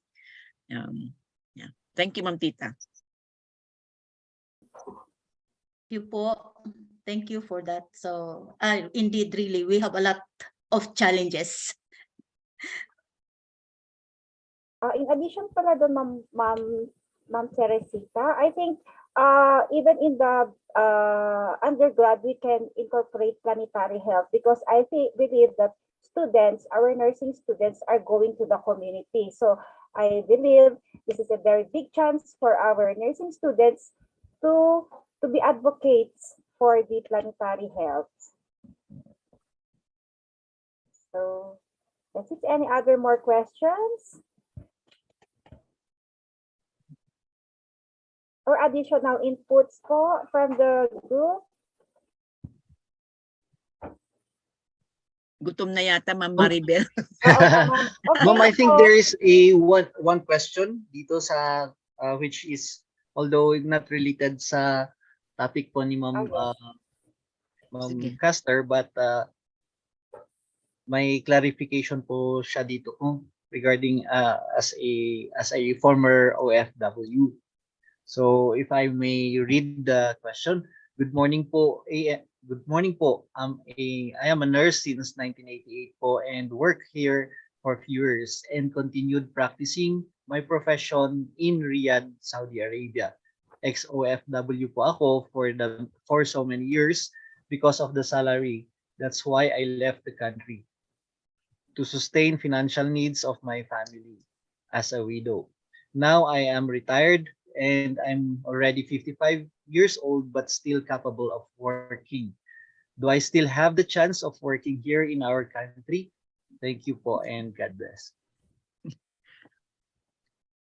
Anyone of our nursing leaders may address po yung concern po ni Ma'am Dina Furong.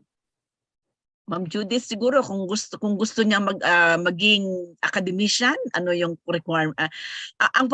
Hindi naman problema. Ang concern kasi sa mga ibang nag-work abroad ay talagang hindi na sila unlike lately nagiging trend na yung habang nag-work abroad because of nakaka-virtual na tayo ngayon, nagma-masters sila, yung iba nag-PhD. But for the longest time wala talagang hindi na talaga I don't know if what boat you are in. Kung yung boat na hindi na nag-upgrade in terms of education, or you are in the boat na nag-masters ka or nag-pursue ka ng grad school. Kasi in the Philippines now, if you want to join the academe, merong qualifications na dapat may Masters of Arts in Nursing or may masters ka, Master of Science, kasi we're going into that na, and then walang problema ang years of experience kasi ang dami mo, no? So, yun lang, yung educational attainment lang ang pwedeng nating tignan. So, kung meron yan, ay pwedeng-pwede ka. Pwede ka naman sa you don't need to have a master's to be in practice. In fact, you will qualify because I've just been to Riyadh and grabe naman na pala ang advances. Hindi na kagaya noon na parang left behind ang Saudi. Hindi, ngayon nangunguna na talaga ang ang skills and na meron yung mga nurses. So I'm sure you can be very productive as a nurse at siguro hindi lang nurse 1 ang ang magiging ang tawag dito rank or position, no? Maka-hire. Kaya lang yun ay kung tatanggapin mo yung sweldo kasi walang binatbat ang sweldo dito doon sa sweldong tinatanggap mo sa Saudi. Yung parang ganun. But if you will, that means to say you are not just working for the money now because I'm sure you have earned that already for the past years that you have been there. But maybe it's time for you to pay back naman sa ating bansa. Yung parang ganon. So I think there are opportunities for you. I don't think walang opportunity. Marami yung mga nanggaling sa Middle East, and then when they come here, they join academia or the workforce. Yun ang masasabi ko. Ewan ko lang kung ano masasabi ng iba.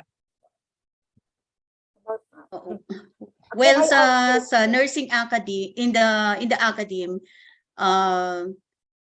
there is no age limit when it comes to age. But as Dr. Lacanare have said a while ago, we are bounded with the MORFE, the education law.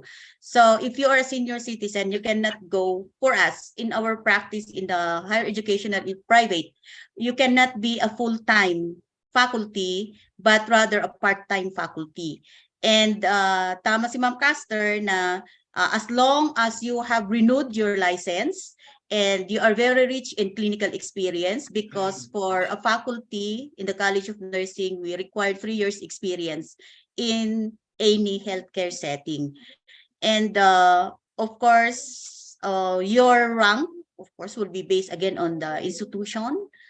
And provided that you will undergo your graduate studies while you are with us, because you cannot be, again, if you are younger, you cannot be in permanent status without your master's degree, because that is the minimum qualification for an HAI faculty in the College of Nursing. And not only in the College of Nursing, but any HAI for that matter. So you need to undergo graduate studies. Parang yun lang ang nakikita kong challenge sa mga matagal nating OFW na nurses, because we have a lot of OFW nurses now hired in our university, in the different universities, because we lack nga the, as Ma'am Caster have said, ganun naman talaga ang problema forever. There's a dearth of clinical instructors, and vis-a-vis, the qualified instructors moves out of our area of the country. So that's it. There are a lot of opportunities waiting for you here in the Philippines. As we kept on telling our student nurses, work now for nursing is the one chasing you, not you chasing the job. So that's it. That's what I can say. And about the query of Ma'am, who is an OFW nurse. Yes. Thank you. So anymore, I think po with Ma'am Dina, I think you have, tingnan mo po muna sa'yo ko at saan nyo po ang gusto nyong gagawin. So if you'd like to join the academy, ayun po, nagsalita po yung ating mga deans. Or if you'd like to join us in the hospital, then we welcome you, because I think you have a lot of experience and you have a lot of expertise to share with us. But of course, yun ang sabi ni Ma'am Caster, wag niyo pong i-compare yung sweldo. Maybe what you do now is to enjoy the nursing job, but of course you have to choose which one you're going to go with, because of course 55 years old, you can still do a lot. You are still productive, ma'am. So I think you have to decide first where and what would you like to choose. So I think Ma'am Rachel Paschal is raising her hand. Ma'am Rachel. Yes po, magandang tanghali. Magandang hapon po sa ating lahat. Ma'am, going back po doon sa as to where we can incorporate climate change sa courses po sa undergrad, I think we have disaster nursing where we can incorporate po this very important topics. Yun lang po, maraming salamat. Thank you, Rachel. Yes, that's right. Thank you, Ma'am Rachel, for the inputs. Any other more from the group? Yes po, Ma'am Tita. Naka-unmute. Ma'am, pa-unmute po yung phone nyo. Naka-mute po kayo. Okay. Just to add, to the nurse who is retired already and is an OFW, you might want to join the UP Open University. It is purely online. And we have a master's program for nursing. The majors are adult health nursing, maternal and child nursing, and geriatric nursing. So these three areas, I hope you are interested in one of them, and you can enroll in the graduate school of UP Open University, and it's purely online. Although, well, I should correct myself. It's not purely online. The courses are online, but there are some major subjects with clinical. But the clinical can be arranged with the professor when you are able to come and attend. We have many students from overseas, from Saudi, from the US, from Africa. They come only, they can in fact do their clinical experience in their own country. We just look for their tutor in their own country. So it's very possible. You know, I had a student taking up PhD who was already like age 73. And that's the reason the question I ask is, why are you still taking PhD in nursing? What's your objective? Sabi niya, self-fulfillment, self-esteem. So very good. I had one graduate student who already has a PhD in another discipline, took up master's in nursing, and I was her advisor in her thesis. So it's very possible. It's a matter of mindset. Kung gusto mo talaga, there are still a lot of opportunities open for you. Thank you, Ma'am Barcelo, for that. I think I saw somebody who's raising her hand, Miss Emily.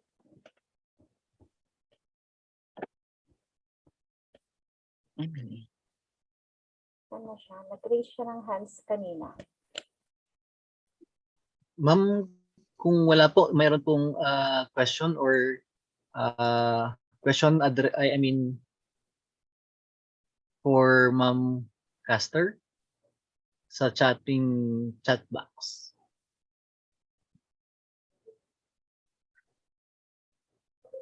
Dr. Caster, naniniwala po ba kayo na maiwasan ang susunod na pandemya kung alamin din ang kalusugan ng mundo o yung tinatawag na planetary health? Can you repeat? Sorry, someone was, my Apo Bella was trying to ask a question from me. I didn't catch the first part. Can you please repeat the question? Ma'am, this is from Peter Tam Kalyang. Yeah. Peter, Dr. hi Caster. Peter. Dr. Caster, naniniwala po ba kayo na maiiwasan ang susunod na pandemya kung alamin din ang kalusugan ng mundo o yung tinatawag na planetary health? Sa tingin ko naman, no, Health to ba ang planetary health or planetang Earth, ma'am? Daw. Sa tingin ko naman, yan yung isa sa mensahe ng aking yung tuon ng ng aking ibinahagi ngayong umaga ay yung pagiging concern na natin sa global, sa planetary health. Kasi hindi na pwede, kasi na yan, kawing-kawing na talaga yan. At yan ang ipinakita ng COVID-19 pandemic na we cannot just be concerned about our own health. No, it has to be really a global perspective na. And that kaya nga hindi naman sa nauso pero na-strengthen yung international health perspective. Ang OU ay merong di ba Ma'am Tita, meron kayong international public health ba yun or something? Masters in International Health. Yes, Masters in International Health. Kasi nakikita na talaga yung ganong perspektiba hindi kaya nga social determinants of health ang ginagamit nating framework, yung mga framework na pinakita ko sa inyo, yung Sendai framework ng disaster, yung WHO COVID-19 framework, global health talaga, holistic talaga yon. So I think more than ever yung interlink, no, yung pagkakawing-kawing ng bawat isa. Kaya nga magsimula sa sarili kasi wag mong tignan na yung sarili mo ay hindi rin nakakawing sa pamilya mo, sa neighbor mo, sa all of us are all interconnected. Kaya an action from the individual will go a long way. Yung parang ganyan yung sinasabi nung tinutumbok din ng sinabi ko kanina. Yes, Peter. Thank you for pointing that out once again to be reiterated. Thank you.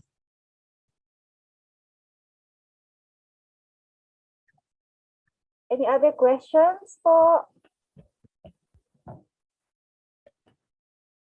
The count of 1, 2, 3. Okay, so I think the audience or the delegates are satisfied with all their queries. May I then call Ma'am Judith Magwilang and Ma'am Carmen Bolinto to award the certificate of appreciation to Ma'am Erlinda Palaganas. Okay, thank you very much again, Dr. Palaganas, for that message. So I will do my task of reading the certificate of appreciation that is awarded to Erlinda C. Palaganas, PhD, RN, FAAN, in grateful appreciation of her invaluable contribution as plenary speaker during the PNA CAR Regional Convention 2022. With the theme PNA at 100 and Beyond, inspired by a caring legacy transformed to lead. Held on December 27, 2022, given this 27th day of December 2022 through Zoom virtual platform, signed by me as chair of the scientific committee and Dr. Judith Udani Magwilang, the overall chair of this PNA CAR Regional Convention 2022. Thank you, and congratulations to PNA CAR. Yeah, by the way, the certificates, all the certificates that have been read will be delivered via via email. Thank you po. Later yon. Sorry. Okay. Okay. Back to Ma'am Maribel and Sir Vicente. So, thank you. Sir Enteng, it's your turn. So there you have it. ladies and gentlemen, our participants, we thank you for your time for this day, and please attend. Make sure to attend the afternoon session so that we can also be awarding you the certificate of attendance, of which the 5 units will be credited to you. So we are going to pause for a 1-hour break muna, or lunch break, and then before we have our lunch break, may we invite you again to view the video presentation that summarizes the 100 years of the PNA, and also some video clips regarding PNA. Sir Vicente, are we going to Yes, po. be back at 1:30? After an hour po. Yes, ma'am. Okay. That Yeah. would be 1:30. We have a photo documentation, Sir Enteng, so that our speakers. So may we will be request joining our us. participants, 217 participants, to open your cam or cameras Ma'am so that Zoreen, we can have our photo ops. Ma'am Zoreen, maybe you will Including be the the one to speakers get. for the morning, no? Kung nandito pa sila. Ang na si Sir Enteng, si Din Vincent. Or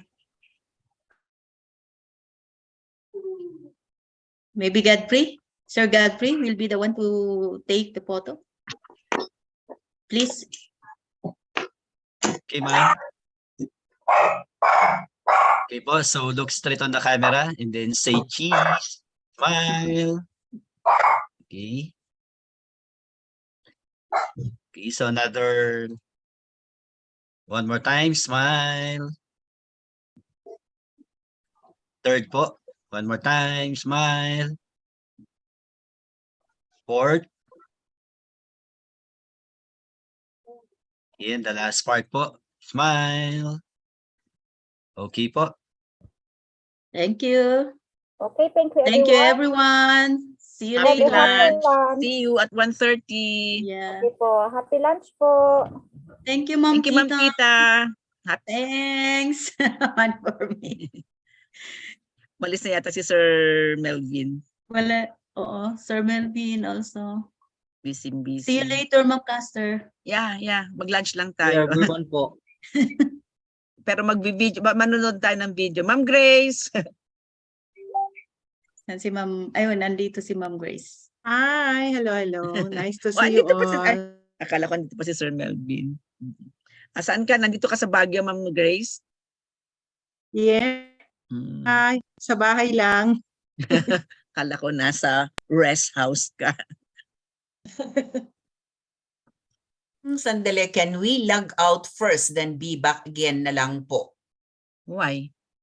Pwedeng hindi ka mag-log out naman. Okay. Just close it, ma'am. Just go on kasi meron tayong mga video recordings. Yeah, may video Oo. siya. So wag nang mag-log out.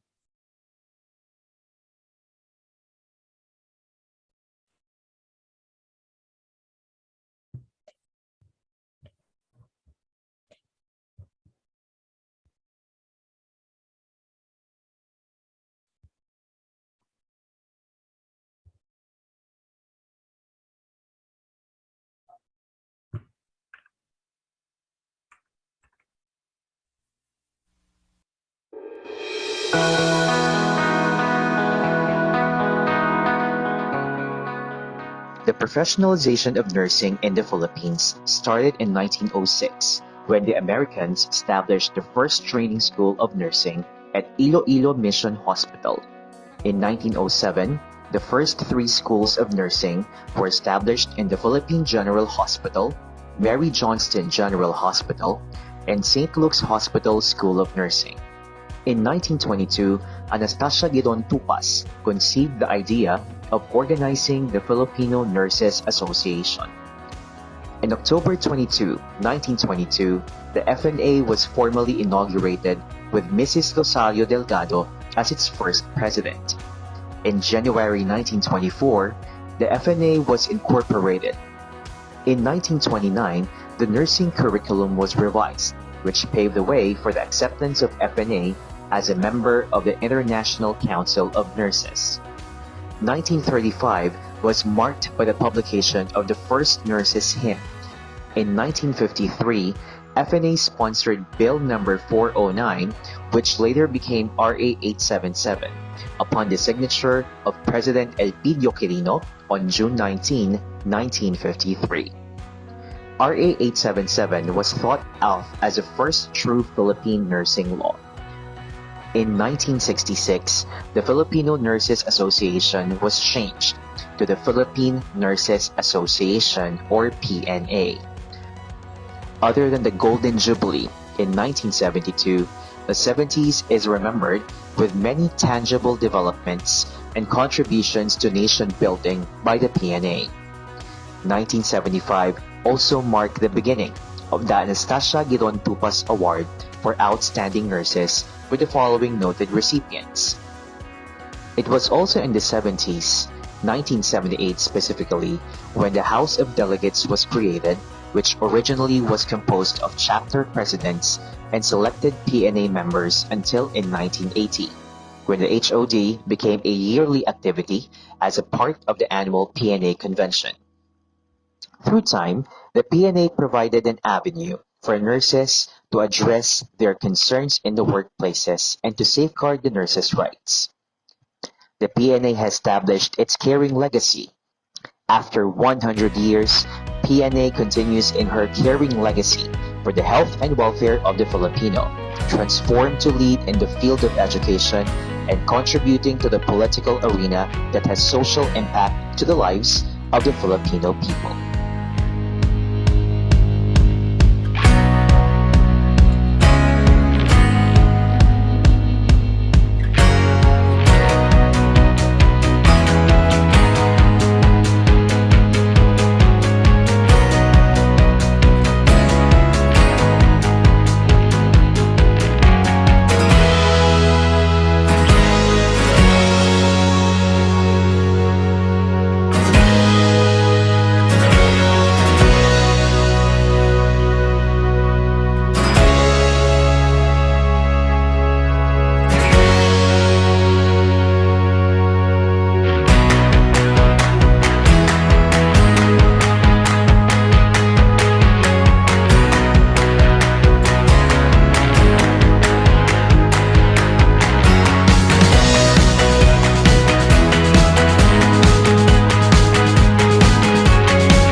And I'll rise up, rise like the day. I'll rise up, I'll rise unafraid.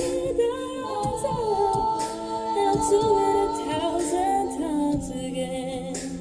And I'll rise up, high like the waves. I'll rise up, inspire the others. I'll rise up, I'll do it 1,000 times again. Rise up for you.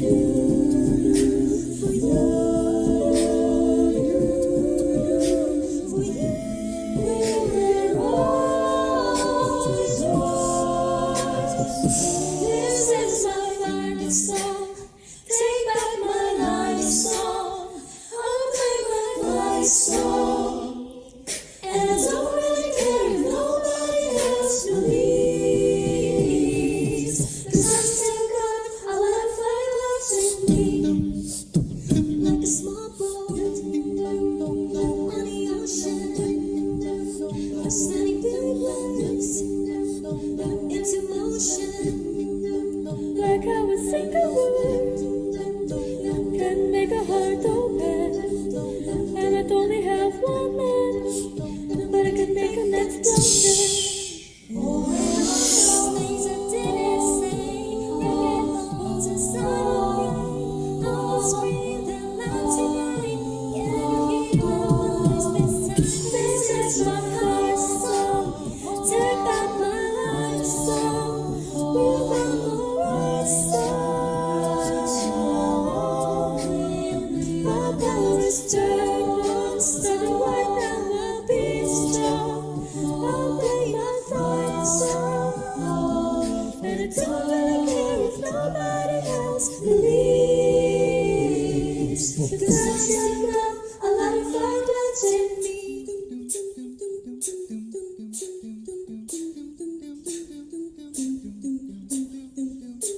I close my eyes and I can see a world that's waiting up for me, that I call my home. Through the dark, through the door, through there's no one's been before, but it feels like home. They can say, don't sound crazy, They can say, I've lost my mind. And that's how I don't care, so call me crazy.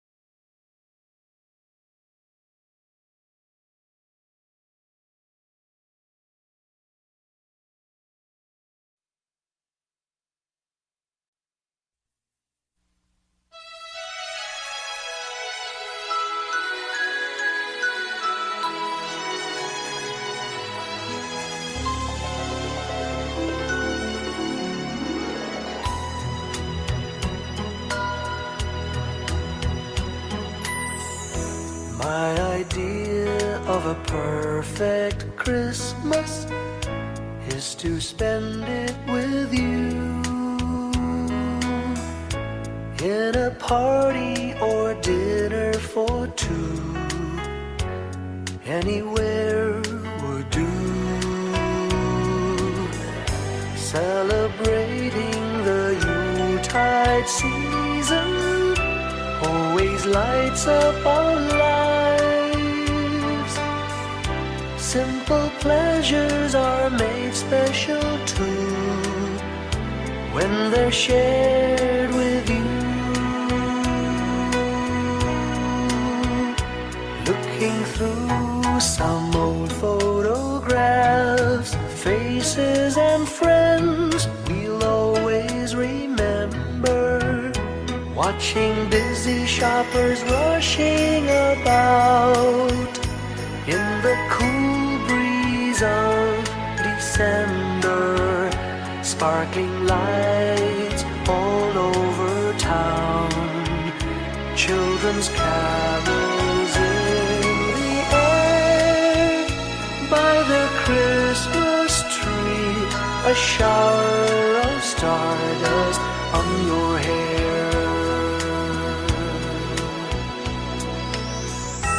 I can't think of a better Christmas than my wish coming true.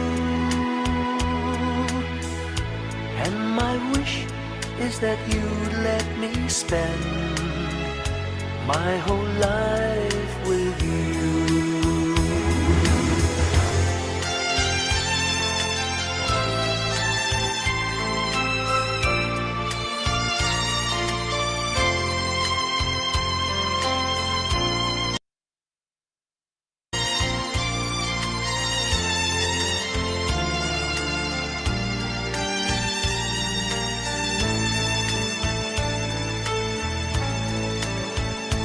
Looking through some old photographs, faces and friends we'll always remember, watching busy shoppers rushing about in the cool breeze of December, sparkling lights all over town, children's carols in the air, by the Christmas tree, a shower of stardust on your hair.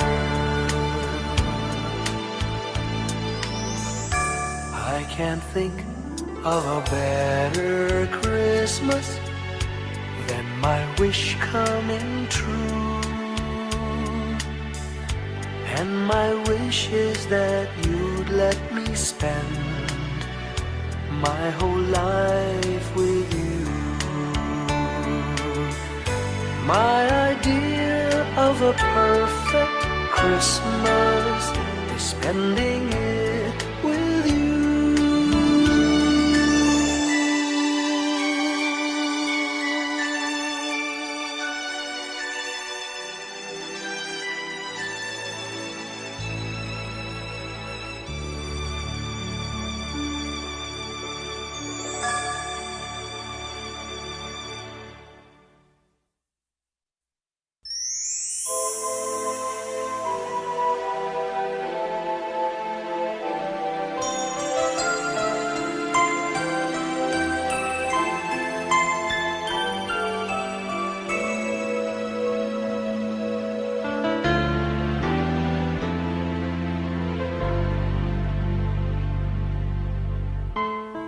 When I worry and I can't sleep,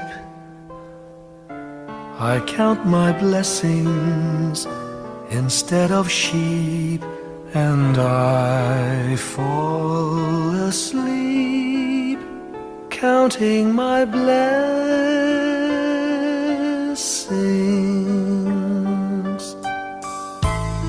When my bankroll is getting small, I think of when I had none at all, and I fall asleep counting my blessings.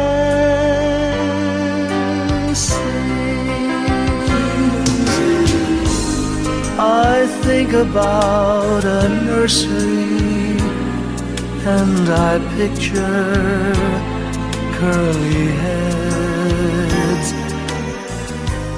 and one by one I count them as they slumber in their beds. If you're worried and you can't sleep, just count your blessings instead of sheep, and you'll fall asleep counting your blessings.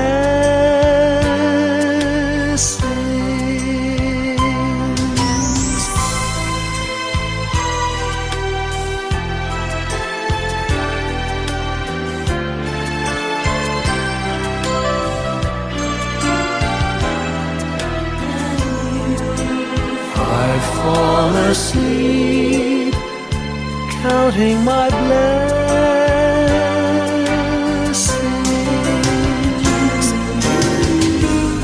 I thank the Lord for good health, for the gift of love He sends. But most of all, He has blessed me with my family and friends. When you feel that you're down and out, just count your blessings. I have no doubt you'll soon be on your feet, counting your blessings.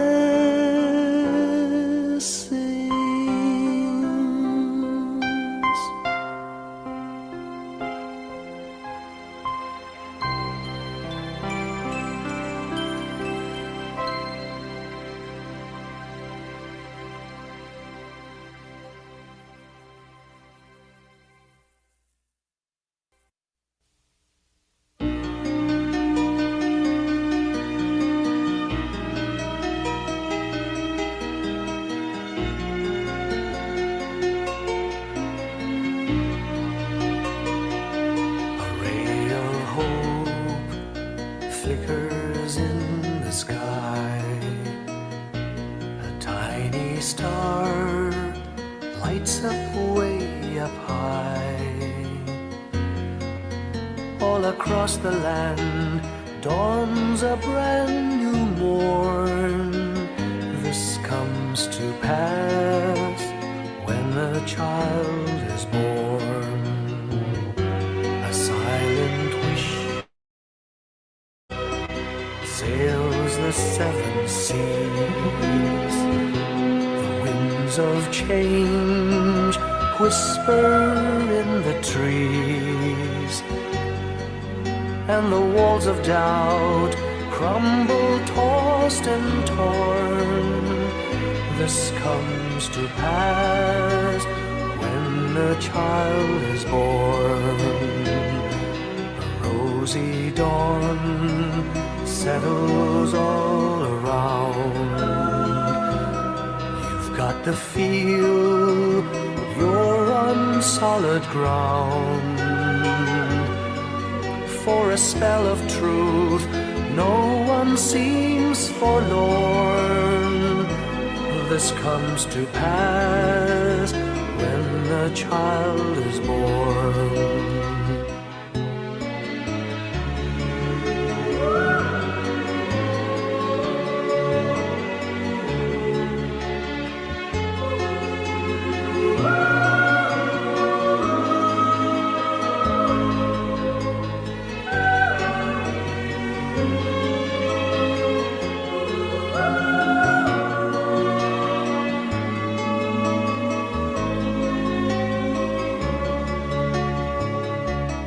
It's all a dream, an illusion now. It must come true sometime soon, somehow. All across the land dawns a brand new morn. This comes to pass when the child is born. It's all a dream, an illusion now. It must come true sometime soon, somehow. All across the land dawns a brand new morn. This comes to pass when a child is born.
Whenever I see girls and boys selling lanterns on the streets, I remember the child in the manger as he sleeps. Wherever there are people giving gifts, exchanging cards, I believe that Christmas is truly in their hearts. Let's light our Christmas trees for a bright tomorrow, where nations are at peace and all are one in God. Let's sing Merry Christmas and a happy holiday. This season may we never forget the love we have for Jesus. Let him be the one to guide us as another new year starts. And may the spirit of Christmas be always in our hearts. In every prayer and every song, the community unites, celebrating the birth of our Savior Jesus Christ. Let love like that starlight on that first Christmas morn lead us back to the manger where Christ the child was born. So come, let us rejoice, come and sing a Christmas carol with one big joyful voice, proclaim the name of the Lord. Let's sing Merry Christmas and a happy holiday. This season may we never forget the love we have for Jesus. Let him be the one to guide us as another new year starts. And may the spirit of Christmas be always in our hearts. Let's sing Merry Christmas and a happy holiday. This season may we never forget the love we have for Jesus. Let him be the one to guide us as another new year starts. And may the spirit of Christmas be always in our hearts.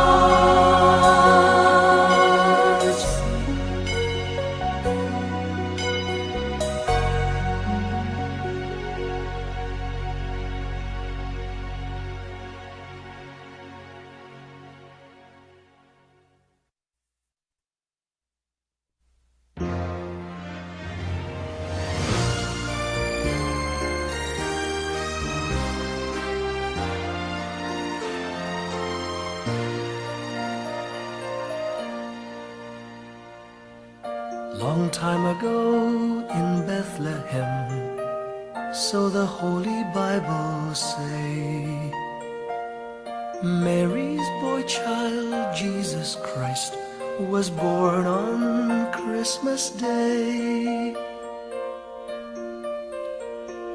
Heart, now hear the angels sing, a new king born today, and man will live forevermore because of Christmas Day. Trumpets sound and angels sing, listen to what they say, that man will live forevermore because of Christmas Day. While shepherds watch their flock by night, they see a bright new shining star. They hear a choir sing, the music seemed to come from afar. Now Joseph and his wife Mary came to Bethlehem that night. They found no place to bear her child, not a single room was in sight. Hark now, hear the angels sing, a new king born today, and man will live forevermore because of Christmas Day. Trumpets sound and angels sing, listen to what they say, that man will live forevermore because of Christmas Day.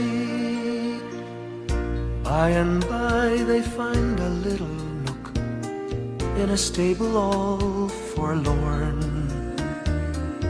and in a manger cold and dark Mary's little boy was born. Long time ago in Bethlehem, so the Holy Bible say, Mary's boy child, Jesus Christ, was born on Christmas Day. Hark now, hear the angels sing, a new king born today, and man will live forevermore because of Christmas Day. Trumpets sound and angels sing, listen to what they say, that man will live forevermore because of Christmas Day.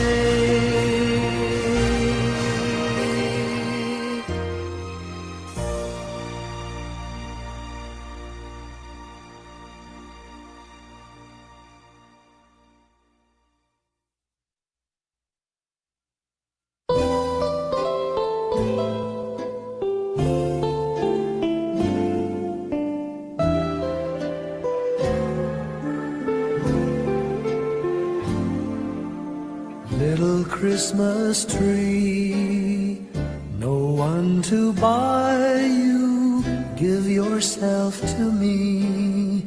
You're worth your weight in precious gold, you see. My little Christmas tree,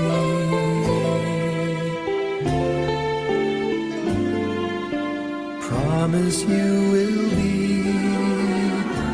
nobody else's little Christmas tree. I'll make you sparkle, just you wait and see. My little Christmas tree. I'll put some tinsel in your hair, and you'll find there's a strange new change that you have never seen. I'll bring my boy a toy, he'll jump for joy to see his bright new queen. With me you will go far, I'll show Saint Nick the tree you really are, and there'll be peace on earth when Daddy lights your star. My little Christmas tree.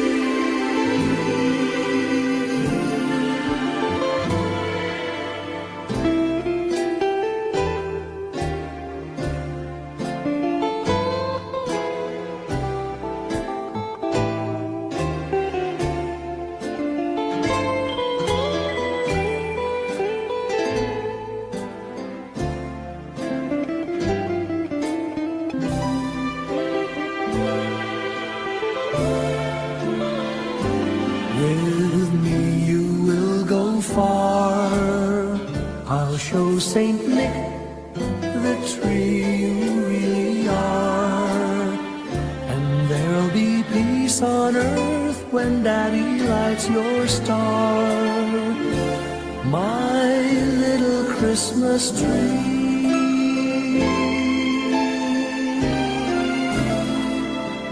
You're big enough